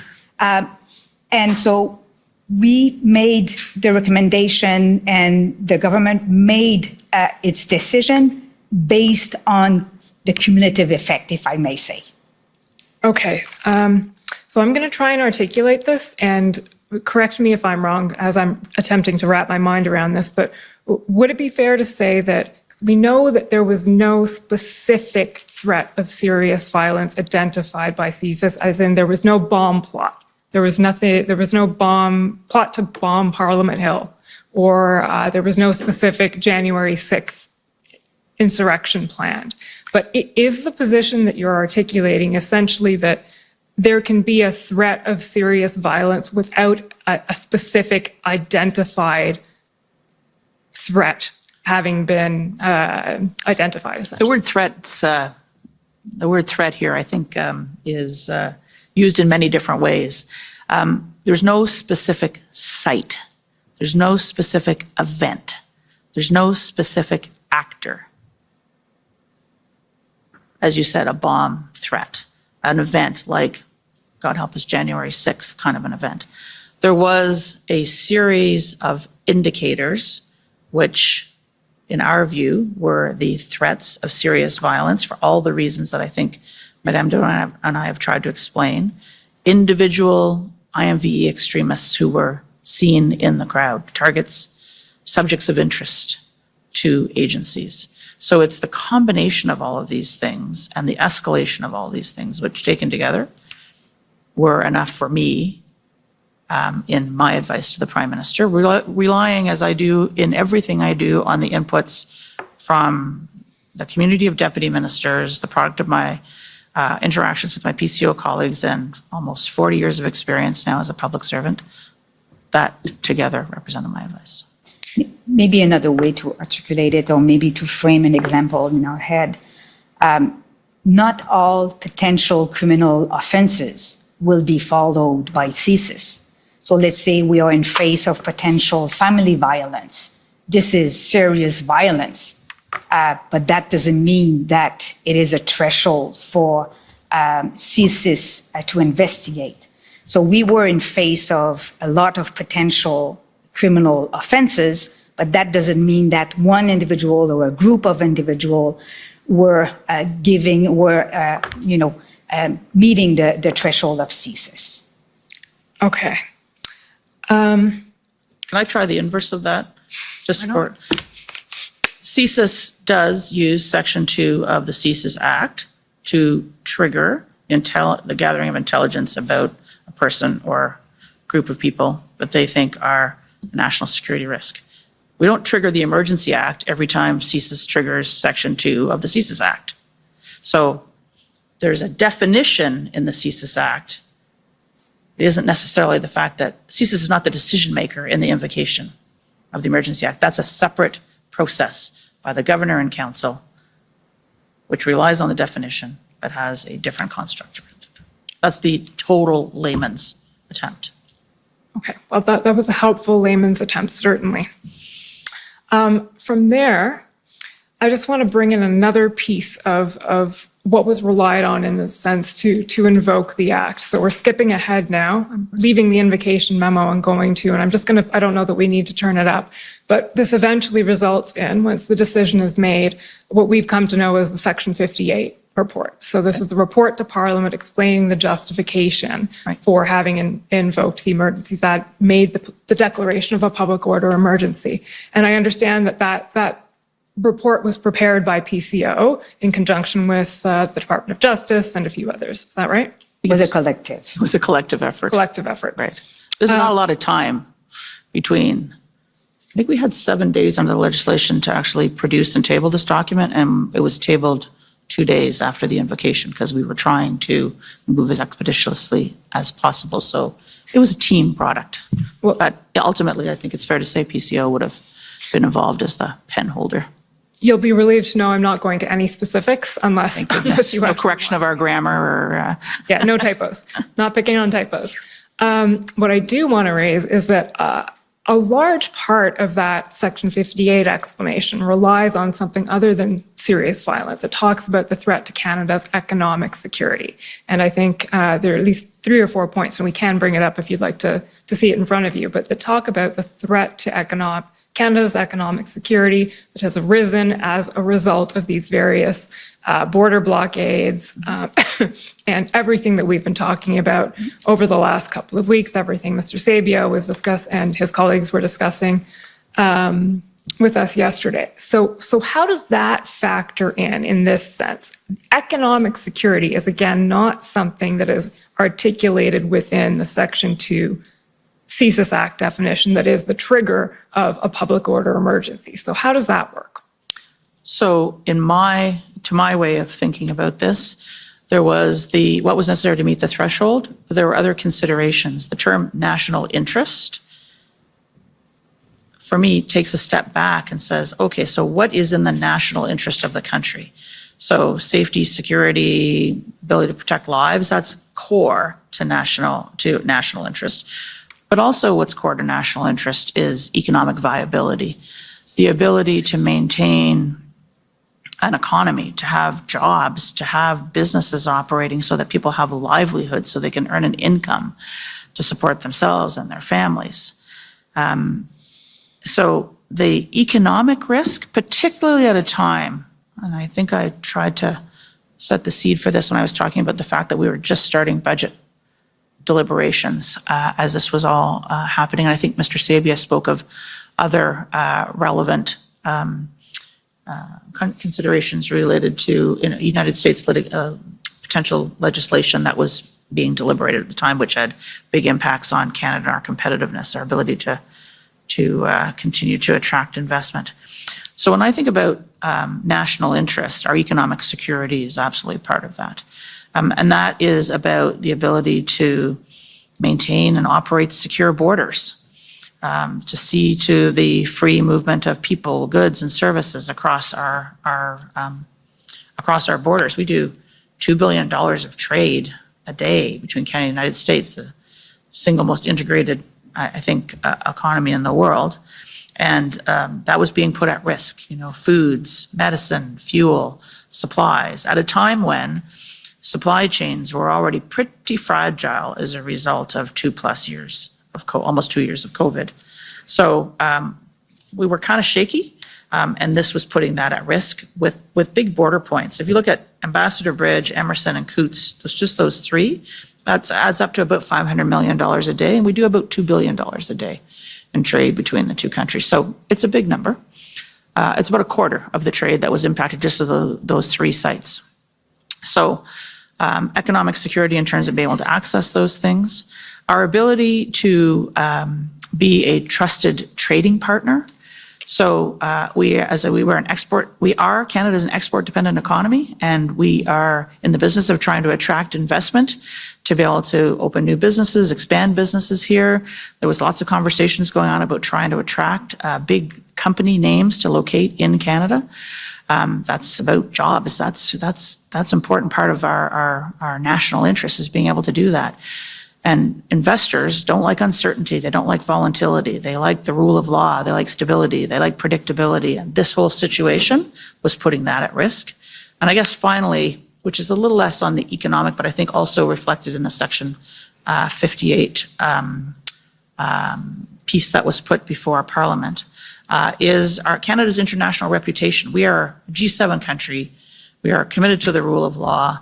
And what was being seen in some other parts of the world were protests. I think we saw them at a minimum in France, in the Netherlands, in New Zealand, if I remember my media coverage right, with trucks with Canadian flags on them. The Prime Minister was getting questions from international leaders about just what was going on in Canada. So the culmination of all these things are about our national interest. And so in pulling together Section 58, it was about the threshold, but it was also about the other factors that went into the deliberations around the invocation of the Act.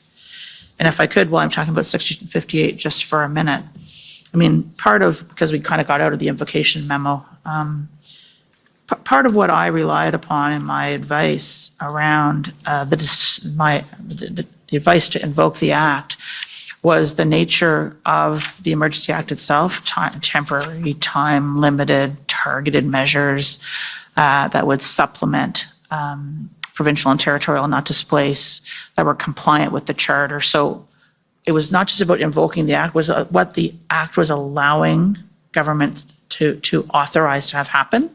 So it was about the nature of those measures, but also the accountability framework that is built into the Emergency Act that had not been used before, including things like tabling before Parliament, a justification on why the Act was invoked, an explanation about the consultation with provinces and territories, a requirement for a vote to be held in the House of Commons to approve, and the Senate. We know the Senate vote didn't happen because the Act was revoked, but the House of Commons approved the invocation of the Emergency Act. There is a process to establish a joint House-Senate committee. There's this process, a commission of inquiry around what happened and and transparency around what happened. There's a very robust accountability framework. So the test was met. I had a level of comfort in terms of the nature of the measures, extraordinary as they were, as last resort they were, and an accountability framework. Just to complete the thought. So if I understand correctly, then the economic security piece was less related to the actual threshold in terms of Section 2 of the CSIS Act, and more the threshold, the aspect of the threshold or the aspect of the Emergencies Act that goes to, this is in the national interest. It is in the national interest to invoke the Emergencies Act here because Canada's economic security is being threatened. I'll say both, really. I mean, when we talk about threat to economy, like there's the way we measure economy, is one thing, but the impact is on workers, is on job, is on day-to-day lives of people. I didn't say that at the beginning about my credential, but my background is really on enforcement and white-collar crime enforcement. I can tell you that when people are facing financial issues, this is a lot of stress and this is violent. in terms of stress. So I think our point here was when we were receiving calls from unions, receiving calls from auto plants, receiving calls from trade partners, the impact on the economy was impact on people. Like we talked those days about food security, economic security is also an important component. Well, I think you heard about this from the National Security Intelligence Advisor yesterday. There's a legal threshold, but there's also a policy context within which the Emergency Act was existing. So we were looking at a range of factors, including trust and confidence in our institutions like law enforcement, institutions like government, to actually be able to resolve the situation. And we were seeing a level of public unrest in the country where citizens were thinking about taking matters into their own hands. People were doing counter-protests. They were going to the Billings Bridge, infamous counter-protest, to try and show that they were not supportive. This is a volatile, risky situation. So I think there's a legal threshold with all of the additions that Madame Bedoyan made and a broader policy context around all of this. Is there anything else you'd like to add on that point? Or should we leave invocation and leave the threshold? And very, very briefly, I am way out of time. The last area that I would just ask you to address briefly, if you've nothing else to say on invocation, is revocation. And I know that there was a lengthy memo you prepared. The flip side of the invocation memo is the revocation memo. In the interest of time, I don't think we have time to go through it in any detail. But can you explain the thinking around when the Emergencies Act was revoked, why you advised when you did that now is the time? So the discussion about when was the time to revoke the Emergency Act started relatively quickly after it had been invoked. The threshold was it necessary to deal with the situation, the totality of the situation facing us? We started to see the impact. We saw Windsor holding, Coutts was holding. Now we started to see pop-ups in other parts of the country, but one of the biggest situations we were looking at was the situation in Ottawa. We were going into the fourth weekend.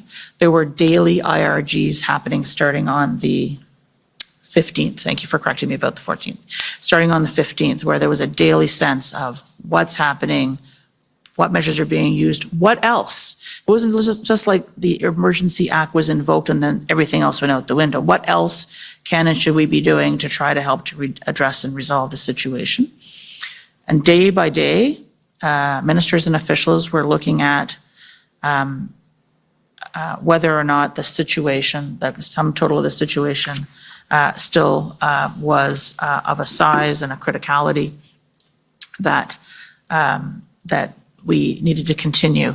Now, the early days, it's fair to say we were mostly focused on implementation of the Act after invocation and who was doing what and what effect it was having.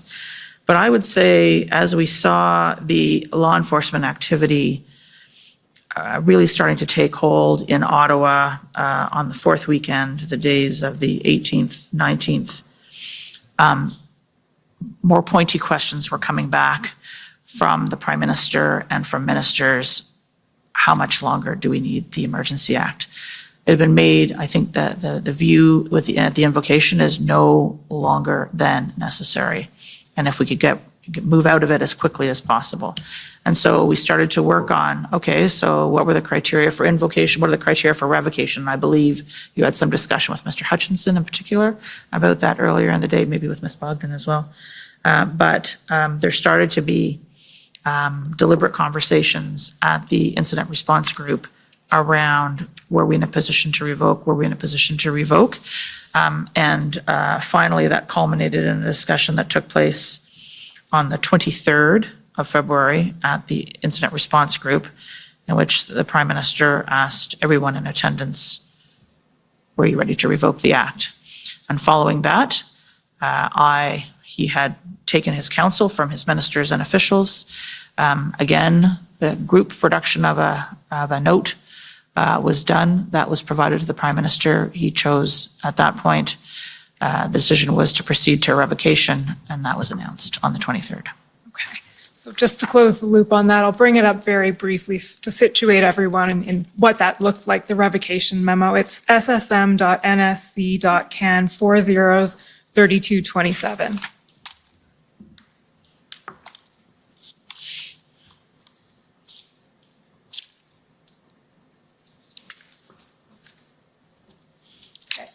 So there we go. Overall, the situation has evolved significantly since February 14th. Is no longer considered urgent and critical or a threat to the security of Canada. If we can just flip down, Mr. Clerk, until page 7. Making sure that that's right. No, I'm sorry, page 6. Okay, so there's a section here starting, since the EA was invoked, the regulations resulted in, and it proceeds to list a number of factors.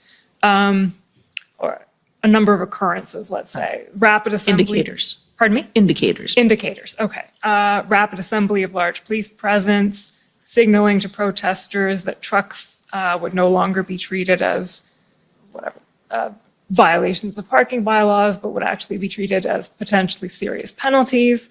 You say there's been a significant decrease in the number of minors, and it goes on. And we don't have time to review them in detail, but essentially, there's a link being drawn here between these indicators that have occurred and the invocation of the Act. So since the Act was invoked, regulations resulted in, or in any event, these things have happened. And then if we go on to the next page, page 7, that describes the operational status. And so as we see, all the ports of entry are currently open, operating normally. Movement of truck convoys continues to be monitored. Just scrolling down a little bit there, Mr. Clerk. An operational plan is in place, has been established to maintain security in Ottawa. Then it says, to date, approximately 30 individuals have attempted to enter Canada for the purpose of participating in illegal protest and blockades. And I think we know now from, and it says there from Mr. Sofsky, 2 individuals were turned back using the Emergencies Act authorities. The remainder were turned back because they didn't meet entry requirements one way or the other, vaccination requirements that are under the Quarantine Act. It then refers to an unknown number of protesters remaining in Ottawa. It's difficult to assess the potential of that group to engage in illegal protest, but then it refers also to, since the end of the occupation, small numbers, and it says here 20 to 30, have gathered at the War Museum to protest. So far, these gatherings have been orderly, nonviolent, and legal. So there was some lawful protest continuing, at least at the War Museum, going on. Freezing of counts has been assessed as having had a deterrent effect. And I'm losing my own place now. Okay, and then we go down a little bit more. Let's go to page 10. This all culminates in PCO comment. PCO is of the view that the public emergency order pursuant to the EA invoked on February 14th is no longer required. And so you advise the Prime Minister that the time has come then to revoke the Emergencies Act. Correct. Okay. I did. That brings us to way past the time that we were supposed to go. But I will ask before I sit down and turn this over, is there anything else any key points that haven't been raised today that you want to raise? I don't think so. I just wonder if you have covered the fact that we consider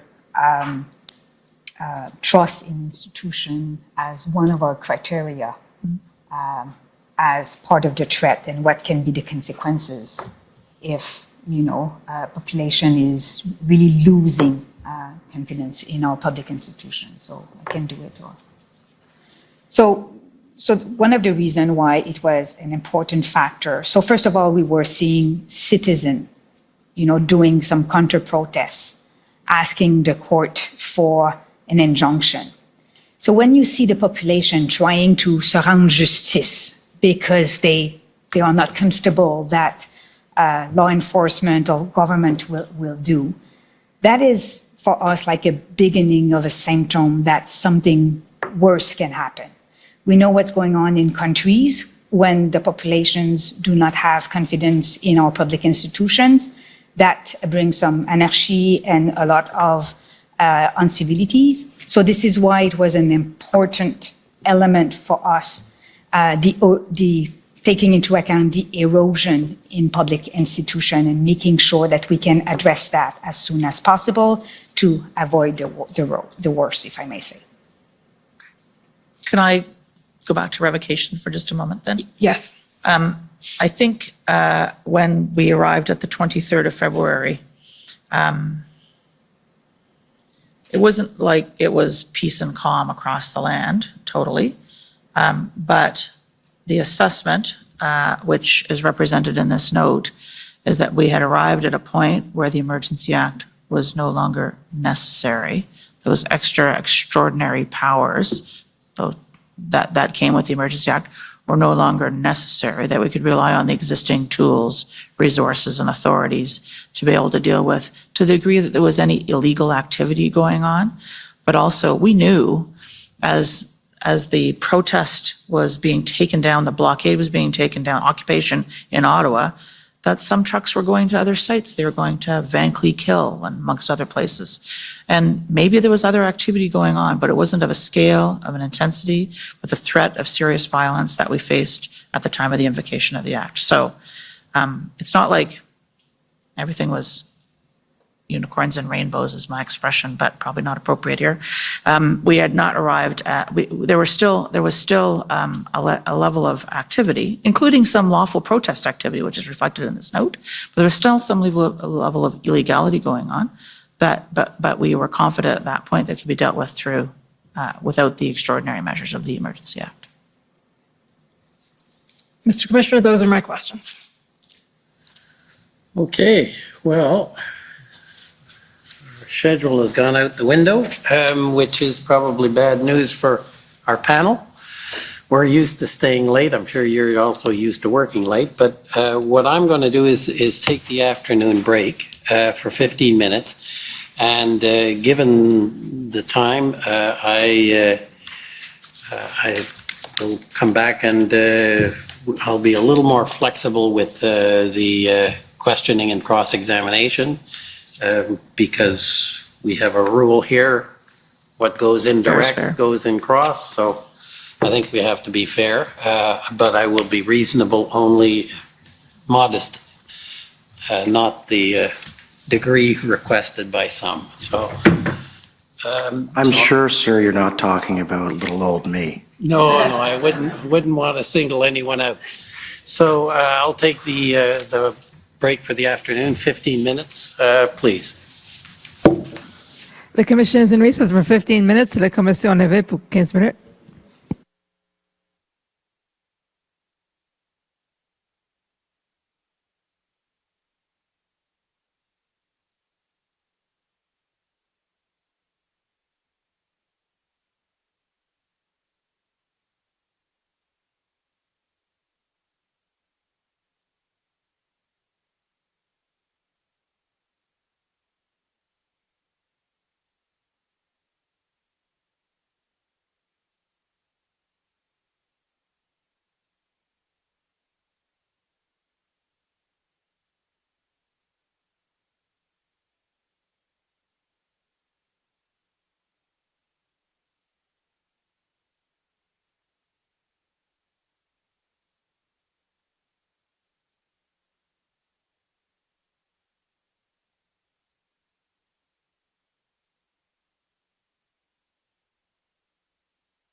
Order à l'ordre.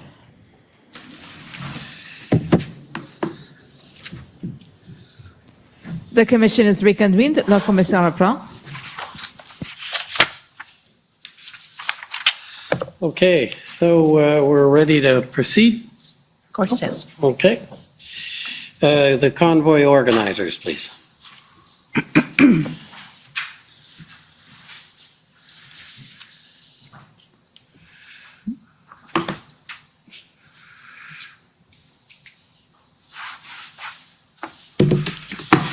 Good afternoon and soon to be good evening.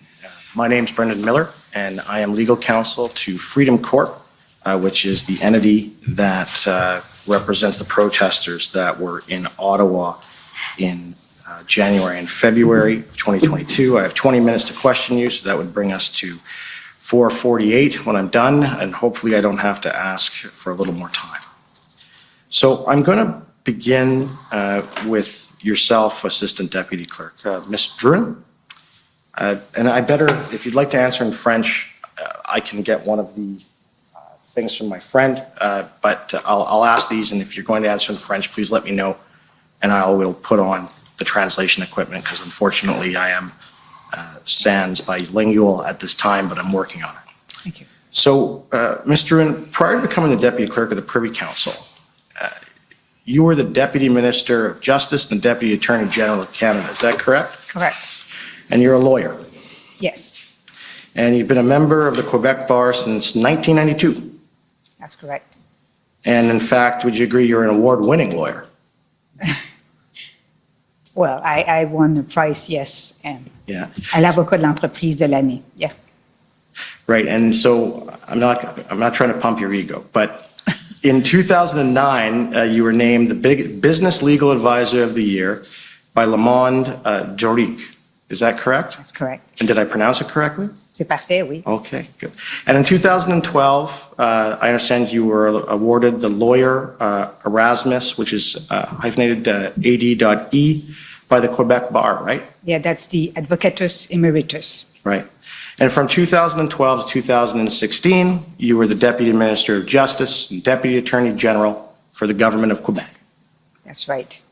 And then from 2016 to 2017, you were the Senior Associate Deputy Minister of Justice for the Government of Canada. That's correct. And then from 2017 to 2021, you were the Deputy Minister of Justice and Deputy Attorney General of Canada, so for 4 years. That's correct.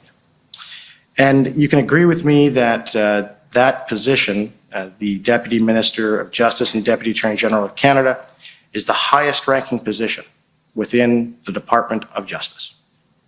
Within the Department of Justice, yes. Right. You answer to the Attorney General of Canada.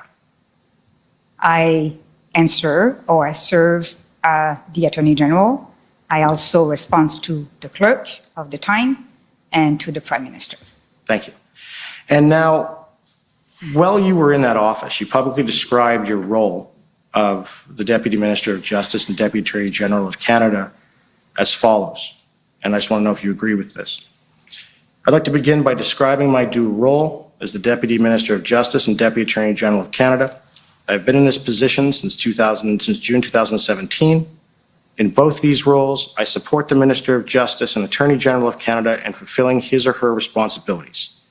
My duties include giving legal advice and coordinating the legal advice given by the Department of Justice and supporting the development of legislation. That's true. There's also the part of managing litigations. Yeah. Right. So in your role as the Deputy Minister of Justice and Deputy Attorney General of Canada, you advised on how to draft legislation for 4 years. That's correct. Right. And you know from that former role that when you're drafting definitions in legislation, they're very important. That's correct. Okay. Now, would you agree with the following statement, which, full disclosure, I took from the drafting policy from DOJ? Delimiting definition. A delimiting definition is exhaustive.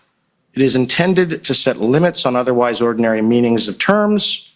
These definitions normally begin with the word means. Would you agree with that?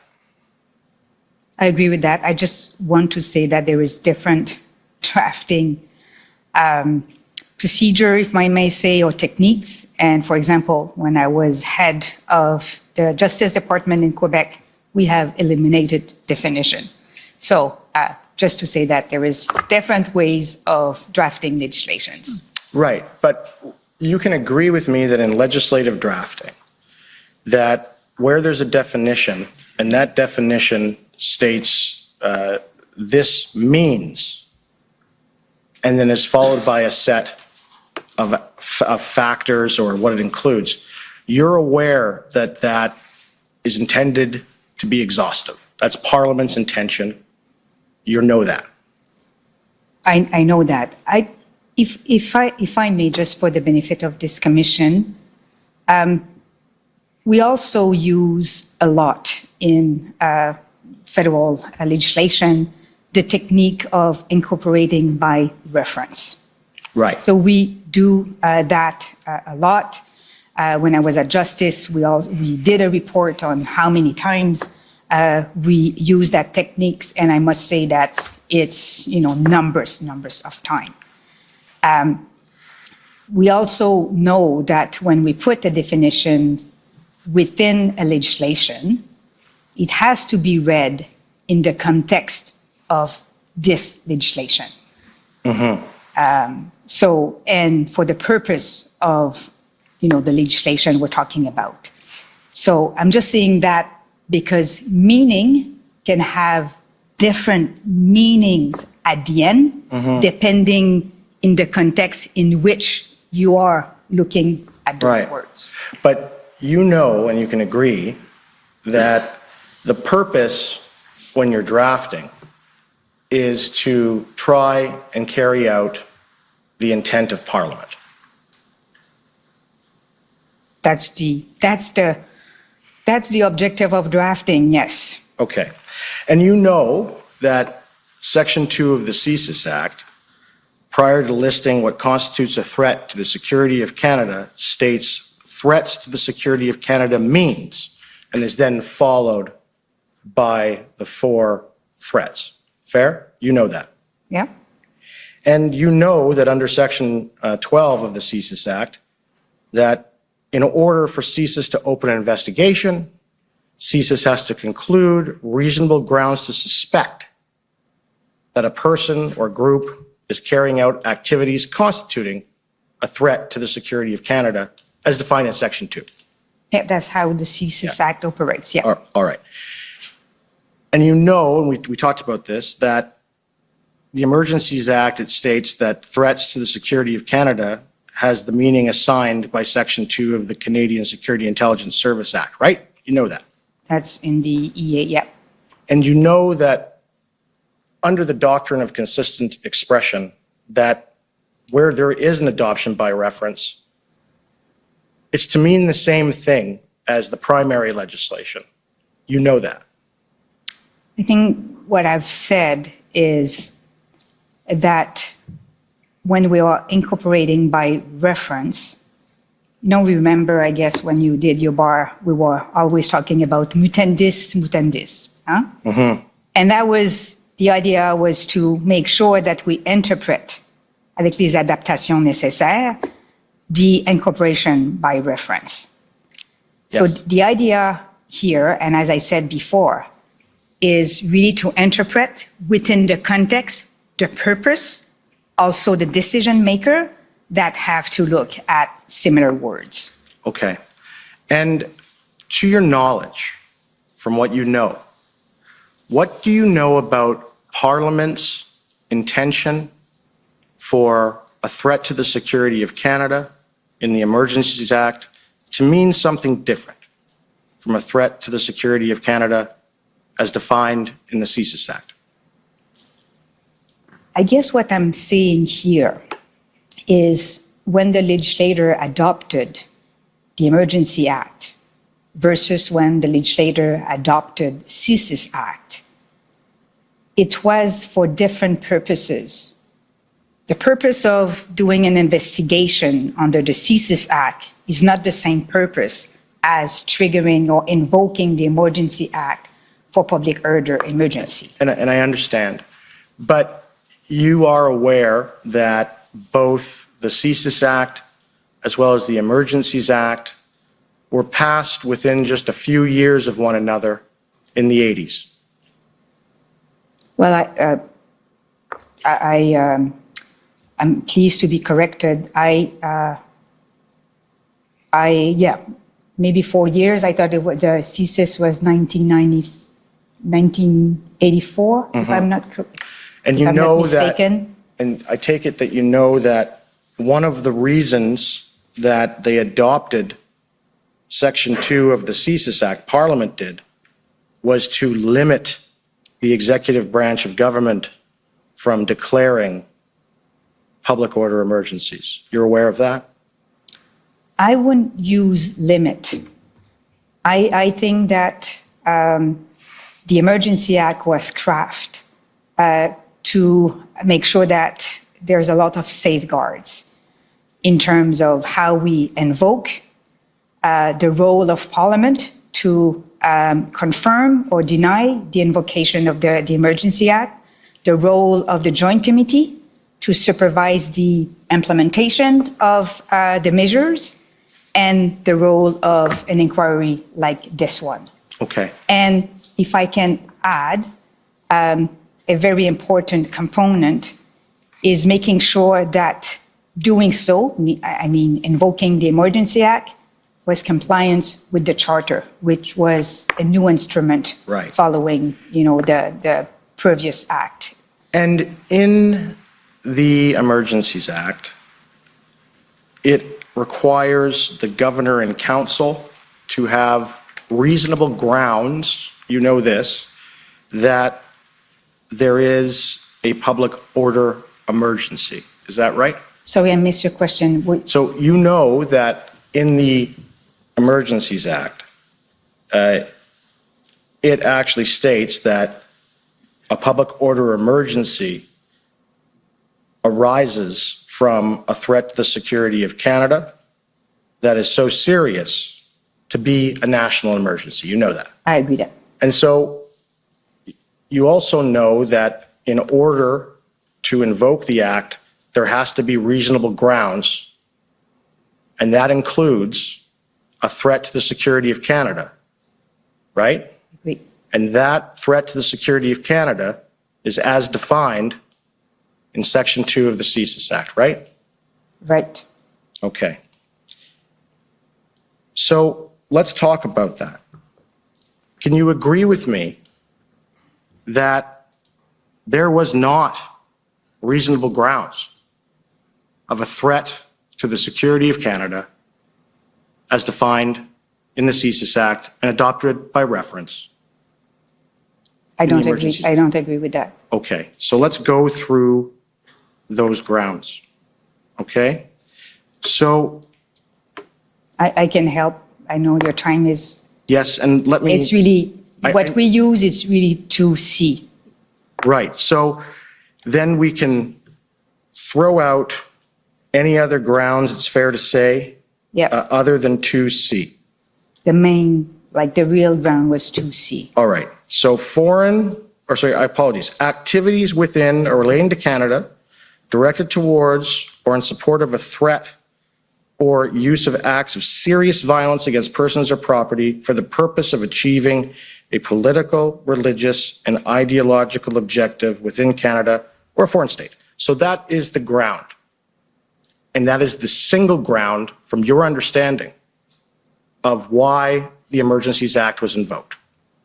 That's the main ground. Some can say that there's other ground, but that's the main ground we used.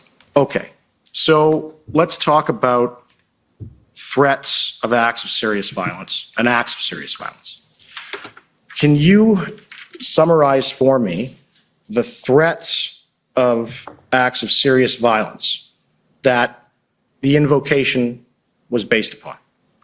I'll do that. I think the clerk will probably add. So if you just look at what you went through this week, who you heard. So we heard from CSIS, not CSIS, but we've heard from some players, for example, that IMV were present in some of the protests. We've heard also that ex-militaries and ex-law police agents were present. We heard the presence of firearms. We heard also a threat to our economy, threat to and impacts on workers. We just talked about that before. We heard impact on our trade relationship and from GAC. We've heard from CBSA that our port of entry was affected, disrupted, and other port of entries, even, after the main war were clear. Okay. So we heard from transport also that some rails can be affected by blockades. Right. So we've heard from not only, you're going to hear from CSIS Monday, when you look at the composition of DMOC, you've heard about that many, many times over the week. Many departments are part of that DM's committee. Why? Because national security is not the result of the assessment of one agency, but the result of, as Janice said, the clerk said before, the town. I don't mean to evaluation. interrupt. I only have so much time left. Sorry about that. Yeah, so I just want to talk to you about first, you mentioned the IMVEs, right? Yep. And you can agree with me that an IMVE, it's not just somebody who's radical or whatever. There has to be an element of violence. So a couple of things here. And when you look at C, we want to talk about that.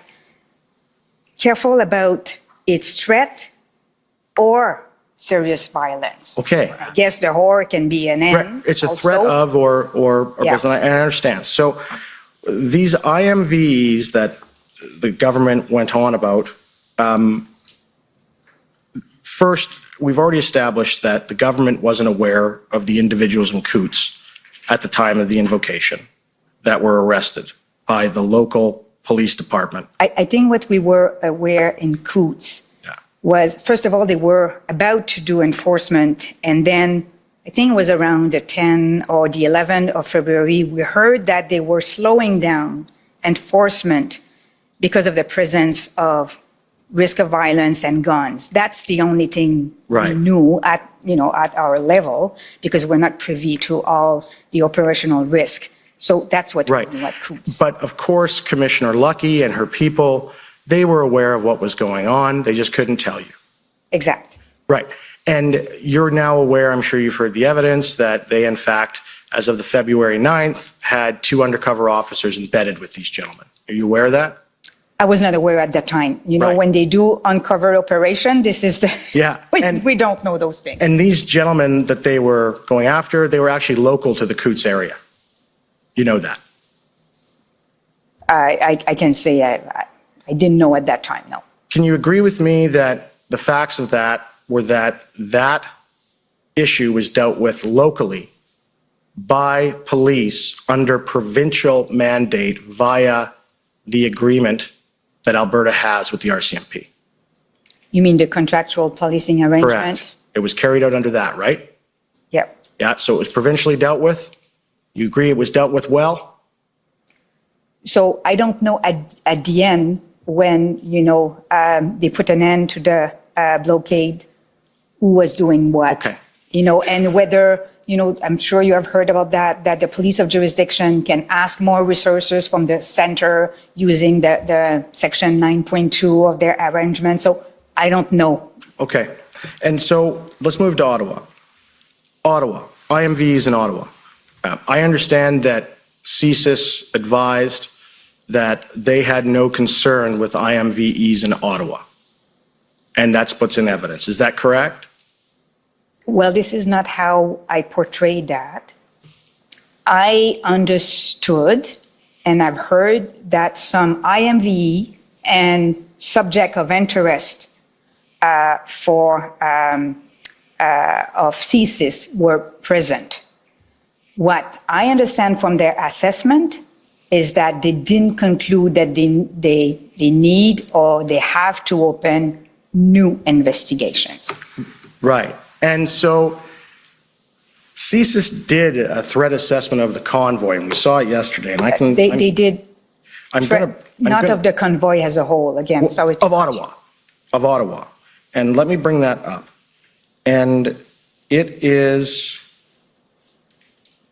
the document ending it's ts.nSC.can.0000159_rel_0001.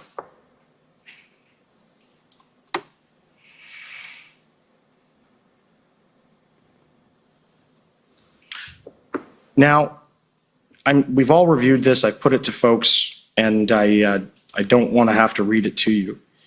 But in this assessment, and also in the statement from Director Vignon, they concluded that there was no CSIS threat, reasonable suspicion of a CSIS threat in downtown Ottawa. Is that fair? They concluded, looking at who was there, that they didn't have enough to open investigations on specific individuals or groups. Right. And you know that CSIS only needs to have a suspicion, a reasonable suspicion, to open an investigation.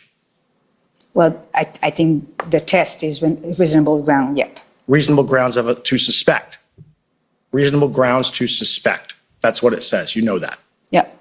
And the difference between that and the grounds to invoke a national emergency is that, you know, under the Emergencies Act, it requires reasonable grounds. You know that.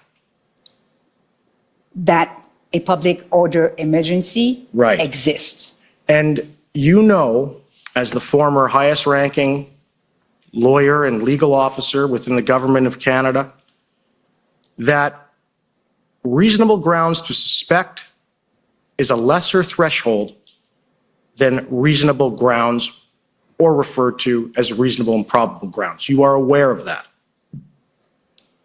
Again, I'm sorry, I think we are mixing here.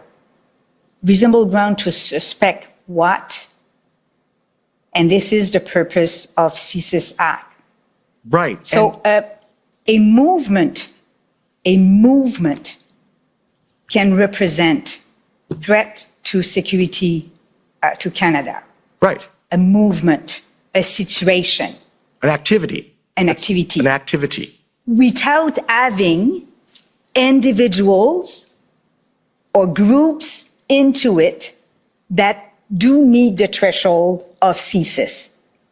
So I think we need to make the difference between what the movement represented at that time for Canada versus the composition of the movement, whether or not we had individuals that, so there's... But ma'am, I understand what you're saying, but you're saying that you want to look at the group as a whole.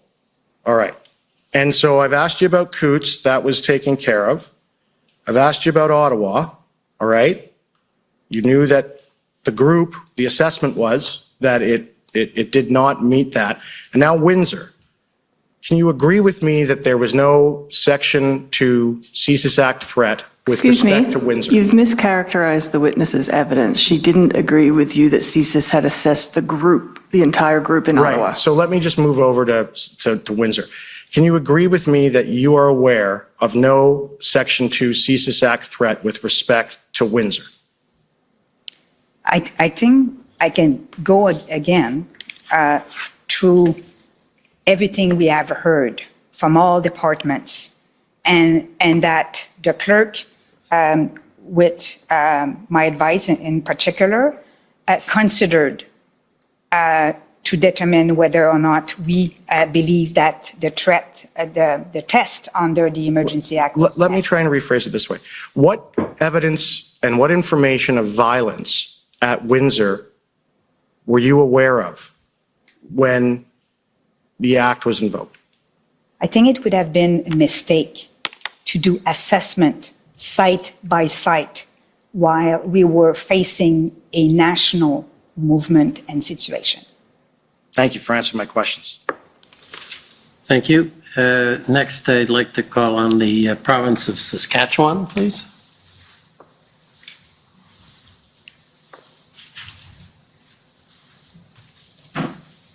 Good afternoon, Commissioner. I'm trying to get my camera operating. Thank you.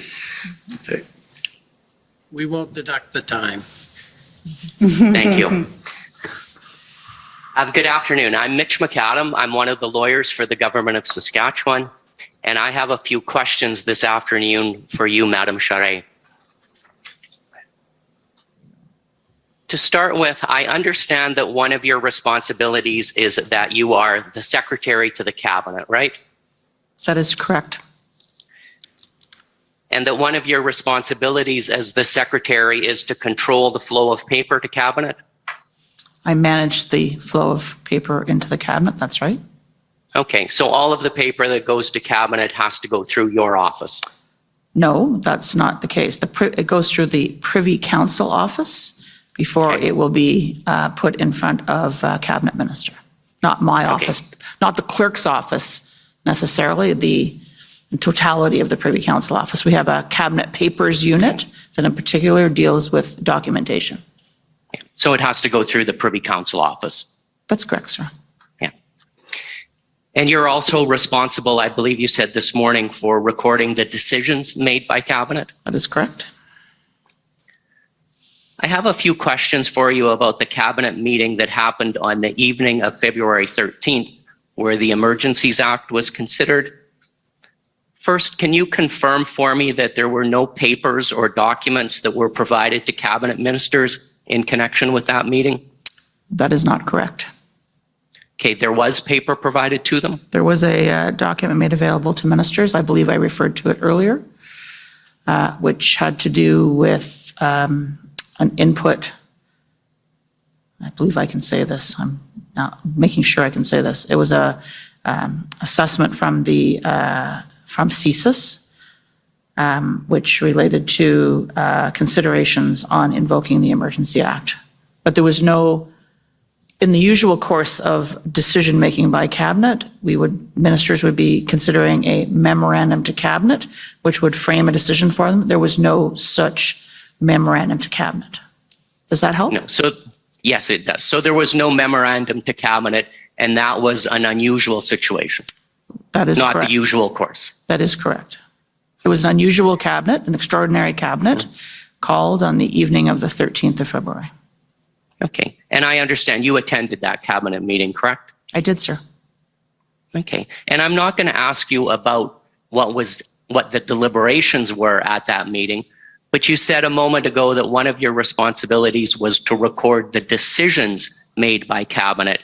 And can you tell me exactly what the decision was made at Cabinet that evening? I think you said earlier that the decision was to direct the Prime Minister to have a First Minister's meeting or to have a First Minister's meeting the following day. But I just want to make clear in my mind that I understand exactly what was decided that evening. The decision was that the Prime Minister would convene a meeting with First Ministers to consider the invocation of the Emergency Act and to brief them on the situation and consider any other measures necessary to deal with the totality of the situation facing the country. Okay, thank you. Next, I'd like to turn to the events on February the 14th. Sir. And you would agree with me that the invitation for the First Minister's meeting, I think we talked about it a little bit earlier today, or you talked about it a little bit earlier today. It went out on Sunday evening after the Cabinet meeting, correct? Yeah, as I said earlier, Mr. McAdam, I wasn't totally sure. I could check and be happy to, whether it went out Sunday evening or very early Monday morning. I think we would have endeavored to try and get it out as soon as possible after Cabinet. So that would have been, Cabinet was at 8:30. You know, we would have been into probably 10 o'clock Ottawa time, which is still pretty early in Saskatchewan. Yeah, and I believe that you had indicated earlier today that it was a meeting called on short notice, right? Correct. And my understanding from your testimony earlier today is that the invitation didn't indicate what that meeting was all about, did it? I believe between Madame Deroy and myself, that was the information that we provided earlier, yes, sir. And you also indicated that at that meeting, a number of the premiers voiced objections to invoking the act. What I said was a number of premiers shared their responses. I wasn't in a position to tell you because the deliberations were to be confidential, but we saw subsequently a number of premiers making public comments that they had made at the First Minister's meeting. Yes, it's fair to say, I believe Madame Drouin said, there were kind of three kind of general groups of premiers' reactions, including some that did raise objections. Okay. And I understand that that meeting lasted about an hour, is that correct? Oof. I think that's plus or minus. Yes, I think that's probably correct, sir. Okay. So it would have ended about... If I may, sir, when we developed the FMM, one of the advice that we gave to the Prime Minister was to make sure that the timeline was not the issue in terms of the duration of the meeting. So the Prime Minister let all premiers to express themselves and didn't check the clock, making sure that they will have all the time they needed to make their point. And if I could add to that, because of the fact that there was no, this was called at quite the last minute, there was part of the meeting was briefing. So the Prime Minister it was suggested to him, and he certainly accepted that the meeting would go as long as the meeting wanted, depending on the wishes of premiers and territorial leaders. Clerk, can I ask you to call up document pb.nsc.can 408485, please?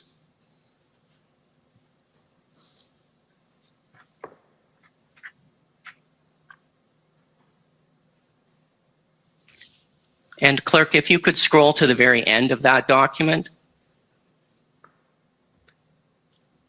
you'll see, Madam Charest, this is an email from Jody Thompson on February 14th at 11:44 a.m. And she says, I need an assessment for Janice about the threat of these blockades. And when she's referring to Janice, that's you, correct? I believe so, yes. And yesterday, when she testified, Ms. Thomas indicated that this was something that was needed for the invocation package. And that's the memorandum that you prepared for the Prime Minister, right? I don't know that I caught every moment of her testimony, so whether exactly that's what she said or not, I wouldn't want to say, but I do believe that she was, like many across the Privy Council office, working to gather inputs for the invocation note. Okay, and I just want to make sure I have my time frame correct here. So the First Minister's meeting would have ended by 11:15, and then by 11:44, Ms. Thomas is writing asking for this threat assessment. So am I right that in that half an hour, the Prime Minister would have come to you and said, let's proceed with the invocation package, and then you contacted Ms. Thomas and asked about the threat assessment? No, Mr. McAdam, that would not be an accurate description. I would say to you, sir, that part of our job in the public service, and people who work for me, is to get ready. And so I can tell you that I turned my mind, and I was the advisor here, to the advice to the Prime Minister as to whether or not to invoke, not at 11:44. There were a number of people, including Ms. Thomas and others from the Privy Council office, who were contributing to this decision note, which came to me for my consideration. And as you saw, I signed off on my advice. I believe we talked about it earlier, sometime about 3 o'clock in the afternoon. So yes, work was underway, but I had not turned my mind to the conclusion of my advice. Okay, so had the Prime Minister, did he come to you after the First Minister's meeting and before you completed your memorandum and ask you to go ahead and prepare that memorandum? No, sir. No, so you were doing this based on your understanding of what he wanted? My understanding of what was required in the situation. That's my job. Okay, and you knew that a press conference had been called for 4:30 that afternoon, didn't you? I knew that there was a possibility of a media availability in the afternoon. Okay, and I think you indicated that you gave the document to the Prime Minister at 3:41 in the afternoon, and then I think you said this morning that he would sign that document to indicate his approval, but I don't believe that you testified about when you would have got that document back from him. It was, I can't remember the exact time, Mr. McAdam, I apologize, but it was before the media avail. So between 3:41 and 4:30. Okay, that's fair. I don't know exactly what time the media avail started. There may have been a scheduling, it may have been a notice that there was going to be an availability, but I don't know actually what time it started. I'm sure the records would indicate that they don't always run 100% on time, so. And at the media availability, it was announced that the Emergencies Act had been invoked? Was being invoked. Was being invoked. Correct. And so what does was being invoked mean? When exactly did it come into force? When the Governor and Council approved the proclamation. And so that wasn't until the next day? No, it was on the 14th, and you'll see that in the Canada Gazette. It was the 14th of February. Okay, and so was there another cabinet meeting on the 14th for cabinet to consider this? No, sir. So cabinet was never advised of the outcome of the meeting with the First Ministers? There was not a loop back to cabinet in an official cabinet meeting, but did you want to say something, sir? Yeah, I'm confused because I think you said earlier today that under the Emergencies Act, it's the Governor and Council that invokes the act. Yeah. So if the cabinet didn't meet again, how did the act get invoked? Was the power to do so delegated to the Prime Minister, or just how did that happen? Yeah, the decision in terms of invocation was left with the was left ad referendum to the decision of the Prime Minister, following his consultation with the leaders of the provinces and territories, amongst other deliberations that he might undertake. Commissioner, I have a couple of questions about the memorandum that was prepared for the Prime Minister that afternoon, so I wonder if I might have your indulgence to take a few extra minutes to ask those questions. Sure, go ahead. A couple of minutes, but don't abuse. Thank you. Clerk, could you please call up document SSM NSC.CAN 403224, and that's the memorandum to cabinet.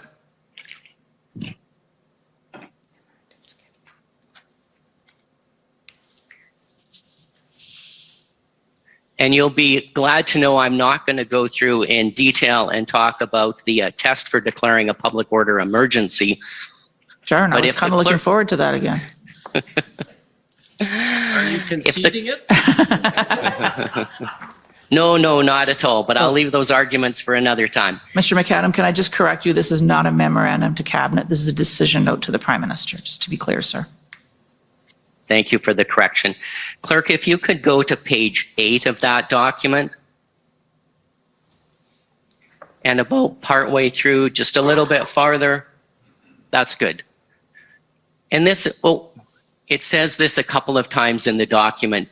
I'll read those words at the top. It says, in addition, PCO is of the view that this is a national emergency situation that is urgent, critical, temporary, and seriously endangers the health and safety of Canadians and cannot be effectively dealt with uniquely by the provinces or territories. And I wondered what you meant by the word uniquely in that sentence. And I know that you had indicated earlier today that there was some concern that provinces were not fully using the powers and authorities that they had. And is that what you were getting at with that word uniquely? I wouldn't say that there was a concern that provinces and territories were not using all of the authorities available to them. I think it was an observation going back earlier in the deliberations around whether or not there was still some scope to work with provinces and territories using their existing authorities to do more to deal with the protest separate aside. in terms of the language here, I believe, again, my layman's interpretation is that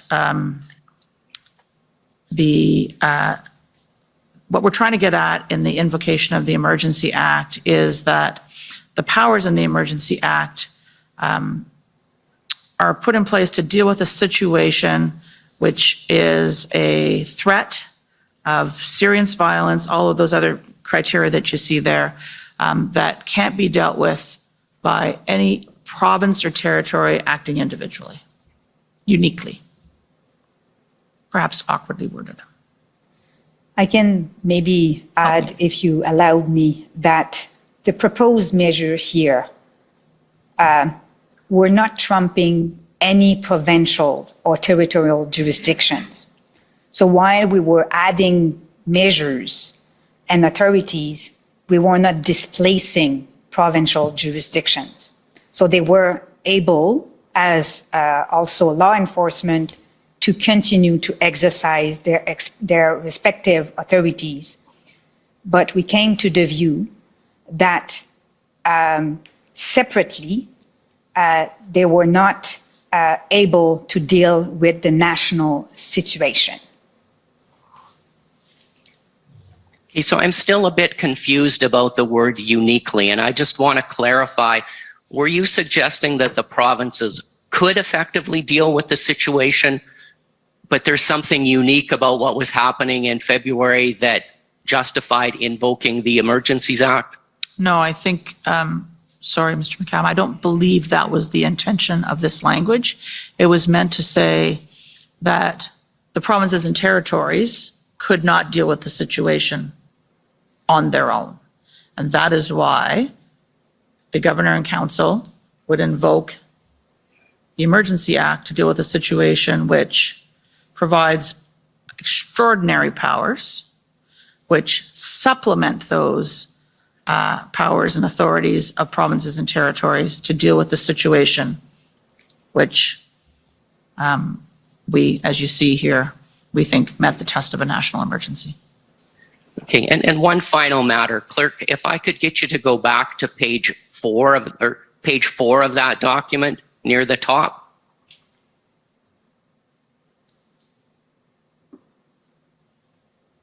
And on that page, you indicate that the First Minister's meeting will meet the requirements for consultation with the provinces under the Emergencies Act. So I take it wasn't your position that it was necessary to get the consent of the provinces before invoking the act, was it? I do not believe that that is the requirement in the Emergency Act. And it wasn't even necessary to get the support of the majority of the provinces, was it? That is not, I believe, the requirement in the Emergency Act.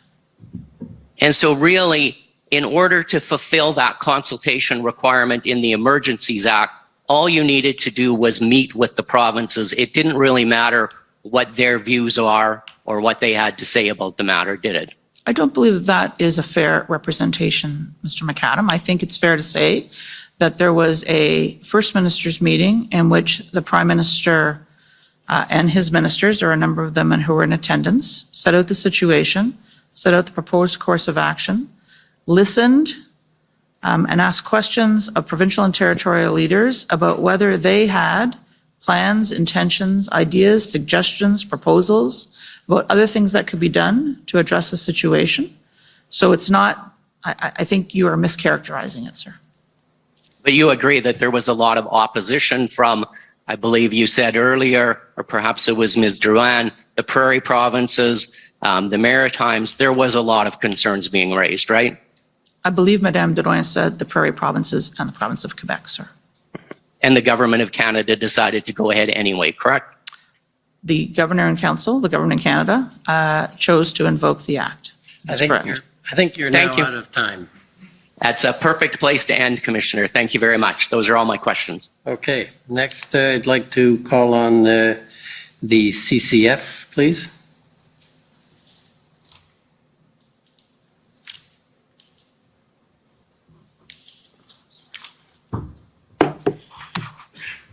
Charette, Ms. Drouin, my name is Sujit Chaudhary. I'm counsel for the CCF. I know it's been a long day, so I just have a few questions for you. The Canadian Constitution Yes. Foundation. Yes, for the So, record. Thank you, sir. Sorry. So, Ms. Charette, you said in your testimony today that one of your roles is to serve as a Secretary to Cabinet.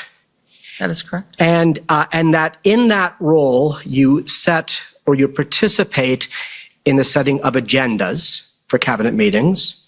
You said you determine attendance, and that attendance includes, as we've seen, in the Cabinet minutes put into evidence, not just Cabinet ministers, but many senior officials.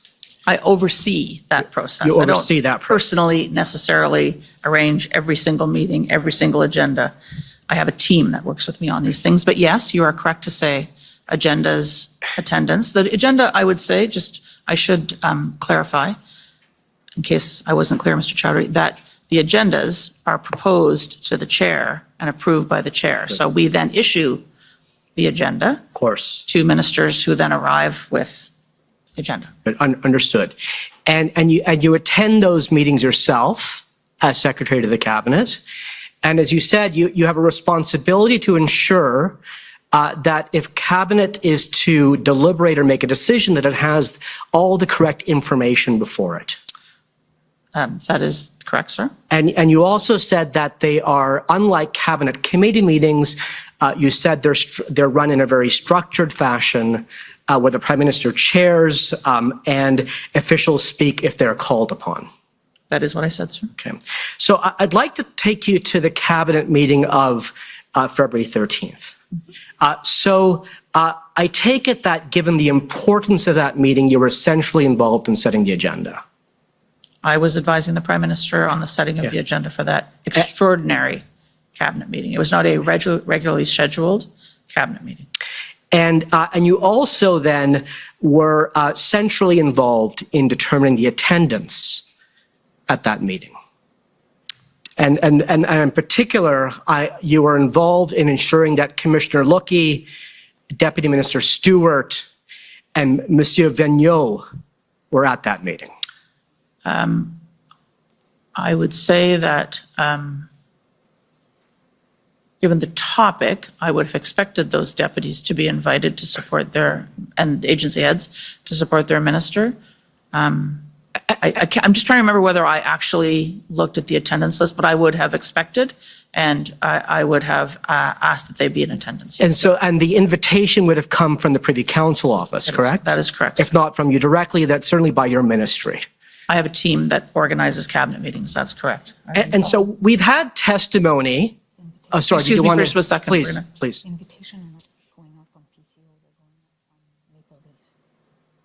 Oh, yeah. My colleague, Madame Drouin, is just correcting me that because of the fact we were dealing with virtual meetings as opposed to, it's a technicality, but, to be clear, important, that because we were dealing with a virtual meeting as opposed to an in-person meeting, it is possible that the invitation may have come through a different channel than our normal Cabinet papers unit that sends out invitations and organizes meetings. It may have come through a virtual meeting organizer, which we euphemistically refer to as the Maple Leaf.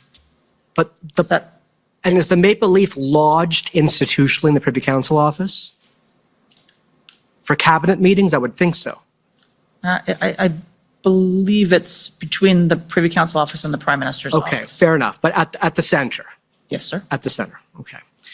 And so we've had evidence put to us this week, put to the Commissioner as follows. And have you read the CSIS interview panel interview summary? I have not had a chance to do. Well, with your permission, and with the Commissioner's position, I should say, I'd like to put up on the screen, if we could, witness WTS Benny 060. This is the CSIS? This is the CSIS. It's Monsieur Vigneault's test evidence, and it's been referred to many times this week. In the interview summary as opposed to his in-camera evidence. Yeah, I take it there's no objection? Yep. Okay. No objection. Okay, go ahead. So if we could pull it up, please. And this is just so it's the public version. Yeah, this is the unclassified version. Unclassified version. Yes. So if you could just go to page 8. You could scroll down to recommendation to cabinet. Okay, let's stop there, please. Thank you, Mr. Clerk. So just if you could, I'm just going to read this into the record, and if you could read along with me, please. It's Monsieur Vigneault learned that the Emergencies Act referenced the threat definition set out in Section 2 of the CSIS Act once the federal government began to seriously consider invoking the EA between February 10th and 13th. He requested that the service prepare a threat assessment on the risks associated with the invocation of the Emergencies Act. He felt an obligation to clearly convey the service's position that there did not exist a threat to the security of Canada as defined in the service's legal mandate. And then further on, in the bottom paragraph, the paragraph that begins, Monsieur Vigneault discussed, he said he discussed this threat assessment at the IRG on February 13th. And then he says the document was also available for distribution for the cabinet meeting, but he does not know if it was distributed by the PCO. So can you please answer, was this threat assessment distributed to the cabinet, yes or no? I believe I've said earlier that it was. It was. And this was the only threat assessment provided to the cabinet or to the prime minister prior to the decision to invoke the Emergencies Act. Can I just take you to the paragraph preceding that, Mr. Chowdhury? Yes. The threat assessment was with respect to the invocation of the Emergency Act legislation.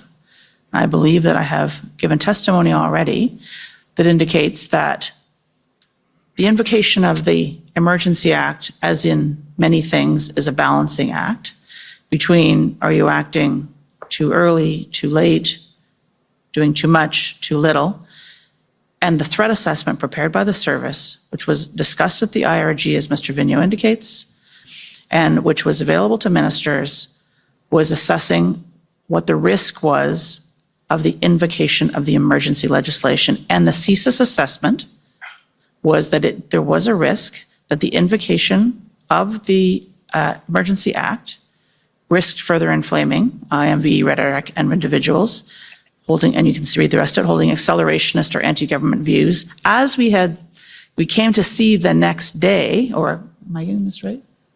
No, I'm going to stop there.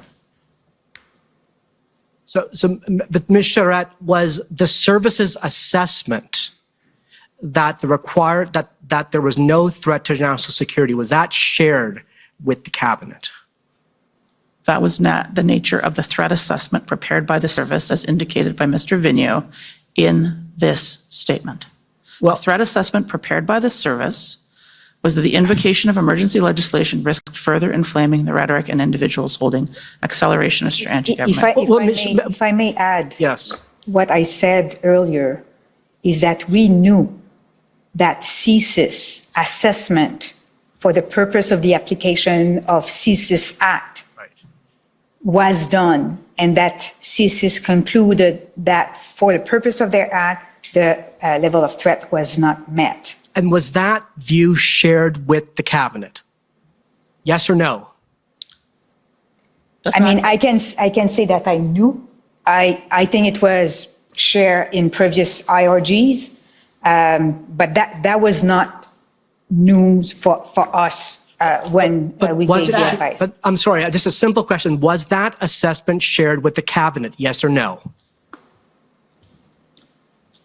With the full cabinet as opposed to the... Yes, at the February 13th meeting, was that assessment shared with the cabinet? Yes or no? The fact that CSIS didn't feel that there was a national security, that there was a threat to security of Canada required to invoke the CSIS powers and authorities. Was that shared with the cabinet? Yes or no? Or do you not know? I'm just testing my memory, sir, to make sure I'm giving you the very best information. I believe that Mr. Vigneault did not speak at the cabinet.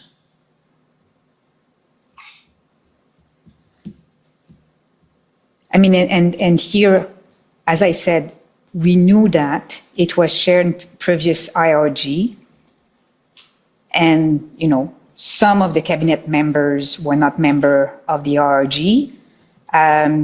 So I don't know if that element of CSIS was clearly said during full cabinet, but for sure, some minister, and the Prime Minister was aware of that. But you're not saying that you don't know if that view was shared with the full cabinet at its meeting on February 13th. I cannot confirm that. And What I neither can can- confirm, though, is that the threat, as we defined, both the clerk and myself earlier here this afternoon, in terms of the threat coming from, you know, all elements, and I won't go back again, but from transport, GAC and others, that was discussed.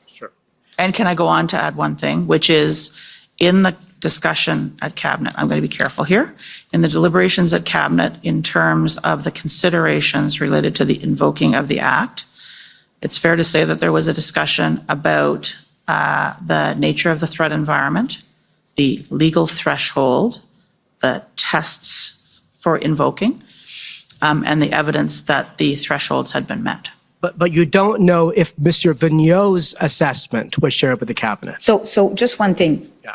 Mr.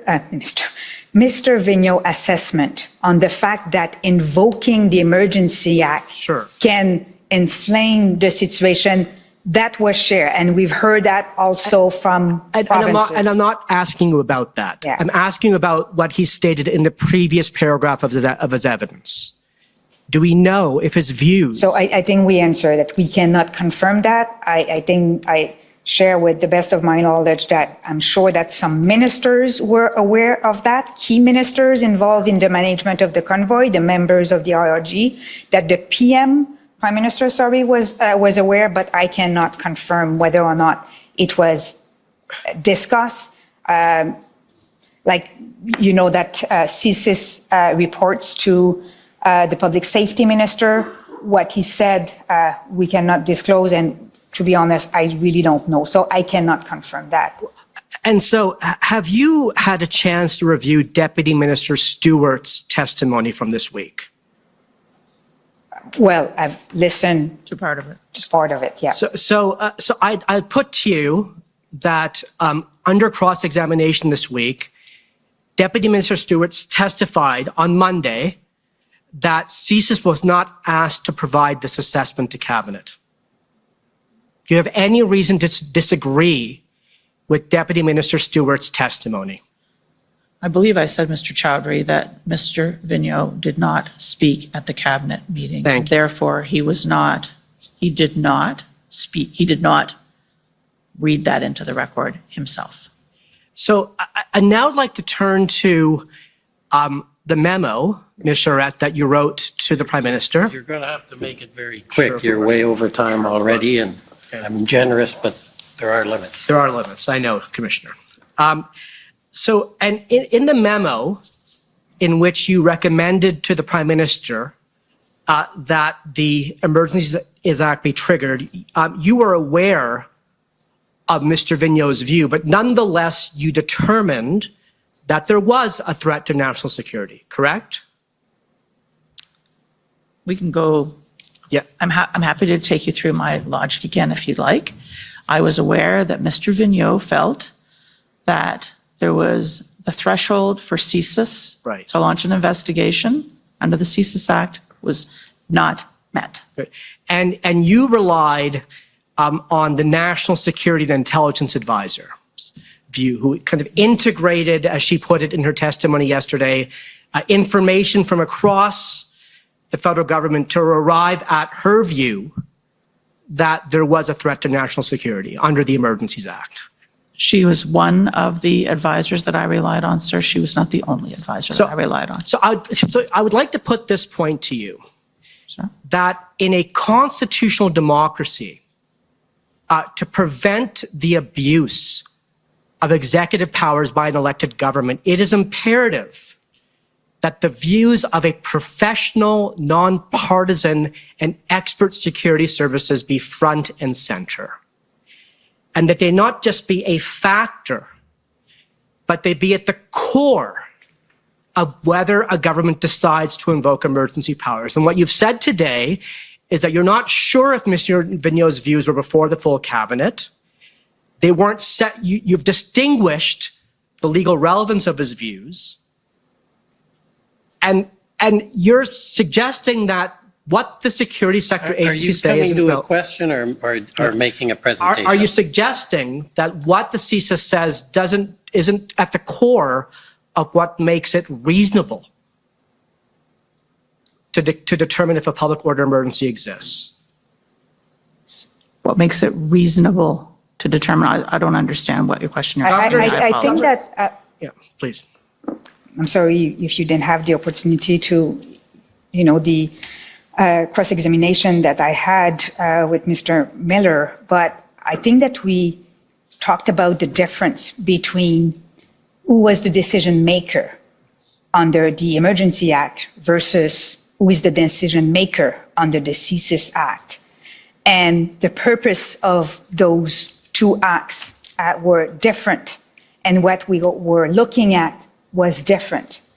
I think that what you said when you talk about Madame Thomas is that she was integrated views, but views were coming from Minister of Transport. Views were coming from public safety. I can go on and on, as I said before. Like we saw threats from port of entry. We saw threats in terms of presence of guns. We saw kids, being used as shield. We saw, harassment on the streets. Like the threats that we were collecting, we saw impacts on our trades. Like the threat we were assessing in order to determine was not only coming from CSIS. CSIS is a very important thing. And CSIS made a decision under the Act to determine whether or not they were able to open new investigation. But you will hear from CSIS about the views of the director, and you should ask him that question. What was the views of the director in terms of the risk of the convoy, even if he didn't, open new investigations, as he had to look at, the situation also. So I think we really have to make a difference here between the role of the director in managing his acts versus the role of the director in terms of the input and the information he can provide to us. Commissioner, I think I'm way past my time, so I'll wrap up. Thank you. Okay, thank you. Next is the Democracy Fund, JCCF.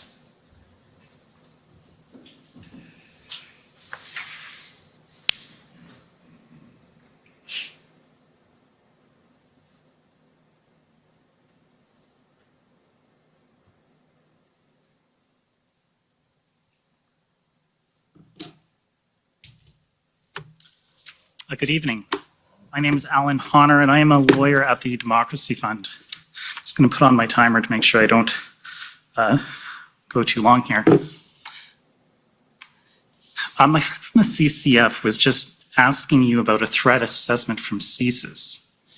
And I think prior to that, he put a statement to you from CSIS, and it is still up here. And I'll just ask the clerk to leave it up.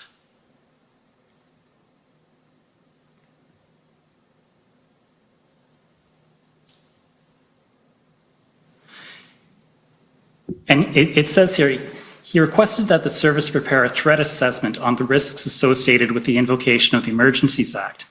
He felt an obligation to clearly convey the service's position that there did not exist a threat to the security of Canada. If I can ask the clerk to please pull up ts.nsc.can.001.50.172 _REL .001. I believe my friend, Mr. Miller, brought this up earlier today.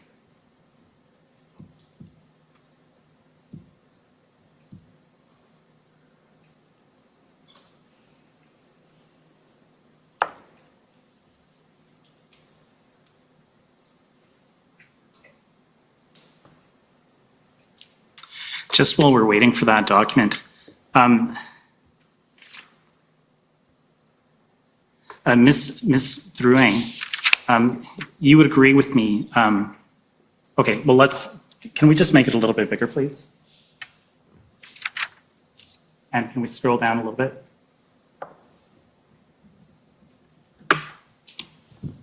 And so in the first paragraph here that's unredacted, we see a reference to the Emergency Act and how it might galvanize broader anti-government narratives. Can we scroll down a little bit more? And we see again that it has the potential to similarly radicalize Canadians. I'm sorry. I'm a bit behind. And in the last paragraph that's above us right now, we see that the declaration of emergency by the province of Ontario under the Emergency Management and Civil Protections Act has resulted in a significant increase in violent rhetoric towards the Premier of Ontario and other senior elected officials. And if we go down a little bit more. And what we don't see in this threat assessment is the statement by the CSIS director in which he says that there's no threat to the security of Canada. We don't see that anywhere in this document. Is that right? I haven't read the full document, so Okay. I'd have to go back to the top, but I'll. But I'm going to put it to you that we don't see that because it's redacted. I'm going to object to that question. It's an. Fine, I'll move on. And this statement was never put by you to the cabinet. I did not address the cabinet at Okay. this meeting. Thank you. Ms. Drouin, you would agree with me that CSIS does not investigate family violence because family violence does not constitute a threat to the security of Canada. Agreed? I guess you are referring to my previous response, where Yes. I wanted to make the difference that potential criminal offenses can bring serious violence without triggering the role of CSIS. That's fine. I'm not asking for an explanation. I'm just asking you if you agree with that statement. So can you repeat the statement question? I is wanted to that- give you the context. CSIS does not investigate family violence because family violence does not constitute a threat to the security of Canada. Do you agree? I agree. Okay, Ms. Charette, you made the point, and just tell me if I'm repeating it correctly. I think you made the point that a CSIS investigation under Section 2 does not always trigger the invocation of the Emergencies Act. Am I repeating that correctly? I believe that's what I said. Okay, and you would agree? Has not ever, given that the Emergency Act had not been invoked until February the 14th, Sure. 2022. Sure, and I think you'll agree with me that there are different types of emergencies under the Emergencies Act, but let's just stick with the public order emergency. For that type of emergency to exist, there have to be threats to the security of Canada, but the emergency also has to be so serious as to constitute a national emergency. Do you agree? Yes. And it's possible that there would be threats to the security of Canada that that don't rise to the level of a national emergency. Yes, I believe that's also true. And that would explain why the Governor of Council doesn't invoke the Emergencies Act every time there are threats to the security of Canada. Okay, thank you very much. In your memo to the Prime Minister, I won't pull it up, but on page 11, this is the memorandum dated February 14th. On invocation then, sir? Yeah, I think that the title is Memo to Canada, but whatever it's called. At paragraph 11, you say, when you're discussing communications, that the government could lean on like-minded messaging from external stakeholders and partners to support the need for the measures at this time. What are you referring to? Who are these partners? Who are these stakeholders? Would you, I'm sorry, I know. Yes, I asked for you absolutely. to pull it up. Thank you very much. What is it you want? The Invocation memo, page 11, I believe. the memo, Mr. I believe Connor it is referring to. ssm.nsc.can 403224. That's correct. And if we can go to page 11, please. Apologies, Mr. Connor. Just I can get the. No, please don't apologize. Thank you.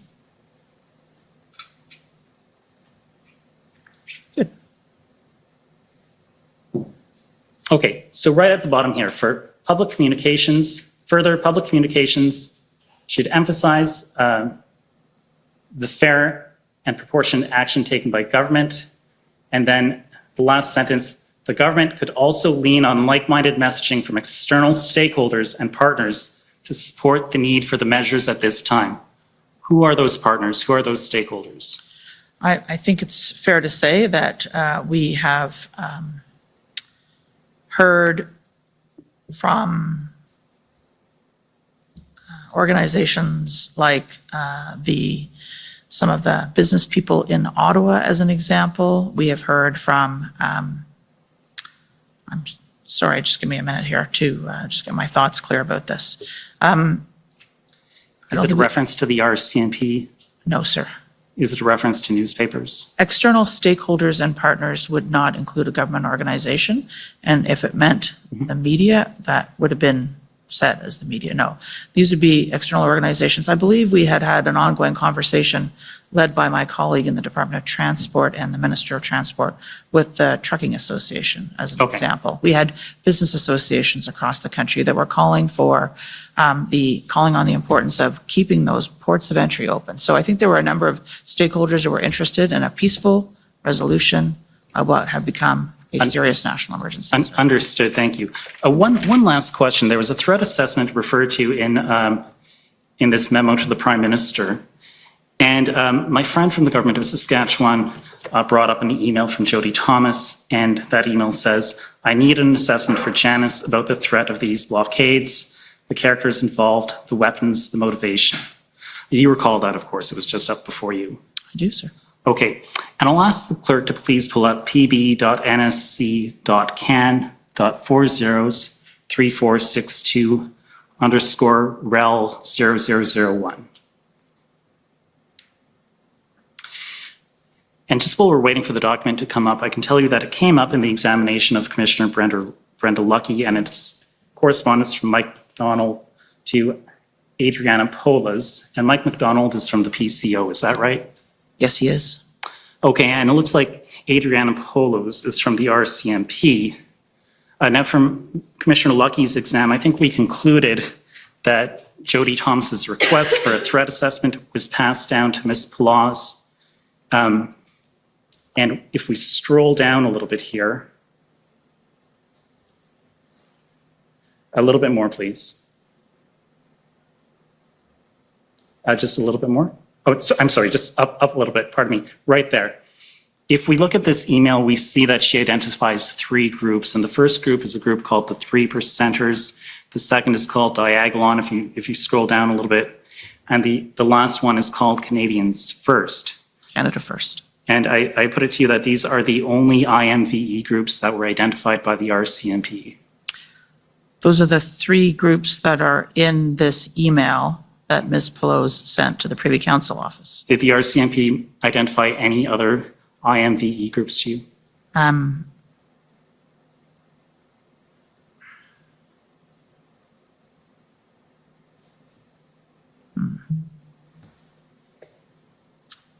I believe yes.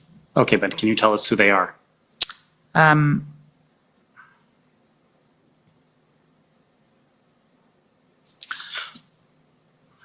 Maybe I'll do it the inverse way, which is, to be clear, as I said, this is an email between someone in the RCMP and someone in the Privy Council office. This information was not contained in the memorandum that went to the Prime Minister, the decision note. I'm not sure that I turn my mind to the details of who the IMVE extremists were, other than to be reported by the RCMP and other security agencies that there were known IMVE, I think they used the word targets, subjects of interest, involved in the protests. I'm sorry, I just didn't hear that last part. Okay. Just the last sentence, please. That I believe that I was told that there were IMVE extremists by the RCMP and other security agencies, but I'm not, the specific identification of those, I can't give you a comprehensive list. Okay, and I'm out of time here, so let me just ask you one last question here.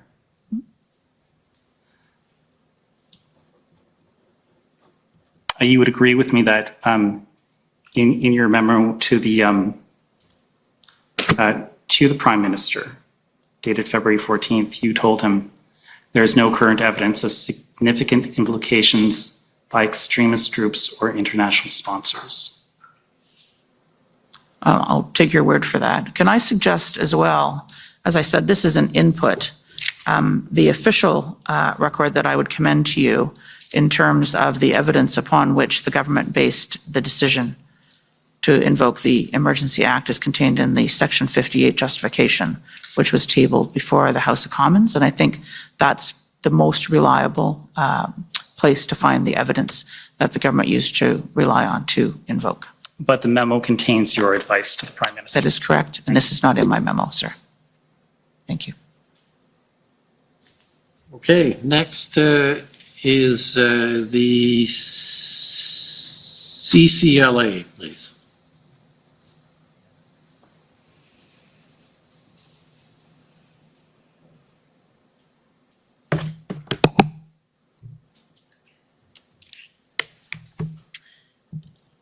Good evening, Clerk Charette and Madame Drouin. My name is Eva Krajewska, and I'm counsel for the Canadian Civil Liberties Association. So I know we've spent a lot of time on the CSIS part of the thresholds to invoke the Emergencies Act, but with respect to Section 3 of the Emergencies Act itself, there is two categories, 3A or 3B.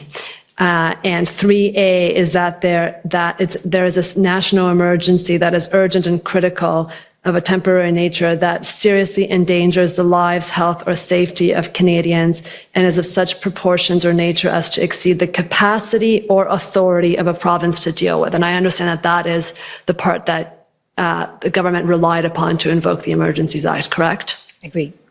And those two parts, capacity and authority, I read those as authority meaning legal authority and legislative tools that were available to the government. Would that be a fair reading of that? Is that how you understood that?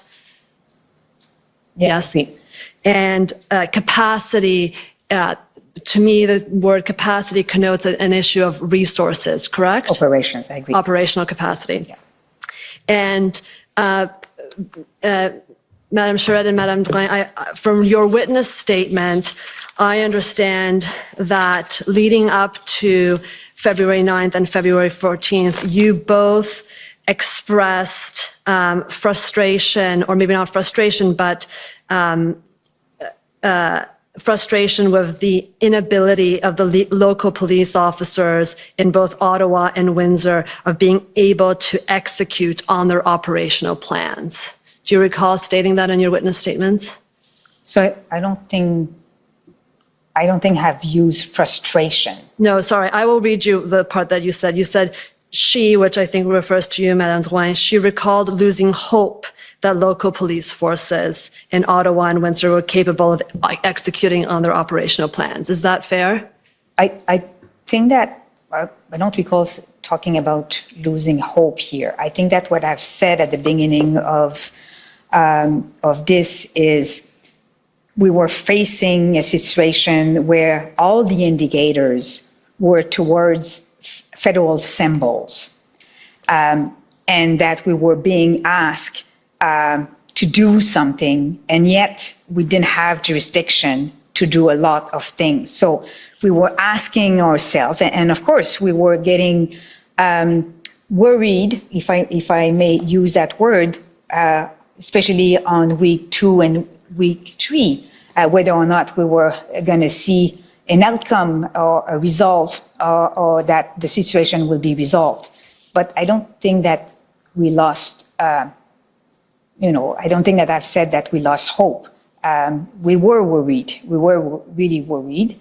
And we came to the conclusion that maybe the actual resources, tools, and authorities that provinces were having were not bringing the successes we were looking for, or being used and being inefficient. Okay, and if I can take you to your witness statement, just so that you can recall, because I want to take you to another passage. This is WTS 6074. Yeah. I think Commissioner Lucky, it says that Commissioner Lucky grew frustrated with the lack of action by police agencies. And then it states, if you can go to page 11, please, Mr. Registrar, thank you. This frustration was shared by Ms. Drouin and Ms. Charette, who felt that existing authorities, such as municipal bylaws, for instance, were simply not being used to clear protests. Yeah, I understand the context, yeah. Yes, and then, but at the same time, you appreciated that there was a need to respect police independence and not that neither the public service nor the politicians could direct police officers directly, correct? Correct. Correct. And I put that to you in the context that later on, coming up to the IRG meeting of February 13th, you were taken to this earlier. I think the evidence is that by February 13th, the RCMP, the OPS, and the OPP had signed off on a plan to remove the demonstrators from Ottawa. But I think the evidence we heard from Commissioner Lucky is that she did not express that directly to the IRG on February 13th. And I think, Madame Charette, you confirmed this today, that is not something that you heard at the IRG meeting on February 13th, correct? I believe we heard there was a plan to deal with the protests in Ottawa. I would not characterize it the way you just did, which is to clear entirely. There was, as always, and I think is implicit in the paragraph that I'm trying to read very quickly, and I think we've talked about this, there were authorities, there were bylaws that were not being fully enforced. That was a decision of law enforcement, local and law enforcement, as to whether or not they thought they had the resources to do that safely without impairing officer safety. We saw, for example, that they were trying to enforce restrictions on the movement of fuel in and around the convoy in Ottawa. And we saw cases where police officers who were trying to enforce that were being harassed and intimidated and threatened. We saw protesters filling those cans with water as opposed to gas. So there was lots going on. So when it came to the plan was about how to, as I understand it, the various iterations of the plan were about two parts of this. One was about how do you try and get the numbers down to the core, and then so that whatever law enforcement resources were going to have to be used in terms of actual enforcement, you could kind of get the size of the problem down. And the plan, as I believe had been explained to us, was about two-phase, but the details of the plan to clear the occupation in Ottawa was not available to us on the 13th of February. Right, the details of the plan were not available to you, but I think I also understood that you may not have known that the RCMP and the OPP had signed off on a plan that they had confidence in could remove the protesters in Ottawa as of February 13th, correct? We had heard, as I said many times, about plans that didn't get turned into action. Right, exactly. So you had, over the week leading up to February 13th, you had been briefed on various plans that you also did not actually see come to fruition. So even if you were told about a plan on February 13th, at that point, part of you felt like that, as you said earlier today, that was one factor, but maybe not a determinative factor in terms of whether to invoke the EA or not, just based on what had been happening for that week. I don't mean to sound dismissive, and so I worry that what I just said sounds dismissive of the very serious efforts of law enforcement at the local level with the OPP and the RCMP to deal with a various situation. I think they were working as best they could in an extraordinarily difficult situation to deal with the occupation in Ottawa. And I do believe they gave serious effort to trying to figure out how best to do that. We had heard about this a number of times. The details of any kind of tactical plan would never have been shared with us. I would say that there was no single plan at any single site that would have necessarily changed my advice to the Prime Minister about the totality of the circumstances which led to the invocation of the Emergency Act. And Madam Chair, I think you mentioned earlier that, and I think Ms. Commissioner Lucky confirmed this, the IRG was a platform where people were at liberty to speak up. They did not need to feel called upon before they could share their views with the other members of the IRG, and that's fair. I believe that is an accurate statement, yes. And Madam Chair, you mentioned earlier in your testimony that you appreciate that there were aspects of the demonstration that were lawful and that there were aspects of the demonstrations that were unlawful, and you were careful to make that distinction. I think yes, and I would also say that there were individuals involved who were there for the purpose of peaceful protest, and there were individuals who were part of the protest who had other motivations. Some of which I believe to have been, as I said earlier, around a policy motive, like getting rid of mandates, or a political objective, like overthrowing the government, replacing them with a new form of government. But once the Emergency Act was invoked and there were restrictions placed on public assembly, including geographical restrictions, that demonstration by definition became unlawful. Would you agree with that? I would agree with that. And therefore, the ability for those protesters or demonstrators to voice their political views against mandates or other public policy options became much more limited, or would have to have been provided in a different locale. I think that's part of the reason, and we didn't have a chance to look in detail at that communications section, but an important part of the rollout and the implementation of the Emergency Act was to make sure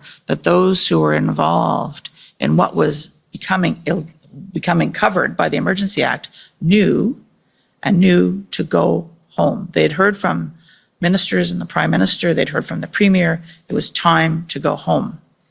And it was clear then that it was important to make clear to people who were participating what the consequences were of staying. And so there was not consideration given to giving them a space to continue to protest at the seat of Parliament in Ottawa. There's lots of other places to go and protest in Ottawa. During the duration of the occupation, while the Emergency Act was being invoked, and we saw people who came back at the end who were protesting as the act was being revoked. But while the act was in place and in the area that was designated, this was an illegal activity and there were consequences. So they were subject to the discretionary decisions by law enforcement about how to proceed with the implementation of those powers and authorities. And can I... If I may add also, this is why when we invoke the Emergency Act and the measures we adopt under the Emergency Act have to be time limited. And this is why we invested a lot of time to monitor the situation to make sure that we don't keep the Emergency Act if it's not necessary. So that is how, we balance a little bit the impact of the Emergency Act. Right. I have two more questions. One is a bit technical, and I hope you can educate me on this, Madame Charette. Your decision memo to the Prime Minister, does that end up forming part of the record of what goes before the Governor and Council? Does that form part of that record? No, it does not. It does not. So that is a document that only goes to the Prime Minister. It does not go to Cabinet, and it does not form part of the record before the Governor and Council. That is correct. The documents before the Governor and Council are different documents. It was the proclamation and subsequent regulations. The last part is with respect to the definition of the CSIS Act, and you were taken to this. And I know that you've disagreed with Council that who is the decision maker versus CSIS versus the governor and council. But I think you agree that it's the definition in the CSIS Act that applies. It's not a different definition, correct? It's the same wording that has to be interpreted within the respective acts. Here we were talking about the Emergency Act. By the different decision maker. By a different decision maker, yes, thank you. And you both mentioned the safeguards that exist within the Act once the Emergency Act is invoked, including the parliamentary process, this commission, the fact that it has to be time limited.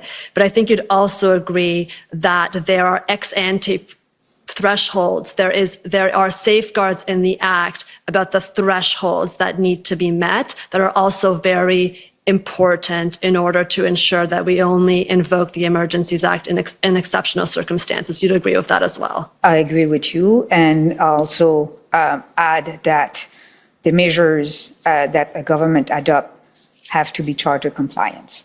Yes. Which is an important safeguard in terms of the actions that are available to be taken by. Thank you very much. Thank you, Commissioner. Okay, thank you. Next, call on the City of Ottawa.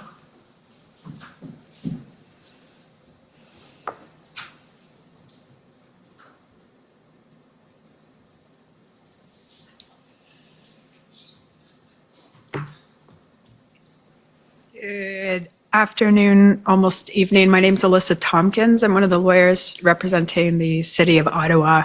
I just have one quick question for you today, and it's to the clerk.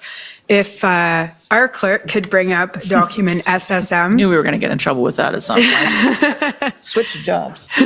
We've had a lot of commissioners until this point, so now we're getting multiple clerks. So SSM.CAN.00008508.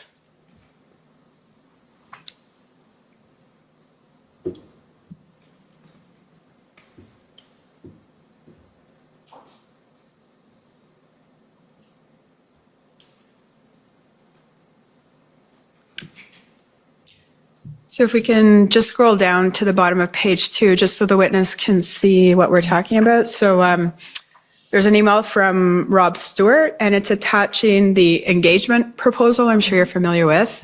And if we scroll up, we see Ms. Thomas forwards it to you. And then if we keep scrolling, we see an email from you to Katie Telford, and it says, I would like to greenlight this today if possible. So were you wanting to, my question is just, were you wanting to greenlight it? I wanted the proposal around engagement to be considered by the incident response group of ministers. Okay, so you were neutral as to the engagement proposal yourself? Oh, I have a point of view. However, I probably had to have a point of view at this point in time. This is about the decision to put the engagement proposal before ministers and the Prime Minister at the incident response group, which happened on the 12th of February. Okay, no, that's the clarification I was looking for. So thank you very much, Clerk, and those are my questions. Thank you. Okay, thank you. Next is the Ottawa Coalition. My name is Christine Johnson, and I'm one of the counsel for the Ottawa Coalition of Residents and Businesses. I have some questions for you both, and you can answer whoever feels able to answer. With regards specifically to your assessment of the threat posed by the situation in Ottawa. So I'd like to start off by noting that yesterday we heard Jody Thomas discuss the process of determining the distinction between lawful and unlawful protests and the difficulty sometimes in determining when peaceful protests become violent protests. And with regards to determining whether the protest activity involves the threat or use of serious violence, Ms. Thomas stated that the only measure can't be violence of a nature of January 6th. And I understood her statement to mean it's not only violence that rises to the level of an insurrection. And I would take it from your testimony today that you would agree with that statement? Start? No? So can I? Sure, I want to say two things if I could, Ms. Johnson. First is that in the note, the decision note that I sent to the Prime Minister, I did not do a specific assessment of the threat in Ottawa. What I was looking at was the national picture. As for your question about violence, I think was or was that the second part of your question? Sorry. Mm-hmm. I think violence has a lot of different meanings. There's, I think, violence that, a punch in the face is violence. And it could also be violent when you feel threatened or intimidated, when your ability to go about your daily life is being thwarted, your ability to get to a medical appointment, your ability to access 911 services, your ability to have an ambulance come to your house if in fact you're in need of medical assistance, if your job is threatened because the supplies don't get to your factory and your shift doesn't go in. There's a number of different manifestations of violence, short of the kind of, spectacular, I think, violence that might have been implicit in something like, I think, the events of January the 6th, which I think I can tell you, as a proud Canadian, I hope I never see here. Mm-hmm. Thank you for that answer. And it feeds into my next question, which was, is it correct that to your knowledge, neither the Emergencies Act nor the CSIS Act defines the term serious violence? I do not. And it's in fact, sorry, I was just going to continue to say it's in fact open to interpretation as you suggest. I believe that to be the case. But I think you have to read the two words together. I certainly, when I put my mind to this, thought about the test of serious violence. Right. And you've testified today that you believed that the definition of a threat of serious violence or acts of serious violence under Section 2C of the CSIS Act, that definition was met and justified the invocation of the Emergencies Act. Is that fair? That was my testimony, yes, Ms. Johnson. That's correct. Thank you.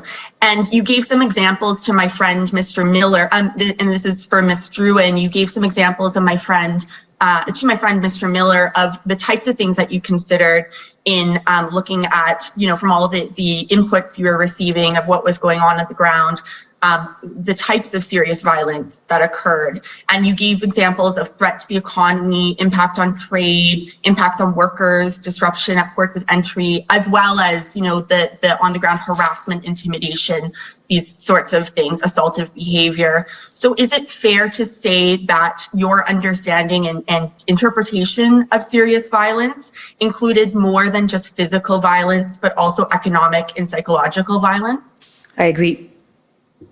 Okay.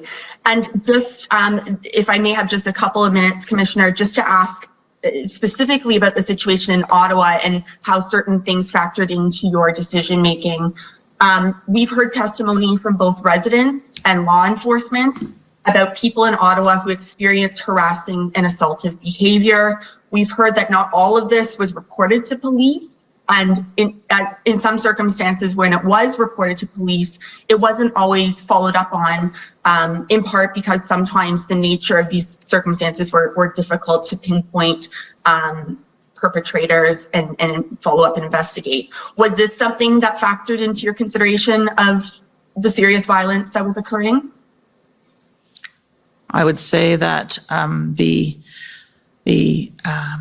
total picture in terms of what was happening in Ottawa, including, but certainly not specifically, the fact that law enforcement resources were extraordinarily taxed to be able to deal with both the occupation as well as the regular, if I could call it that, regular policing requirements in Ottawa, was a sign of the magnitude of the threat and how the threat had escalated through the piece. And I think that both the kind of the substance of that as well as the dynamic and the escalation were factors in my consideration. And would you consider the fact that residents of Ottawa were subjected to the display of hateful symbols and messages. We've seen flags. Would you accept that people experiencing that kind of conduct, especially and in particular minority communities, would consider that sort of conduct a form of violence towards them? They may well, yes. And would you consider that a form of violence? If I was the subject of it, I may well feel that way, but I mean, the groups that you're describing, Ms. Johnson, I think it's fair to say have some form of vulnerability. And so if, you're a 2SL LGBTQI plus individual and you are subjected to a threat against your choice of your sexual preference, your sexuality, you may find that quite intimidating. And similarly, misogyny, anti-Semitism, and so on. So some form of identity being threatened or intimidated or criticized, I think can be quite jarring. And was there consideration, again, in your understanding of whether there was serious violence involved in these protests? What about the situation of swarms of maskless protesters entering into stores and restaurants,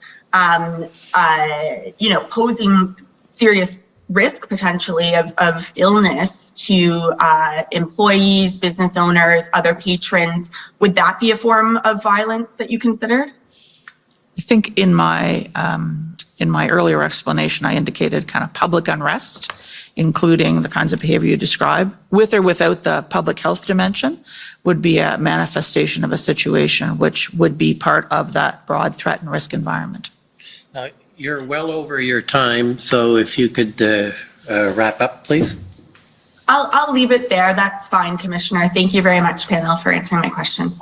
Okay, thank you. Next is the OPP.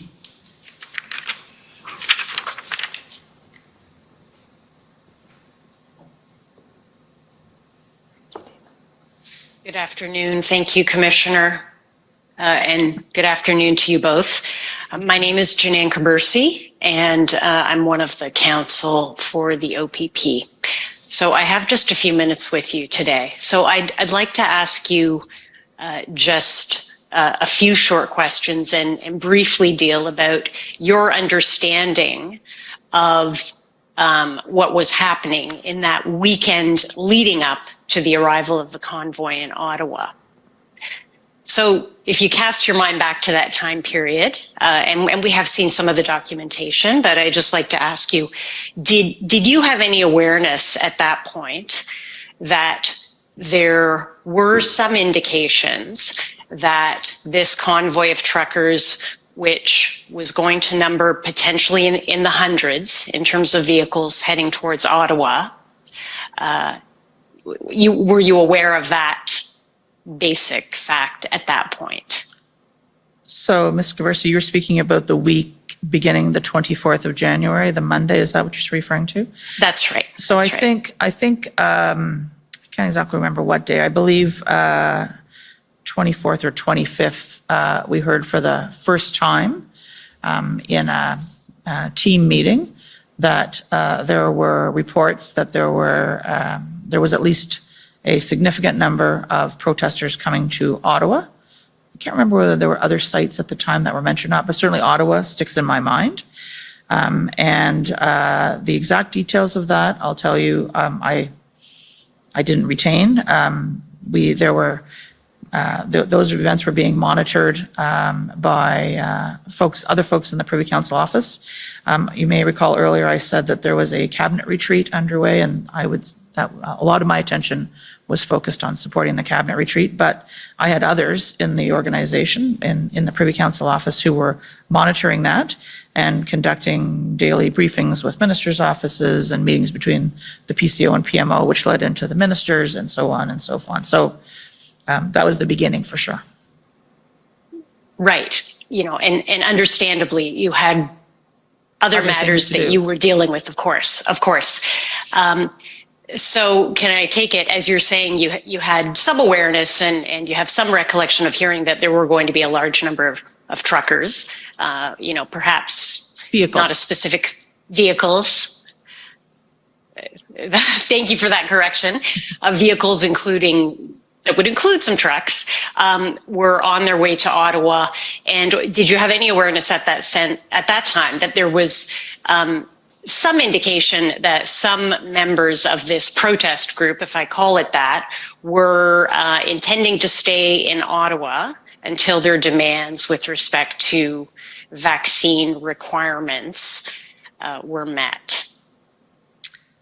I would say that I did not know how long they were planning to stay or what they wanted to achieve before they were prepared to leave. I would think, and I've said this earlier, that a protest was coming to Ottawa. We get a lot of protests. That they were coming for the weekend. Sunday night arrived. They had not left. We were now into a very different situation. Right.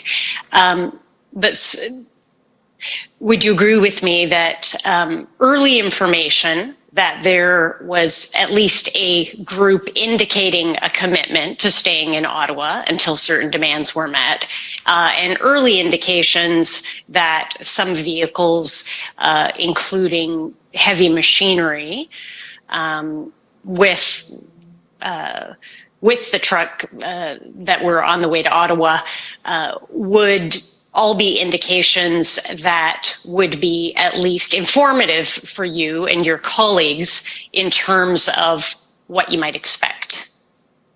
Yes. Yes, okay.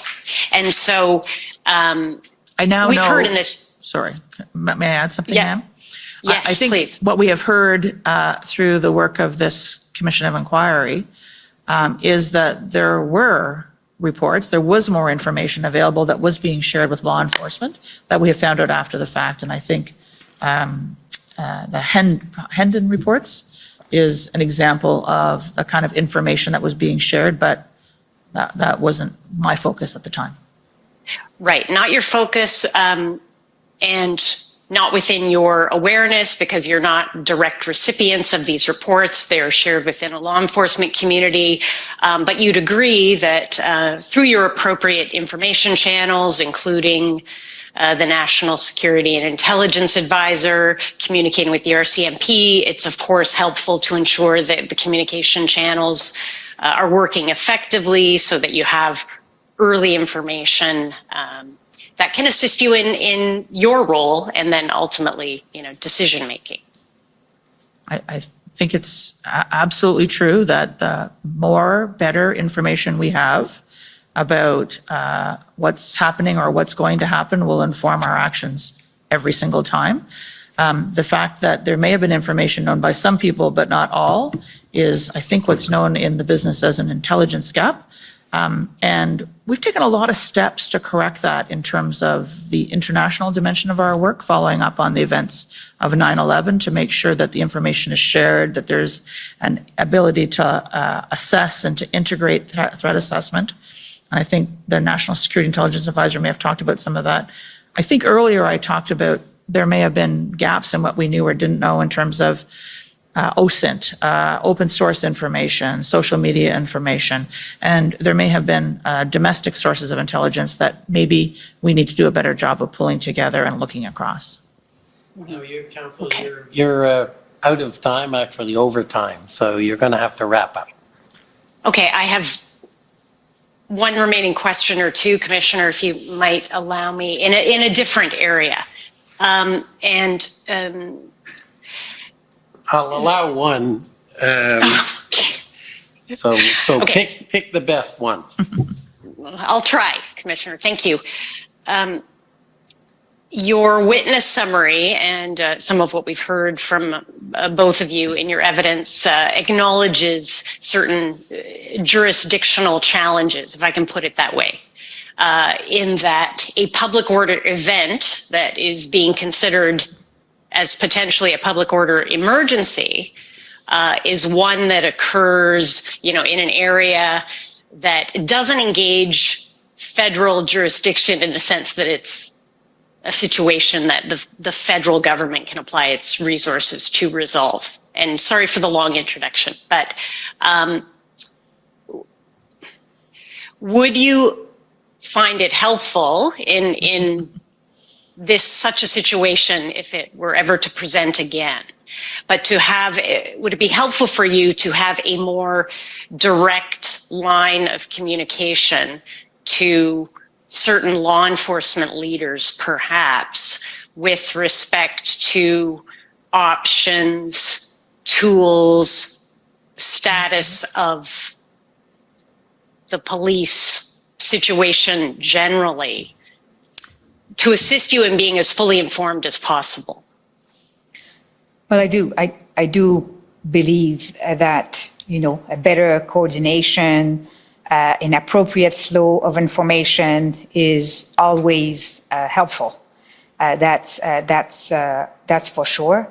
And also, when it comes to Ottawa, for example, you are probably aware that we are working on the future of Wellington, what we call the future of Wellington, to make sure that we understand and we have a better protocol on who does what, when it comes to the parliamentary precinct, for example. So, yes, I think that this situation that we went through in February will give rise to a lot of lesson learned, and I think this is one of the purpose of this commission. I would add to that, I think, a more comprehensive look at our critical infrastructure in the country and what the respective responsibilities are of each level of government, authorities, and so on, and how information is shared, so that that could inform, for example, tabletop exercises or other scenario exercises, so that if we have an issue like what happened in Windsor, for instance, we wouldn't have to spend so much time trying to figure out who's got responsibility for the bridge, for the plaza, for the road to the plaza, for the highway off ramps, and all of that. We would have a kind of a plan in a box that would have been exercised with respect to particularly critical infrastructure in the country. So just to add to Madame Drouin's observation around the parliamentary precinct in Ottawa and Wellington Street. Okay, thank you both very much. Thank you, Commissioner. Okay, thank you. Next is counsel for former Chief Slowly. Thank you, Mr. Commissioner. It's Nicholas DeStefano for former Chief Slowly. We have no questions. Okay, next is the City of Windsor. Good evening. My name is Jennifer King. I am one of the legal counsel for the City of Windsor, and in returning my friend's offer of time from earlier today, I'm going to cede my time to Windsor Police Services. Thank you. Okay, a very equitable arrangement. So the Windsor Police Service, please. Thank you, Mr. Commissioner. My name is Tom McRae. I am counsel to the Windsor Police Service. Yesterday, we heard evidence from Mr. Sabia, the Deputy Minister of Finance, to the effect that a peaceful resolution to the Ambassador Bridge blockade was better than a non-peaceful resolution to that blockade. Do you agree with that proposition? Yes, I do. Okay. Madame Drouin? I do. Thank you. Do you both agree that a resolution that respects charter-protected rights, such as the right to protest, would be preferable to one that does not? Agreed. Yes. Thank you. Can I ask Mr. Clerk to turn up the witness statement? It's 6074. And while the clerk's doing that, can I ask you, do you know when the Windsor Ambassador Bridge blockade started?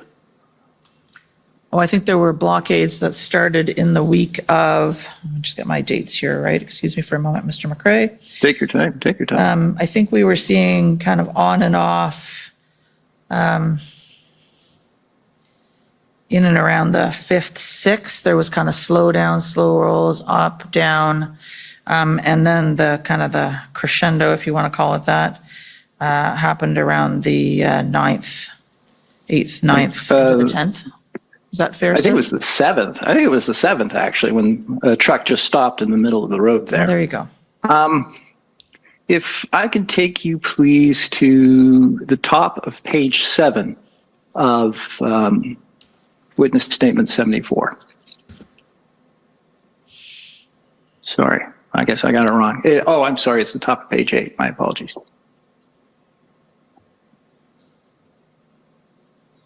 And the time frame of this, and maybe you could scroll up a bit just to give the witnesses the proper context. I apologize for that. There's a heading at the top of that. It's about the invocation of the Emergencies Act. If you could go back to the top of page 8. Now, and this is really a question for Madame Drouin, because as I read this statement, Ms. Drouin recalled that PCO considered options as varied as shutting down cell towers, shutting down gas stations, and even deploying federal employees with commercial licenses to remove trucks entrenched in Ottawa. This is the part I want to focus on. She recalled losing hope that local police forces in Ottawa and Windsor were capable of executing their operational plans as time went on and no concrete police actions materialized. Madame Drouin, when is it that you lost that hope? Well, first of all, I think that we saw a crescendo in terms of the movements all across Canada. And when we were approaching what I think the clerk will call the third weekend, so the week of February 9 until the 13th, I think this is where, and I think we talked about that a lot, we were hearing about we have a plan. And then the plan was not being executed. And that was true for the different sites across Canada. And I guess this is where we started to wonder whether or not provinces, law enforcement agencies were enough equipped to face the situation. I'm sorry, just so I'm clear, you understood during the week of February 7th that Windsor had a plan and it had not executed on it?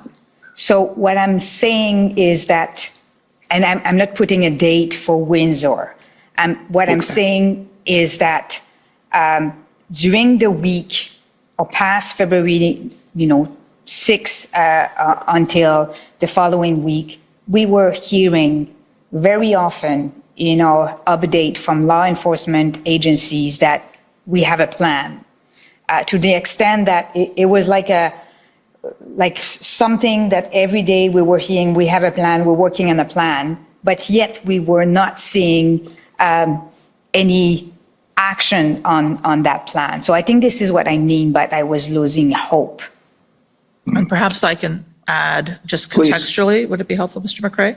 That as we went into that week, the 7th, 8th, 9th, I think you've heard earlier in our testimony on the 9th, for example, that I attended a meeting with the deputy ministers involved in kind of national security and intelligence, having heard a growing degree of frustration and concern on the part of ministers with the situation, to make sure that we were looking at all available instruments, all available resources, all available tools, every crazy shut down cell towers, as an example, find public servants who could drive tow trucks, anything to try to help to resolve the situation, because the situation facing law enforcement in Ottawa and in Windsor were complex and challenging.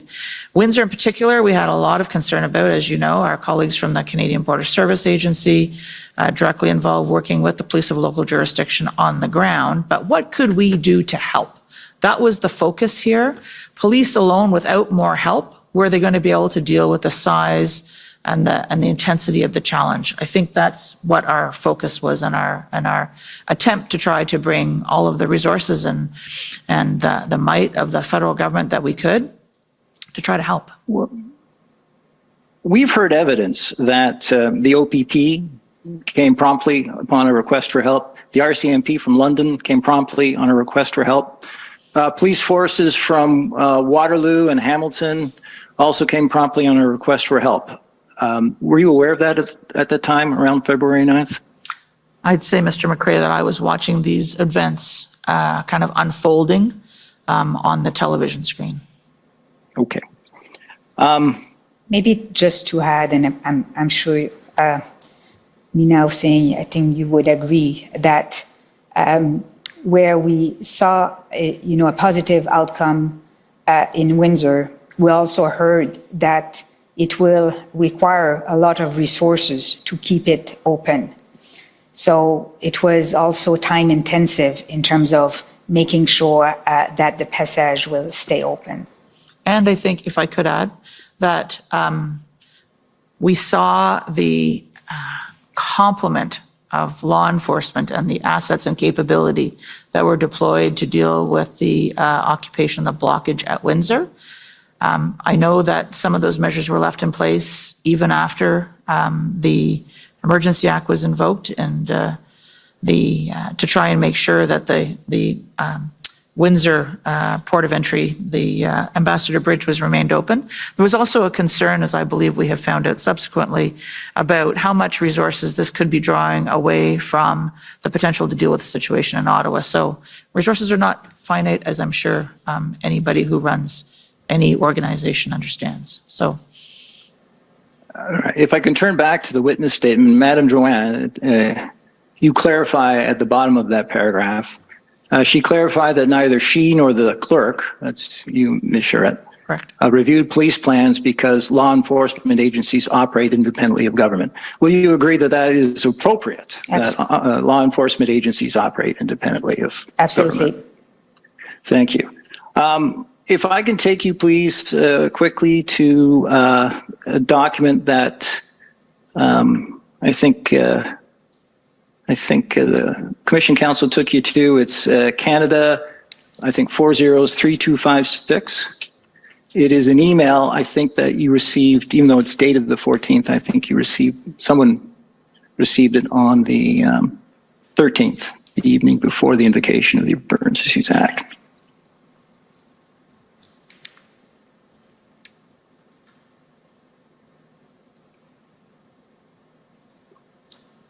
It's from Brenda Leckie. In this email, as I understand it, when it was taken to you, and I think it was you, Ms. Charette, it mentions, if you scroll down a bit, where she talks about, this is from Brenda Leckie, she talks about arrests. Could you please keep going? This said, I'm in the view that we have not exhausted all available tools. And I believe in that context, Ms. Charette, you suggested that there hadn't been enough arrests yet, or any arrests. Was my recollection of your evidence correct? I do not believe that would be correct, because we had seen a lot of law enforcement happening in Windsor. And so, but there, as I said, this was about not just a single site, not just a single threat, not just a single event. All right. And in fact, is it your recollection that Windsor was cleared up on February 13th and the bridge was reopened just after midnight on the 14th? I believe that is correct. And I also know that federal ministers were focused on what it was going to take to keep that absolutely critical trade corridor open, sir. Thank you. We heard from, this is my second last question, we heard from the Deputy Minister, Mr. Sabia, yesterday, and in questions from my friend Mr. Aylward for Canada, who asked just how quickly had they had to act, what timescale did Mr. Sabia have in mind? Was it an issue of days or weeks, or what was the time frame? Mr. Sabia's evidence, and this is in the transcript, but I don't know how to call it up, but it's the one that's publicly available, was that they varied the length by where they were in the country, but these disruptions had already gone on for a reasonable period of time, so reasonably lengthy period of time. So our objective here was we were thinking about this in a period of several days or a week or a bit more than a week. So do you agree with Mr. Sabia, at least as I read his evidence, that a week to resolve a protest is a reasonable period of time? I don't think I can really answer that question, Mr. McCrae. How big of a protest? What kind of a protest? Where is the protest? I think that's... let's focus on the Ambassador Bridge blockade. Do you think a week to resolve the Ambassador Bridge blockade was a reasonable period of time? I think it depends who you are. If you are a manufacturer operating a large car assembly plant in southern Ontario, depending on just-in-time delivery of critical supplies to run that plant and keep your production line going, I don't think a week is necessarily going to be fast enough. If you are worried about the transport of food or fuels or medicine, which are coming across that critical supply point, I think you may have a different measurement, sir. If you're Maybe keeping in if I mind, can- oh, please continue. If I can add, after Windsor Bridge was clear, we had also threat about other port of entries. And I think, I don't want to put words in Deputy Minister Sabia's mouth, but he was also looking at the whole situation, making sure that, not other supply chain will be affected. So the timely resolution that Michael Sabia, from what I understood yesterday or the day before, it was yesterday morning.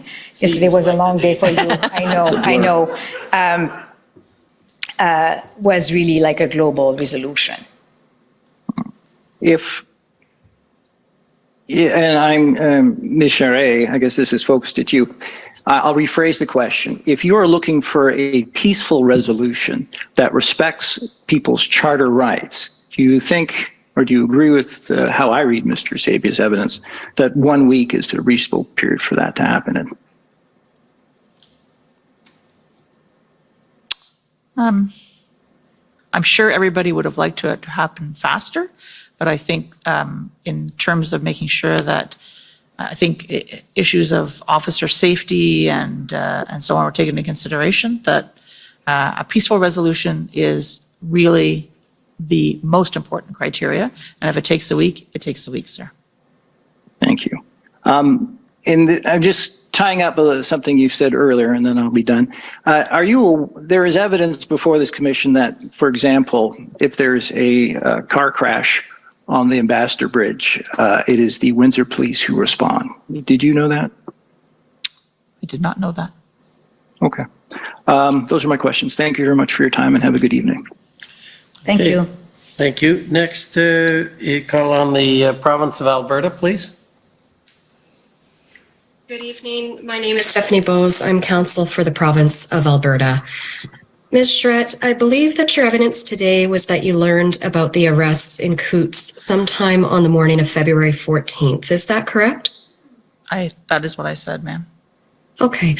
And this commission has heard evidence that the arrests and the discovery of the cache of weapons by the RCMP was a trigger for the protesters involved in the Coutts blockade to indicate a desire to leave the protest, and that their intent to do so was communicated to the RCMP that day. Did either you or Madame Duran learn that the protesters indicated an intent to leave the protest site? Well, I was not aware of that. No, that's not true. I've heard about potential breakthrough in Coutts. And when it comes to your previous question, we were aware of potential presence of firearms in Coutts, but prior to the enforcement action, we didn't know about the cache. Okay, but in terms of a breakthrough in Coutts, at least as with respect to the protesters clearing the site and no longer blockading the port of entry, when did you learn about that? So what I do recall during the FMM meeting is Alberta being being afraid that invoking the Emergency Act can put potential breakthrough in danger in Coutts. So we were aware that it was imminent. Okay, thank you. Now, in your decision document for the Prime Minister, which for the record is ssm.nsc.can.403224, we've looked at it a number of times today. I don't intend to bring it back up, but was invoking the Emergencies Act the only option presented to the Prime Minister in that document? It was the decision that was sought in this document. Okay. But just to be clear, and I think that if you look at the many IRG trackers, many other options have been looked at. And the Prime Minister was present during the conversations when we looked at the different options. So fair to say then, this was a decision note about a specific decision that was being sought, and there were other activities underway with the Prime Minister's full knowledge. Okay, so at that time, the only option was Emergencies Act, yes or no? No, ma'am, that was not what I said. It's not No, the option in the note, excuse me, I should be. Yes, that's what and I'll clarify, that's what I mean in the decision document. The Prime Minister can decide to invoke, he could decide not to invoke, he could decide to ask for more information, he could call for a meeting. I mean, he has a number of options available to him. To invoke, not to invoke would be two very obvious ones, to be fair, Ms. Bose. But the Prime Minister can write us back and say no, or call and say, there are alternative courses I'd like to pursue here. And did any of that happen? We got an affirmative decision to invoke the Emergency Act and to proceed with the implementation. All right, thank you. And Madame Duran, I believe your evidence today was that Canada first started thinking about the Emergencies Act in the context of these protests after the demock on February 9th. Is that correct? That's what I said, yeah. Okay. And then the two-track process where the Emergencies Act was identified as track 2 was started on February 12th? Well, I think we also talk about, the predecessor of the two tracks document, which was a document developed by Jackie Bogdan, I think the following night. So we started the two tracks at the beginning. I think we were talking about Plan A and Plan B. So it was, I think it was before the IRG on the 12th, maybe more the one on the 10th, that we first developed the track 1 and track 2 document. We were doing our, all right. May I add, we were doing our homework on the 9th to feed into deliberations, which became at the incident response group on the 10th. And then that homework came back on the 12th with work that had been done after the IRG on the 10th through the 11th and back into ministers on the 12th. All right. And there's nothing in the Emergencies Act that prevented the Government of Canada from beginning consultation with the First Ministers on February 9th, correct? So on February 9, not the decision, but the path of using the Emergency Act was not sufficiently developed to consult. Like it was one of the options we were working on, but we were not in a position at that time because it was not serious enough as an option to start the consultation. I'd like also to add something. I received a question earlier this afternoon about another consultation we did on the Emergency Act in relation with COVID. And the situation was quite different. Remember that we also discussed today that the moment we talk about the Emergency Act, that can trigger some reactions. And that was the CSIS assessment on the risk of triggering or invoking the Emergency Act. So we were quite aware that the moment we talk publicly about the Emergency Act, the timeline to take a decision is very short.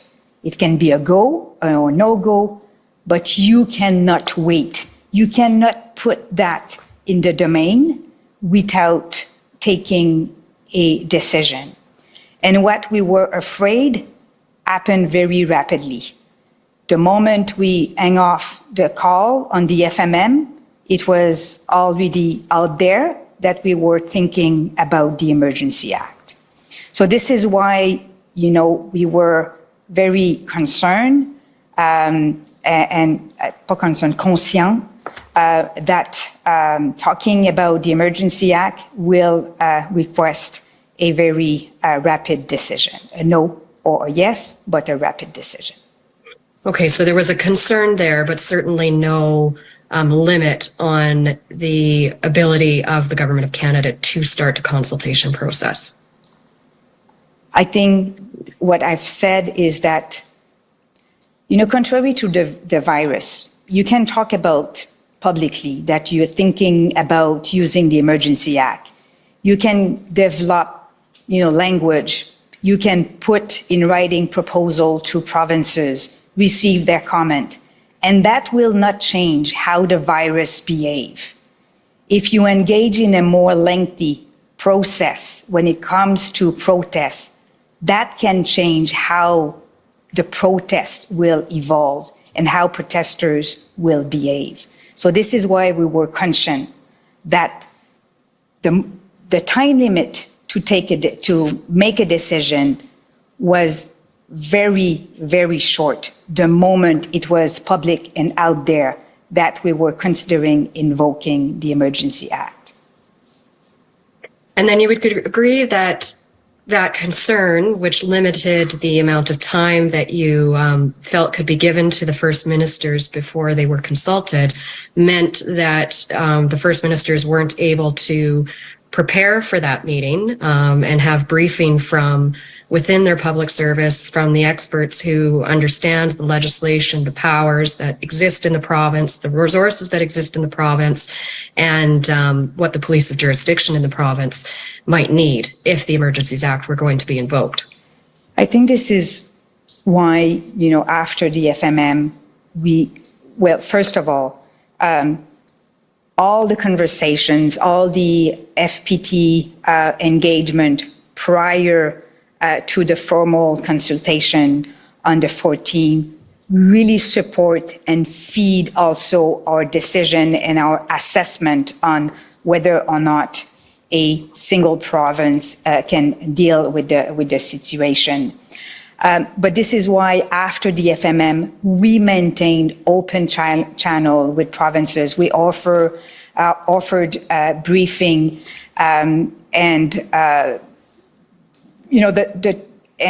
we were also, if I may say, comfortable with the fact that the Emergency Act was time limited, that we were not displacing any provincial jurisdiction, that any law enforcement was not also displaced. They were able to continue to exercise their authorities. So we also find comfort with that.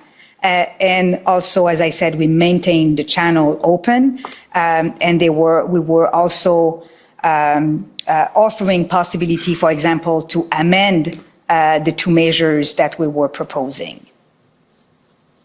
All right, thank you. Those are my only questions tonight. Okay. Next, I'd like to call on the National Police Federation. Commissioner, they've ceded their time. They've ceded their time. Do we know who to? Just at large, so we can get out of here 5 minutes earlier. Okay, so it's a weekend Thank gift. you. Okay, well then the Government of Canada doesn't get it, and they are next. You'll be happy to know, Commissioner, on a Friday evening that I have no questions for these witnesses. Okay, any re-examination? No re-examination, Wow. Commissioner. Okay, well, I just have a few short questions, and if you tolerate this with me. And forgive me while I try and find them.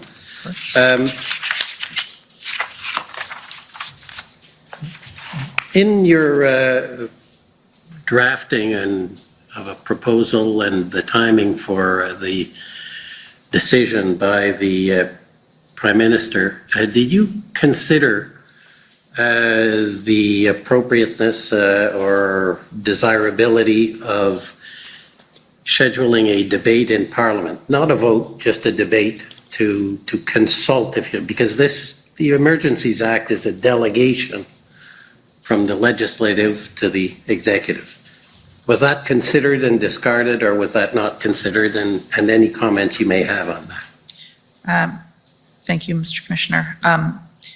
I believe I mentioned earlier that there had been a debate in the House of Commons on February the 7th, which would have been, I think, in the form of a take note debate on the situation overall. It wasn't specifically, of course, on the Emergency Act.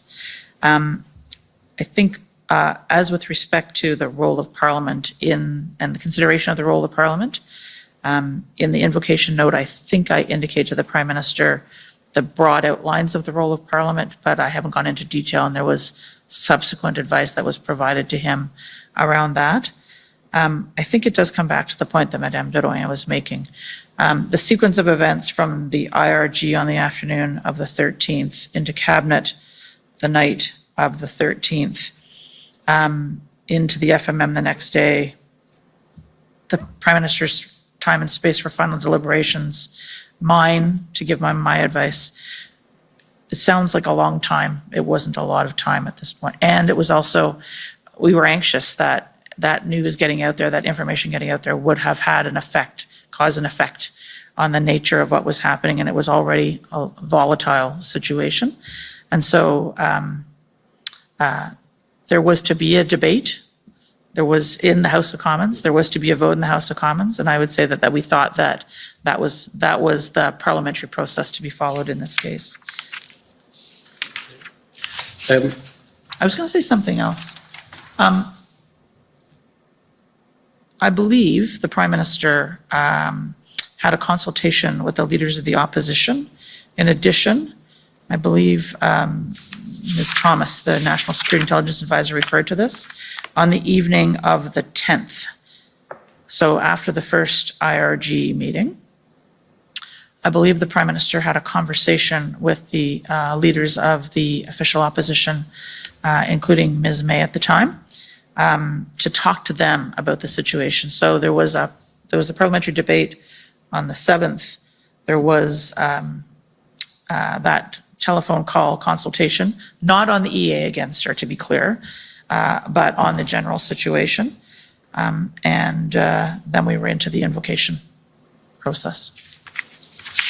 Okay, if I can then ask you in this couple of questions, and just with respect to the national scope of the order, and I think you've addressed it, I'll call it on one dimension, that it was a national issue, but was part of that consideration the use of federal powers such as the Bank Act, which are because the economic measures, I guess the Deputy Minister Sabia said money can move. Were those considerations on whether you would do national or limited?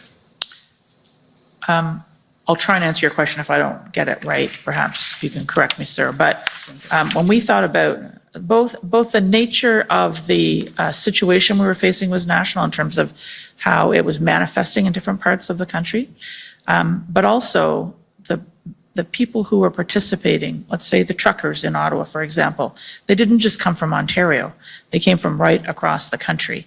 And so to be able to use a deterrence measure to try and encourage people to go home, a deterrence measure, and that was partly what lay behind the use of the emergency economic measures.